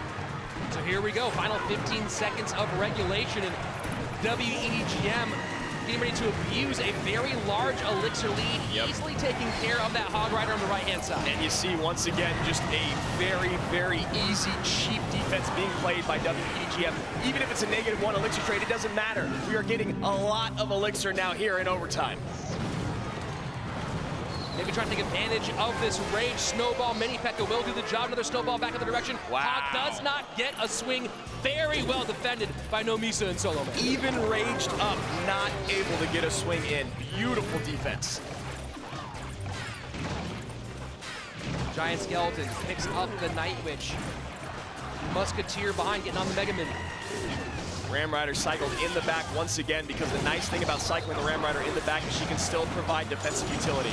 A great freeze. Yeah, look at that. Keeping the Ram Rider in the Death Bomb range. Mega Knight going down, and now quite a bit going the opposite direction from Liquid. 11 Elixir combined for W.EDGM to defend.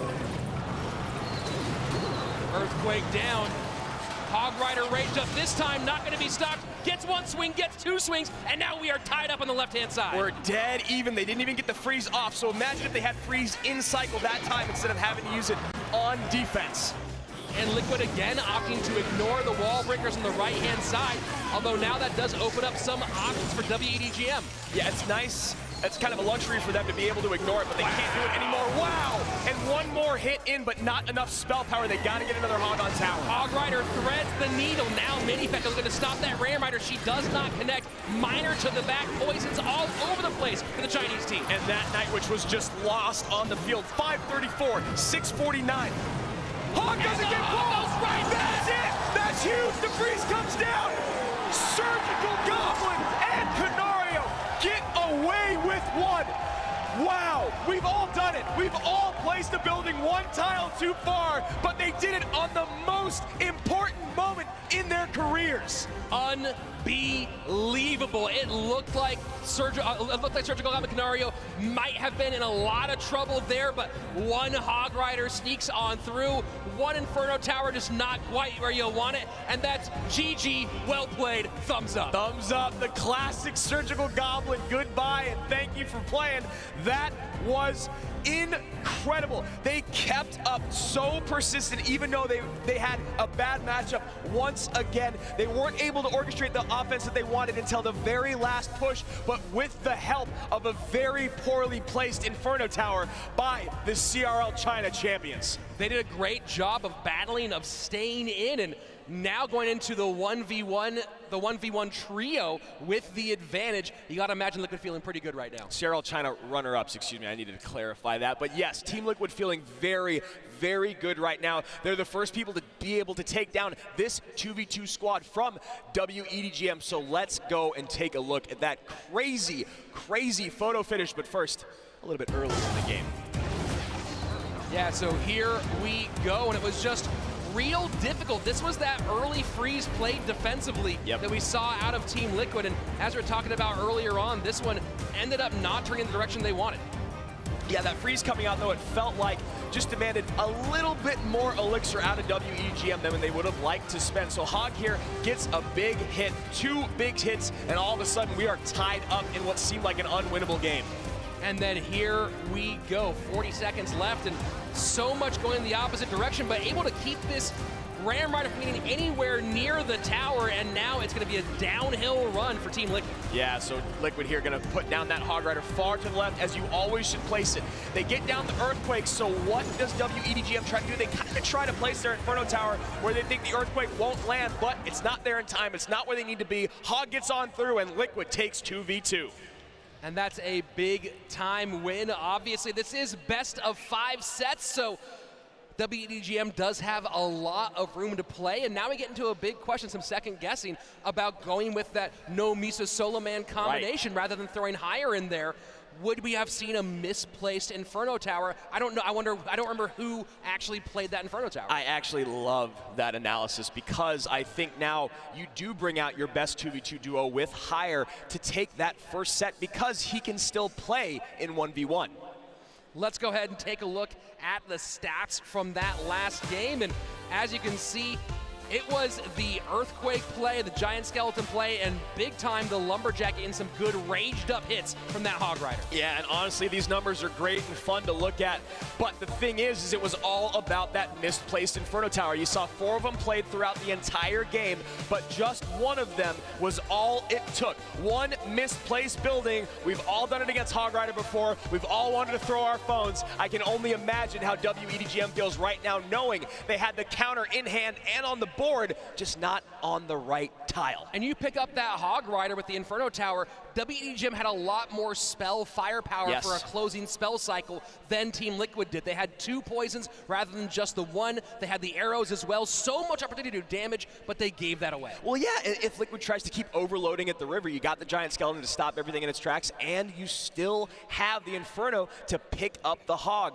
But that's the past, now the future as we move on to our 3 1v1 sets. And yeah, where it's going to be pretty wild. So many best of 3s coming out. Of course, we're going to see some of the best in the business go head to head.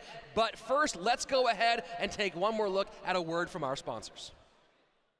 Introducing Google Pixel 4.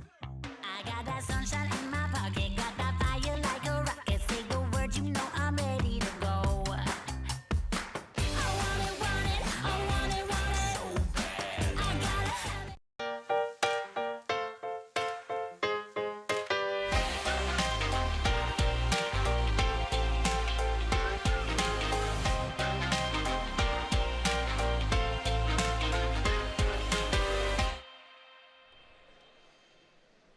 We're back. Thank you again to our production partner, Google Play, bringing you the Clash Royale League World Finals in 2019 live from Los Angeles, California in the beautiful Shrine Auditorium and Expo Center. It's been a great venue to host this event in, and these players have been giving us quite a show. Oh my goodness, I don't even have a voice anymore, but here we go with Canario's favorite card, the Fisherman. Obviously with the massive nerf, probably not going to be showing up today, and higher on the other side of it. We saw earlier on today in his prior matches, he loves the Skeletons. Skeleton's one of the best cards in the game. If you can get good, efficient Elixir trades out of that, you are in a great, great spot. And Higher Canario coming out right now seems like the thing to do, right? Canario's playing well, he's on a run. Higher clearly playing well, on a great run. Let's let those guys ride the high and see if they can continue on and take that first set for their respective squads. Well, Hire's done a great job of taking advantage of his opponent's mistakes. Yes. And there have been significant mistakes from his opponents so far today. I don't expect the same thing from Canario. Not at all. Here we go, 1v1 between Canario and Higher.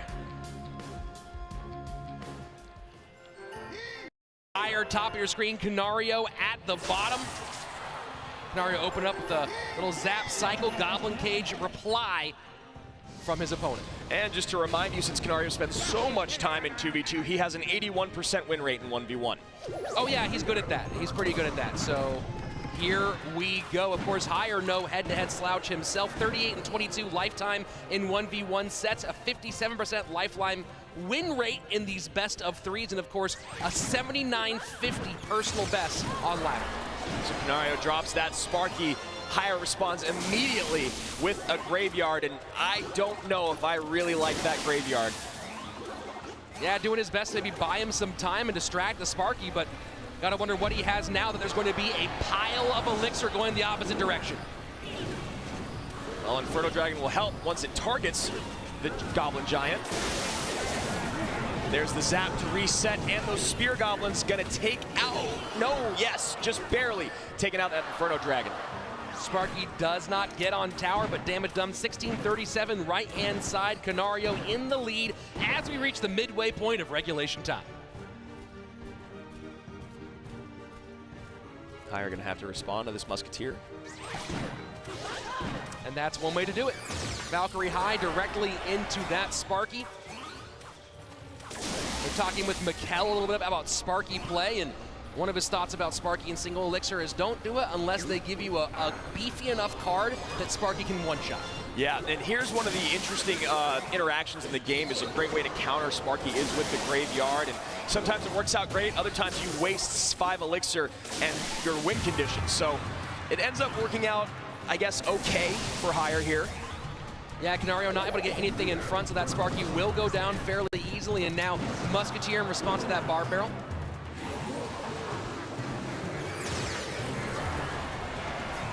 now that we're in double elixir, Canario picking up the pace on Sparky. Yeah, you got to feel like he's going to go in with it. Yep, there it is. There's the graveyard because the Sparky cycled in the back, going to be distracted by those skeletons.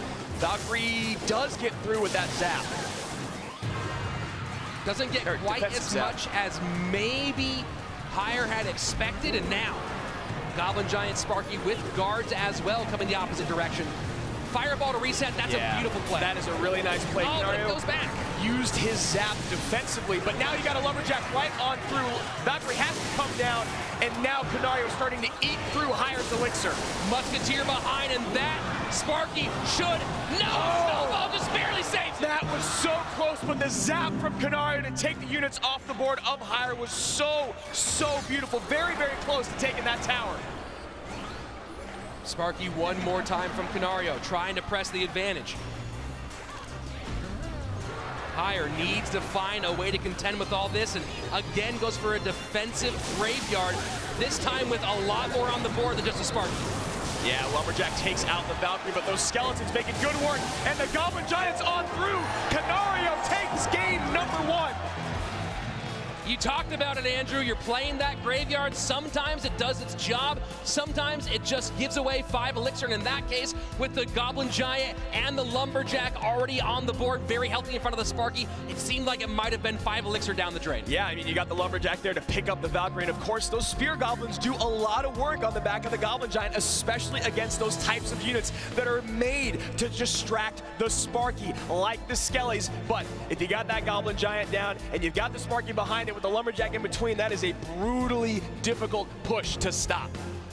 So game number 1 goes to Canario. Game 2 on its way in just 1 moment. Hire, the 22-year-old from the Hunan province in China, trying to find some way to beat the Spaniard in Canario. Let's go ahead and take a look at some of that action here from this Graveyard Sparky matchup. Yeah, and it's tough. You know, the RNG behind that Graveyard Sparky interaction, very, very difficult to manage, impossible to manage, actually. So here we go. Canario setting up a push, opts to let that Inferno Dragon lock on, and he knows he can play his Goblin Giant and his Lumberjack now. Yeah, it just completely loads up here, and maybe trying to distract stuff long enough, let those archers do some work, but the Fireball comes in, completely takes them off the board, and that's it. Goblin Giant to tower, stab, stab, stab, tower down, and that's game number 1 for Canario. I mean, Hire is spending so much attention and so much elixir up high that he almost forgets about the Goblin Giant, because we all know what it feels like when you have your opponent Sparky on your side of the map. It's the number 1 priority. But when they've got a Goblin Giant in front of it on your Princess Tower, maybe you need to rethink your priorities. All right, everyone, just give yourself a quick hit in the leg for that one. Surgical got all of you. So here we go.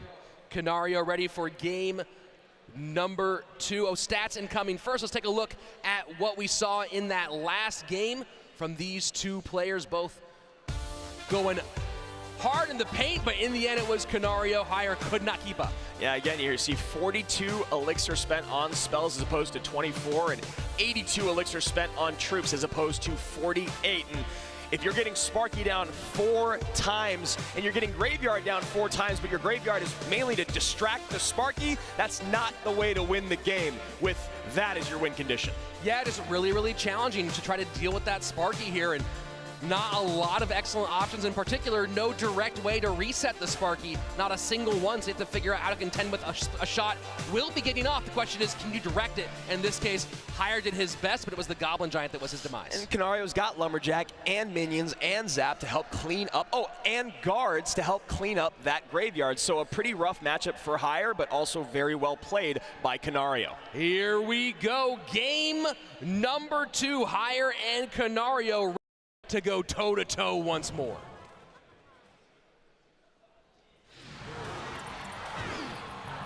So Hog Rider played by Canario, gets on through, 1 swing in, but a nice counter push and turn by Hire.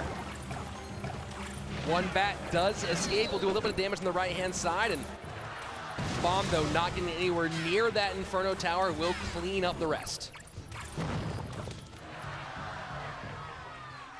Canario here analyzing his situation, figuring out what he wants to do.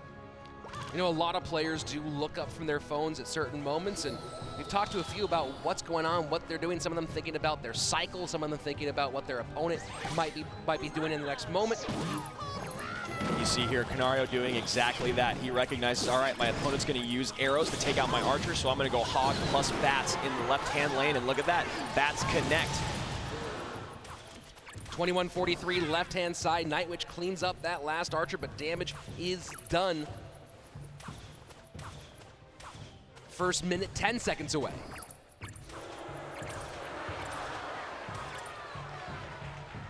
So both these guys playing very, very slow and calculated. Giant Skeleton left lane, and Canario taking a moment to consider his options. Thinking about what his opponent has in cycle, what the best counter is to this push that he's got in, and you know, that freeze, that Valkyrie's gonna unfreeze and take out those goblins. And Snowball easily gets behind. Giant Skeleton nowhere near tower. Hog Rider all over that right-hand side. Canario just abused that moment. Yeah, doing so very well with so little, and again, he keeps looking up, thinking about what his opponent's gonna do, and then he punishes him. Hog bats left, Valkyrie hog right. Valkyrie comes unfrozen, takes out those goblins, and look at where we are. 4:06 remains on Hire's top right tower. Double elixir time early in tower from Canario, going right-hand side with the Hog Bomb Tower. Picks up from Hire, looking to put together a big push in that left-hand lane. Bats do not get in front. A freeze to reset, tower goes down on the right-hand side. Graveyard in for Hire on the left. Now that Giant Skeleton is getting tanked by those bats. The Giant Skeleton making his way towards the tower, not gonna be enough. Canario gonna walk away with the quick set sweep. Hire's gonna take one more big swing, but you can't imagine that Canario's gonna make any major mistakes in this moment. Is behind a little bit on Elixir. Inferno Tower to pick up. Can he defend this final graveyard? Freeze coming at some point, just has to figure out when and how. Yep, and that's why he's spreading the units the way he is. Archers low, bats high, Skelly's in the middle. Bats are on the tower. 342, that's gonna take the tower. 7 HP. 7 HP, 7 HP. So oh my God. close. Liquid does it again, just skating by on the skin of their teeth. That was absolutely crazy again. The arrows came in, they were not enough. And again, it's one skeleton doesn't escape to get the job done. Unbelievable. The finishes today have been so close. Everyone's heart stopped there for a moment. Canario gets by 2-0 sweep, and now Liquid is one set away from being world champions. I mean, you talk about the ball bouncing in your favor time after time after time. Not only does Surge get on the plane and get his visa, not only does Igor show up and sweep your opponents, they come away with a 1 HP, a 48 HP, and what was this, 73 HP victory? It's crazy. Yeah, I don't know if any team has won by this thin of a margin this many times, but that's the difference. That's what makes a champion versus a runner-up, and right now, Team Liquid in a very good position, and you gotta, again, go back to that question about W.EDGM with that 2v2. Was that the right call in this grand final? I mean, obviously hindsight is 2020, not working out for them right now. Let's take a look at that last game here from Canario and Hire.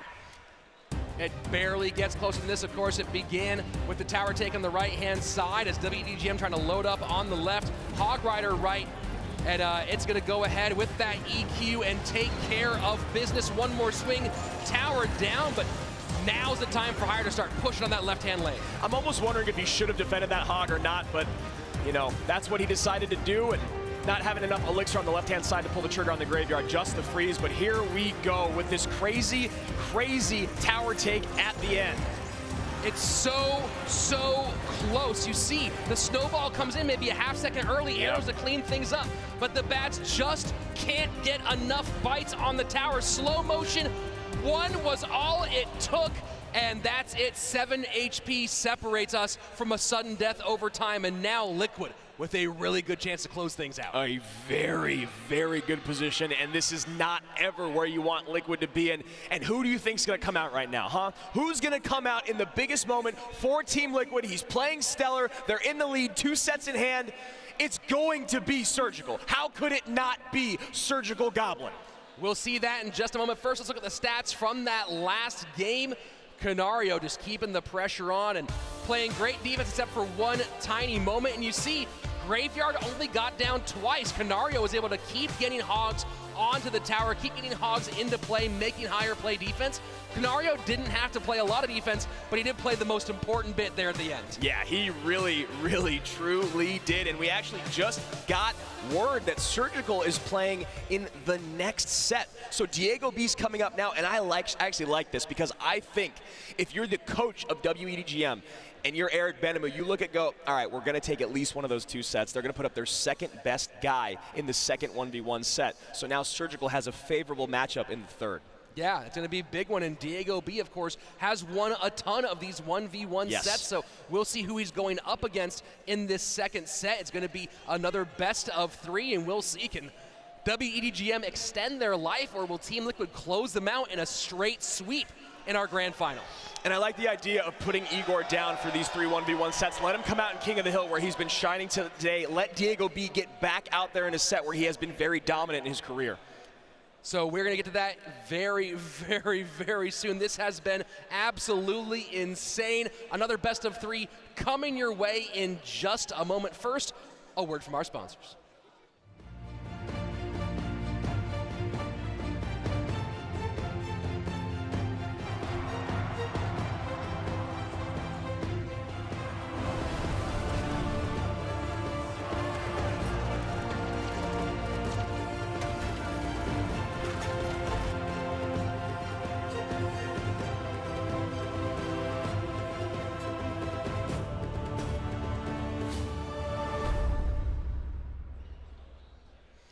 And again, Google Play, the production partner for this Clash Royale League World Finals, the Google Pixel 4, the official device of our event, and some players have taken some pretty good advantage of that device here, getting some big-time wins. And right now, we have 2 players who both would love to get it done. Diego B would love to be the hero here and close things out for Liquid and help them raise that trophy. Across from him, it's going to be another head-to-head specialist, Solo Man, taking the tower for W.EDGM. Yeah, I mean, in his career, he's 59% in that 1v1 set. Diego B, 80%, but not nearly as many sets played, and you saw him drop one earlier today. So this should be a pretty even matchup across the board. It'll just be about who's got the better matchups deck-wise and who plays better Clash. Here we go, set number 3 of this best of 5.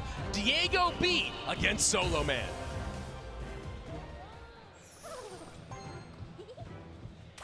One more time, Diego B, bottom of your screen, Solo Man at the top.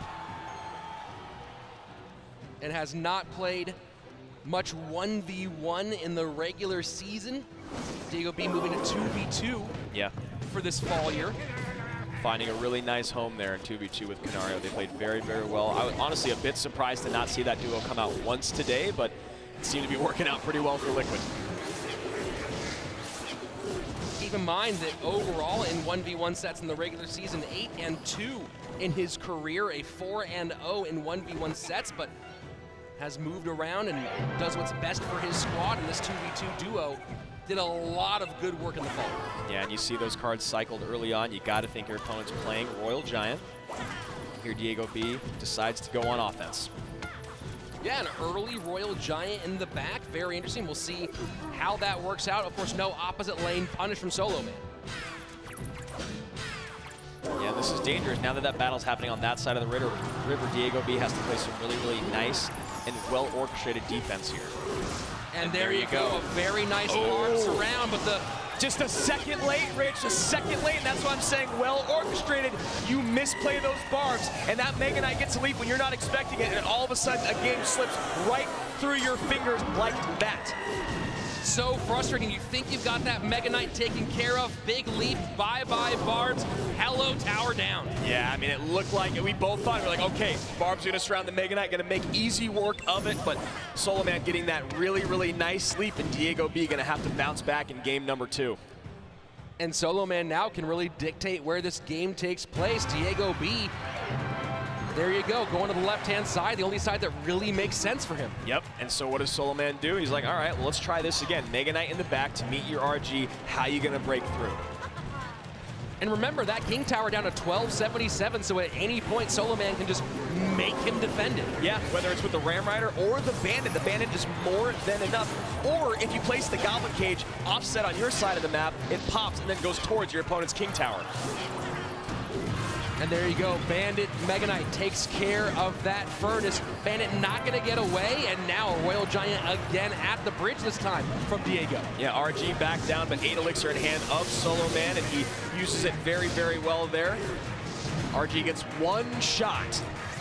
And Diego giving the good game, knowing that it all got decided there in the opening moments. A better surround this time. Too little, too late. Solo Man takes game number 1 of this best of 3. Very, very well played. And even there at the end when Diego had a better surround by the Barbs, it was still made slight work with that Mega Knight and the Baby Dragon combination. So Diego just having a rough go of it in game number 1.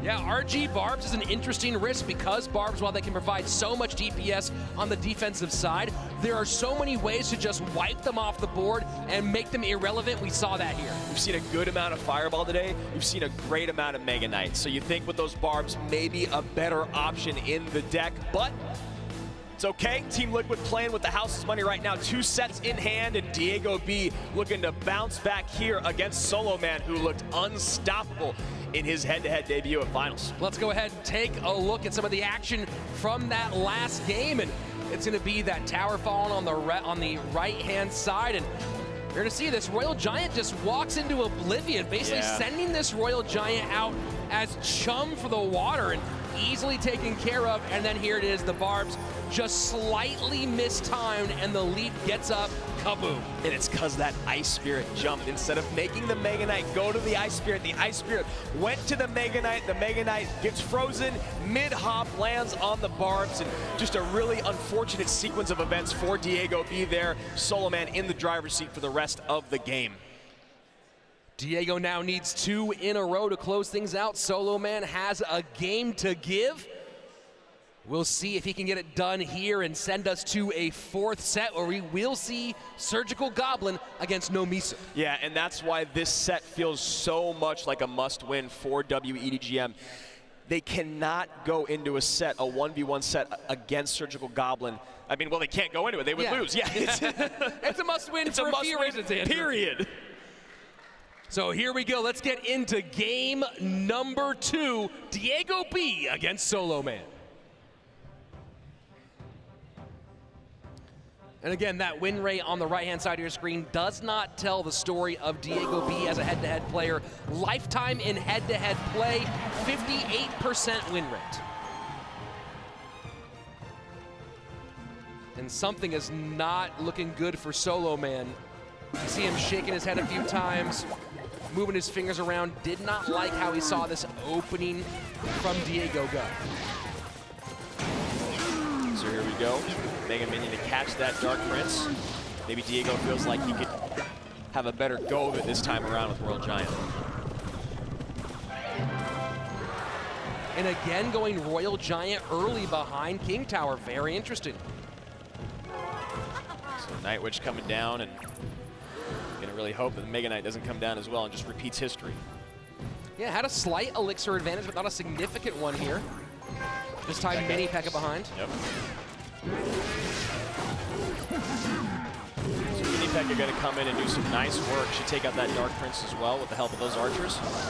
Well, that went a lot better than last time, and now Yes, Graveyard played, but Baby Dragon stuck on the opposite side of the river. Yeah, now we do have a log in Diego B's hand. That should be just enough to clean up that Graveyard pretty efficiently, but some nice damage for Solo Man. Oh, Baby Dragon did not turn towards the furnace, instead belched onto that tower. Here we go, reaching the midway point of regulation, and it is Solo Man in the lead by just under 300 HP. So Diego here has a couple good responses to the Graveyard, and of course the archers and the log. Most likely that last card I'm thinking might be Lightning.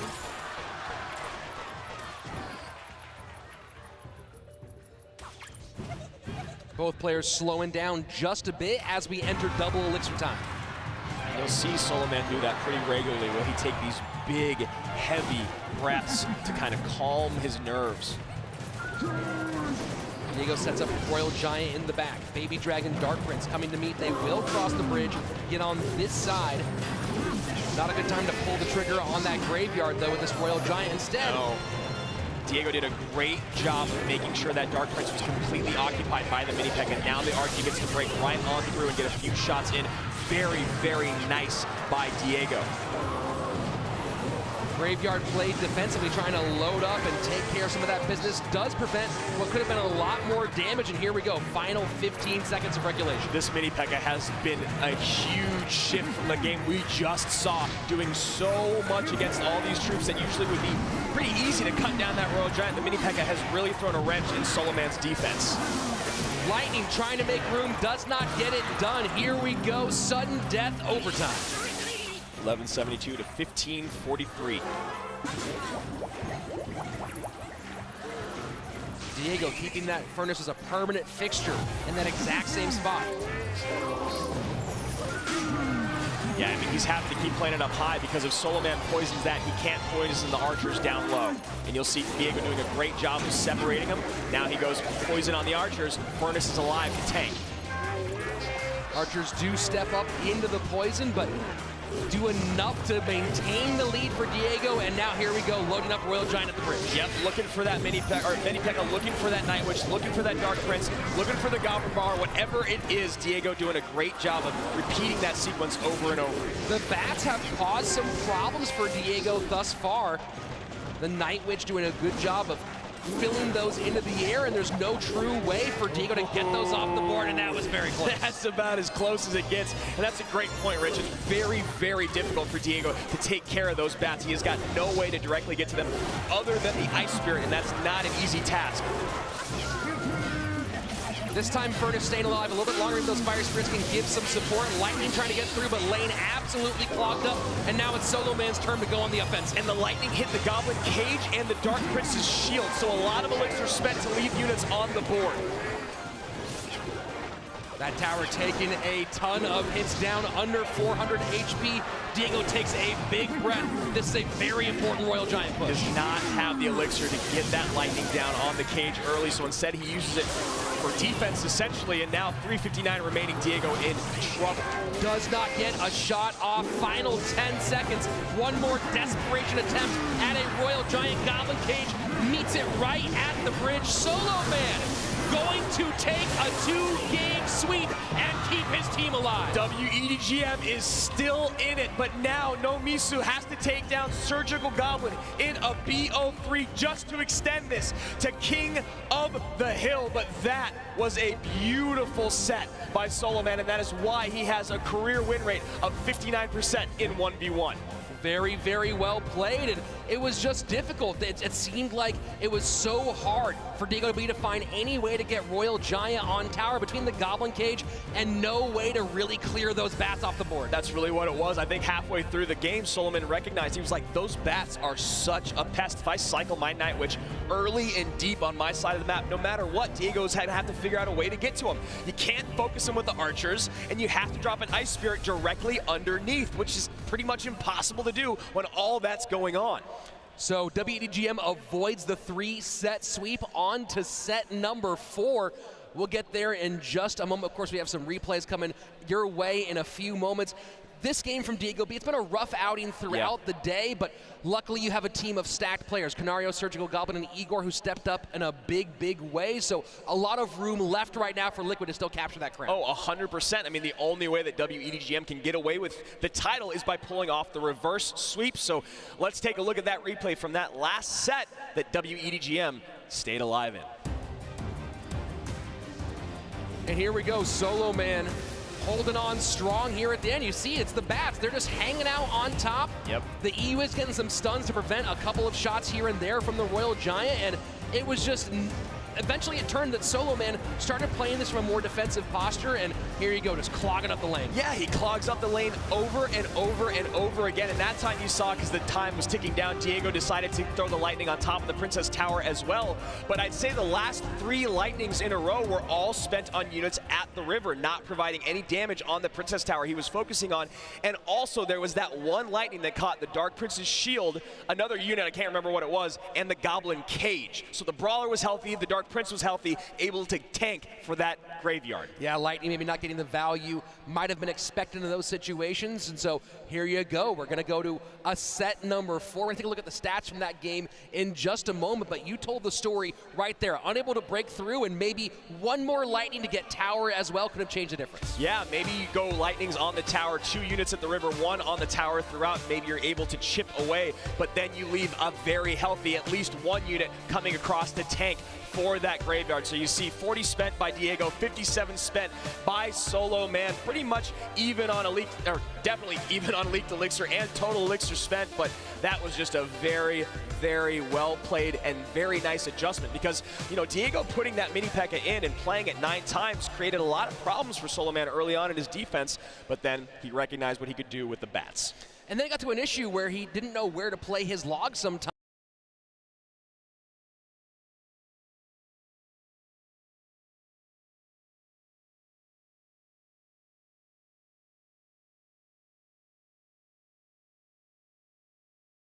Could have maybe taken the shield off that Dark Prince first, but wasn't able to get it done. You saw, of course, that big lightning shot as well, so maybe not getting the cycle down the way he wanted to because of the pressure and the solid defense from Solo Man. Yeah, so here we go. We're about to hop into our last 1v1 set, but first we got an interview coming with our good friend Kelly Leak, and of course, you know him, you love him, Nick at Night.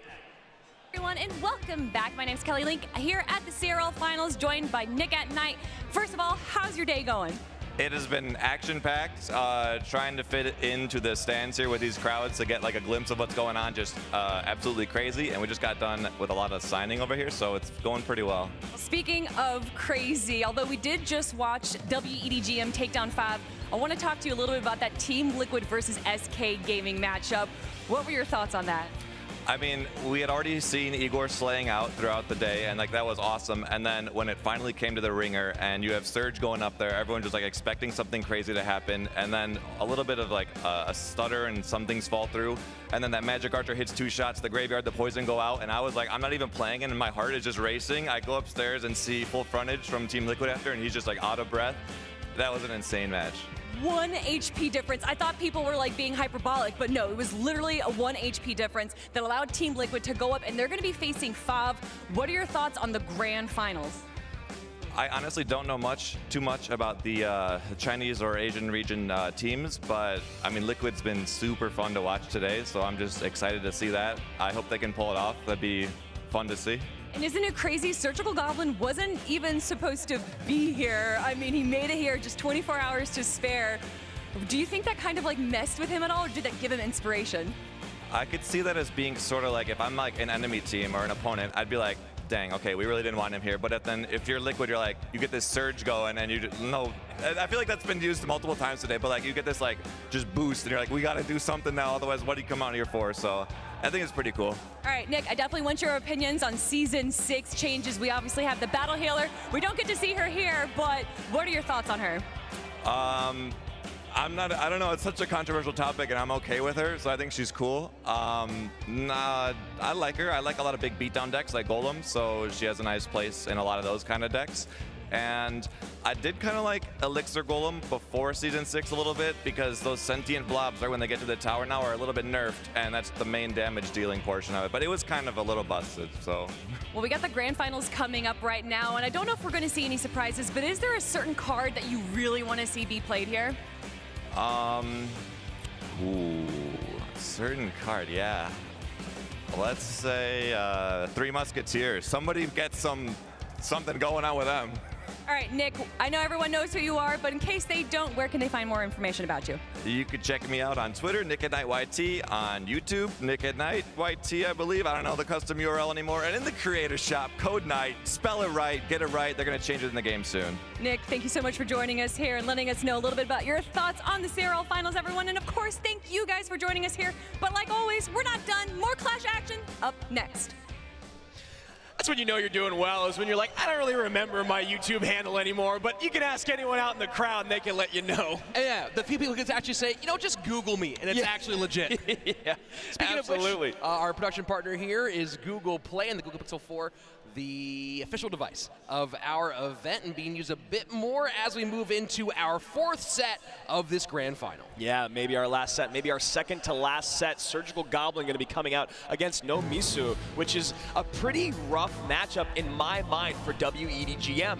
Now, No Misu is a very good player, but Surgical playing at the top of his game right now and is arguably the best player in the world. So here we go, Team Liquid, W.EDGM, 4th set of our World Finals.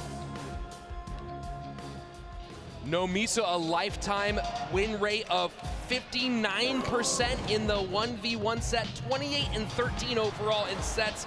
Surgical Goblin has not played as many 1v1 sets as you might imagine, just 6 and 3 overall in sets, but a 65% win rate throughout his career. Yeah, you know, he spent a lot of time in the spring and fall in 2v2, which was a bit of a surprise to us, but with the work that him and Canario did, getting to WCG, taking that first place prize, it seemed to be the recipe for success for Team Liquid.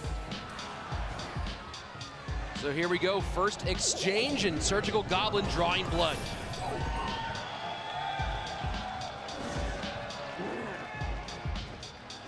Magic Archer cycles left, and Surgical Goblin just not going to stop that party. He's loving the music, man. He got the bass bumping here in the arena. The crowd's loving it. Why stop? Make him play your game. Valk separates enough to create some room for that Magic Archer to stay alive and take care of Baby Dragon. Surge in his element right now.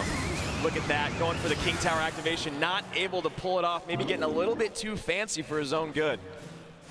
Needed to go one tile higher to get it away from that princess. So here we go, bomb tower down, and this was so prevalent during the seeding tournament. Bomb tower, Magic Archer, Valkyrie, maybe expecting he was up against Elixir Golem. And there you go, Earthquake with Elixir Golem is another thing we saw at the seeding tournament for that reason right there. And because of that, Surge now 2 bad NATOs in a row.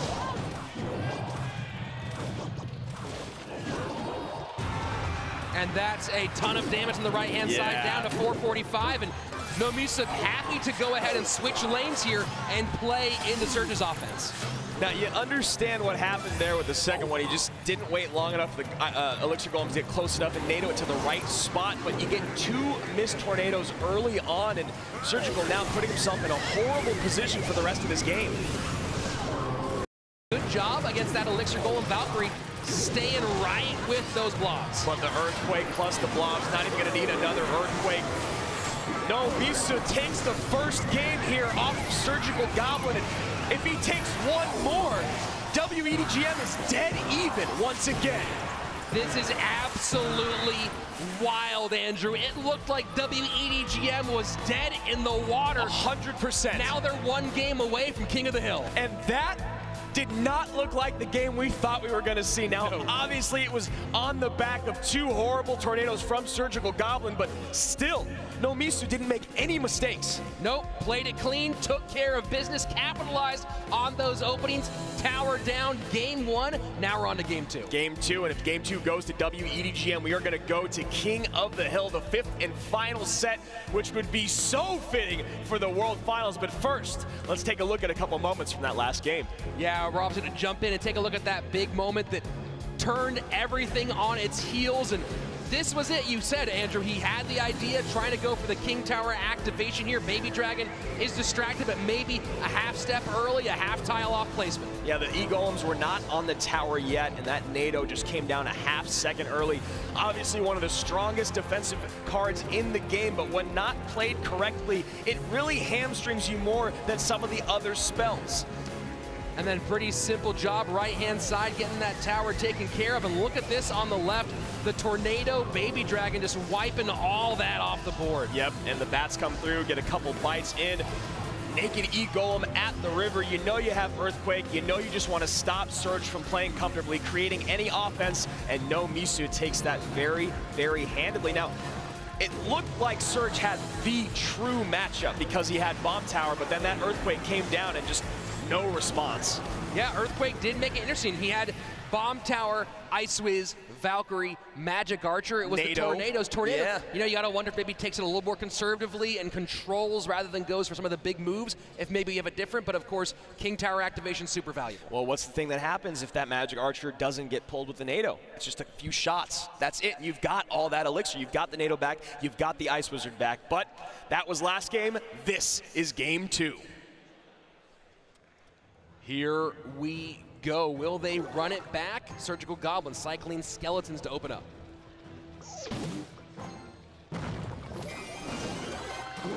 So Tombstone is a very interesting card. You talked about it a little bit at the top of the show. And at the seeding tournament, we saw a handful of decks that would rotate 3 cards specifically. And it was always the building. It would be either a Goblin Cage, a Bomb Tower, or a Tombstone in that spot. And obviously, without me explaining, you know why you would pick one over the other. Tombstone, obviously cheaper, had a 0% win rate. 0%. Yeah, in that graveyard deck, obviously not going to be that graveyard deck here. That same graveyard deck at the very least, but probably not graveyard now that we see the Inferno Dragon on top of everything else. Surgical Goblin going Hog, EQ, fast cycle, Miner directly into a Valkyrie. Yeah, very, very nice Valkyrie there, just to protect the one Archer, but that is enough. Hog down again, see the EQ, going to easily wipe that out. Barbs down. And Hog will get a hit. Valkyrie going to help clean up a handful of those Hogs. And again, you see just that Archer staying alive takes that last Barbarian out of play. So Lava Miner Barbs most likely here from No Misa. Little miss there on the kite. And you can see the damage on the left-hand side, 1376. Surge not happy to give up those few hundred shots, and now the first Lava Hound comes down. Well, the most frustrating thing about that for Surge is that he spent so much elixir that he should have just not spent, taken the damage because he ended up taking it anyway.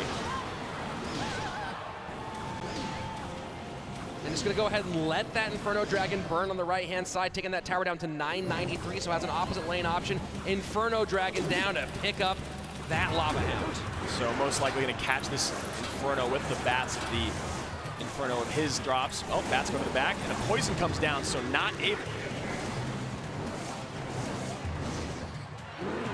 Surgical Goblin with options in both lanes. He knows where No Misa wants to go. He wants to push this left-hand side. Barbarians down in response to the Valkyrie. Ignores the Baby Dragon, the correct move. And now looks like it's possible. There's a nice, beautiful Earthquake to get that out of the way. Hog Rider gets on tower. Beautiful pre-Earthquake, and now Surge just needs one more Hog hit to come down, coupled with some Earthquakes, and No Misu is in a horrible spot. There it is, Valkyrie in front, Hog going through. That slow makes just enough room. There it is! Surgical Goblin bounces back in game number 2. Here we go. Could be the final game of the day. No Misu. Pressure is on, my friend. Really beautiful performance. Had those tombstones read perfectly, and that Earthquake makes just enough room. Not to mention the slow of those Earthquakes on those barbs, letting that Hog Rider push through and thread the needle. Yeah, that last offense was so beautifully orchestrated by Surge. Hog Rider comes down, Valkyrie up front to catch the barbs. You know we're gonna come in, and also the Earthquake is already ticking on No Misu's side of the map for that tombstone to be completely negligible, irrelevant, a waste of 3 elixir. And here we go, Team Liquid calling a timeout with one more game left in this set. One game could end up closing this thing out. Of course, a loss here sends us to King of the Hill, where anything can happen. Anything can happen in King of the Hill. Surgical Goblin is 65% in 1v1. He is 48% in King of the Hill in his career. Now, we talk about it time and time again. There's King of the Hill specialists who somehow just have, they're just in their element. They just make great deck decisions, and they always have good matchups. That's not something you can control. It's just crazy when it happens. It's really crazy, and he's not up against a small-time player here in No Misa. The number 2 win rate in 1v1 in China this season. He's shown it today. He's played very well now that he's had the opportunity to get on that tower. Yeah, and we've seen it now in 2 games, so let's go and take a look at those stats from that last game where Surgical had a very, very nice matchup with that Earthquake, and right there, 16 elixir spent on spells means 4 Earthquakes coming down and taking out those tombstones. And you see he didn't get over aggressive with those snowballs. There were a couple of times where you thought maybe he throws in a snowball to open things up a little bit with those Hog Rider pushes. Instead, saved them, used them at more opportune moments, and didn't get himself in any elixir deficit. He was just playing so smart, knowing that that snowball could do all the things like, I don't know, create space for my Hog with the barbs, reset the Inferno Dragon, get on top of the lava pups, or even just push the miner off of his own Princess Tower. So a great conservative use of his snowball. Let's go ahead and jump into some of the action from that last game. Game 3 on its way, Game 2 action right here. So here we are, Surgical dealing with those barbs in the left-hand lane with his Valk. This is where he opts to completely eat that baby dragon on the right. Inferno Dragon comes down, cycled in the back, so what does he do?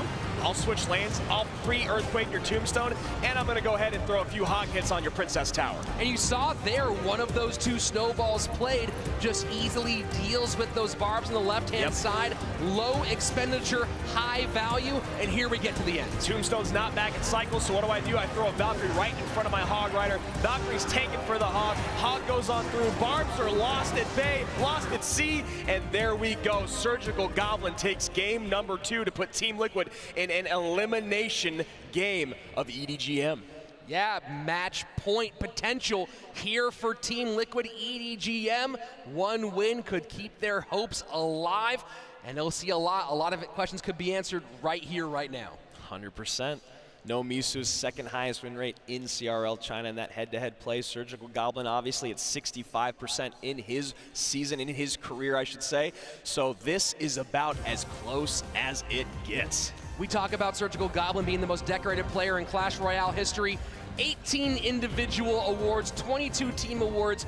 Basically owned 2017 in Clash Royale. He won almost everything you can win in that year, and here he is with a chance to get the big one, the World Championship. And how fitting for Surge to be the one to close everything out if he can take this game. And No Misu looking to be the hero for China and W.EDGM. Both players taking their time. First 30 seconds away, no one's blinked yet.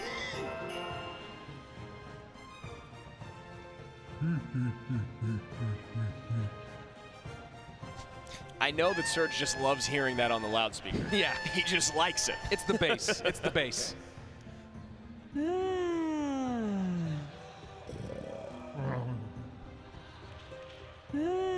know, keeping an eye on No Misu's face here, you gotta wonder if maybe these are making him just a little bit nervous. Yeah, and if I'm No Misu, you know what I do? I mute those emotes right now. Oh, yeah. Don't play Surge's game, play your own like you did in game 1. And drawing some cheers from the crowd, CRL #1, that's the dream. 45 seconds left in single elixir. Will we decide it all in just a quick 60? Yeah, I can't wait to see what this is going to be. Will it be in the sky? Will it be on the ground? You have to imagine we're going to see lava or golem from these guys.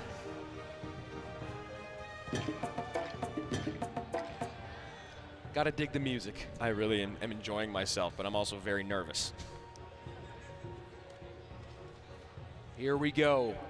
Final 15 seconds of single elixir, and Tombstone to open up from No Misa, probably going to the sky again. Wow.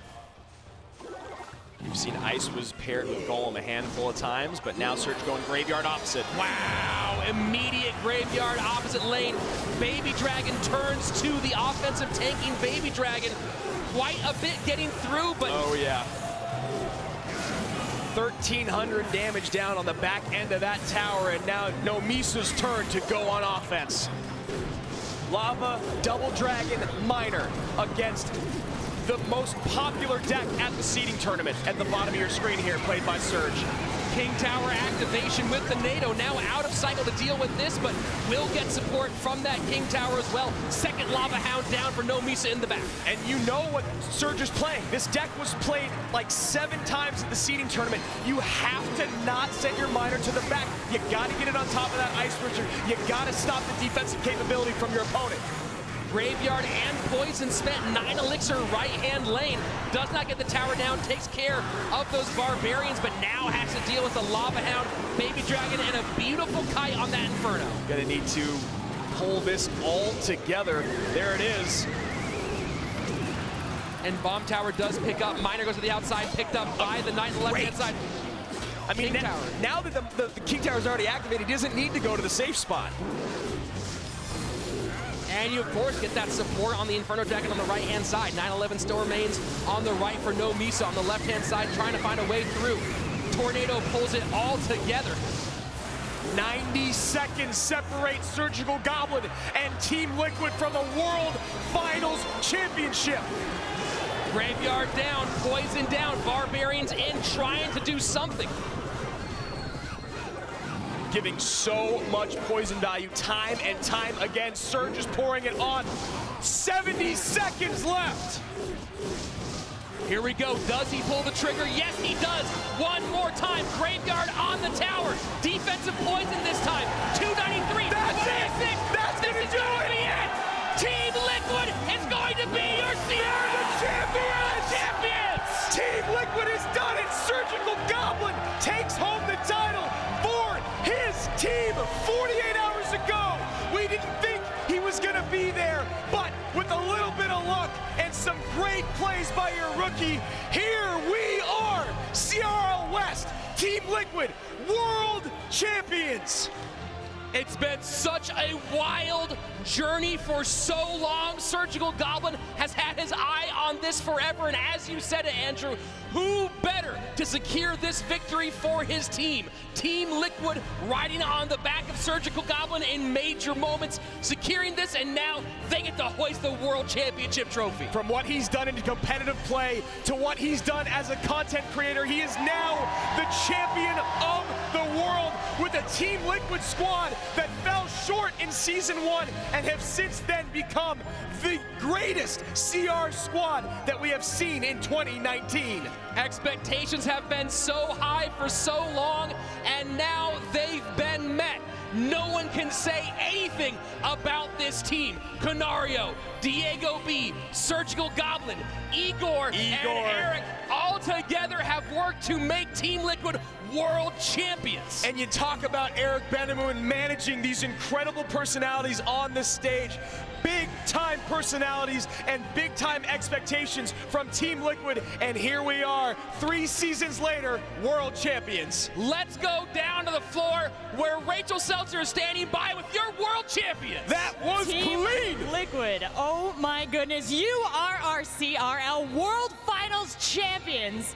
And I have to ask you, you have had so many close games, 7 HP, 1 HP left on your tower. What does that do to your mentality during these matches? I mean, it doesn't really change my mentality, but of course, like, it makes the games like much more like intense and close. But I think my mentality in general stays the same. What has been the biggest challenge, aside from the visa process, throughout this entire tournament for you guys? To be honest, I don't know. I mean, I think SK, because they played amazing and it was so close, like 1 HP. So I think SK has been the biggest challenge. Well, you have your whole team of players here, thank goodness. But this is only the tip of the Liquid iceberg. So many people, your coaches, your families, your friends, your organization have put in effort to this and lent their energy to you guys. So what do you want to say to everyone who has been supporting you? Just like a huge thank you to everyone who's supporting us. As you said, like family, friends, obviously Team Liquid and everyone here. Thank you guys so much. Congratulations, Liquid. I present to you your Clash Royale League World Champions, Team Liquid.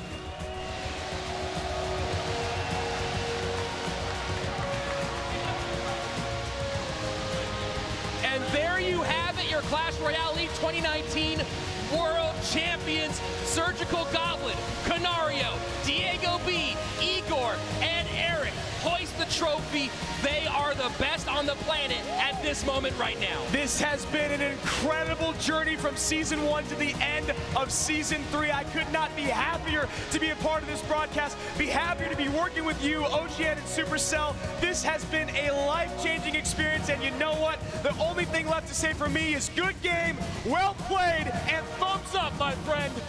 It has been great. Thank you for joining us. I'm Rich Slayton. That's my friend Andrew. God, we will see you next season. There's confetti in my throat.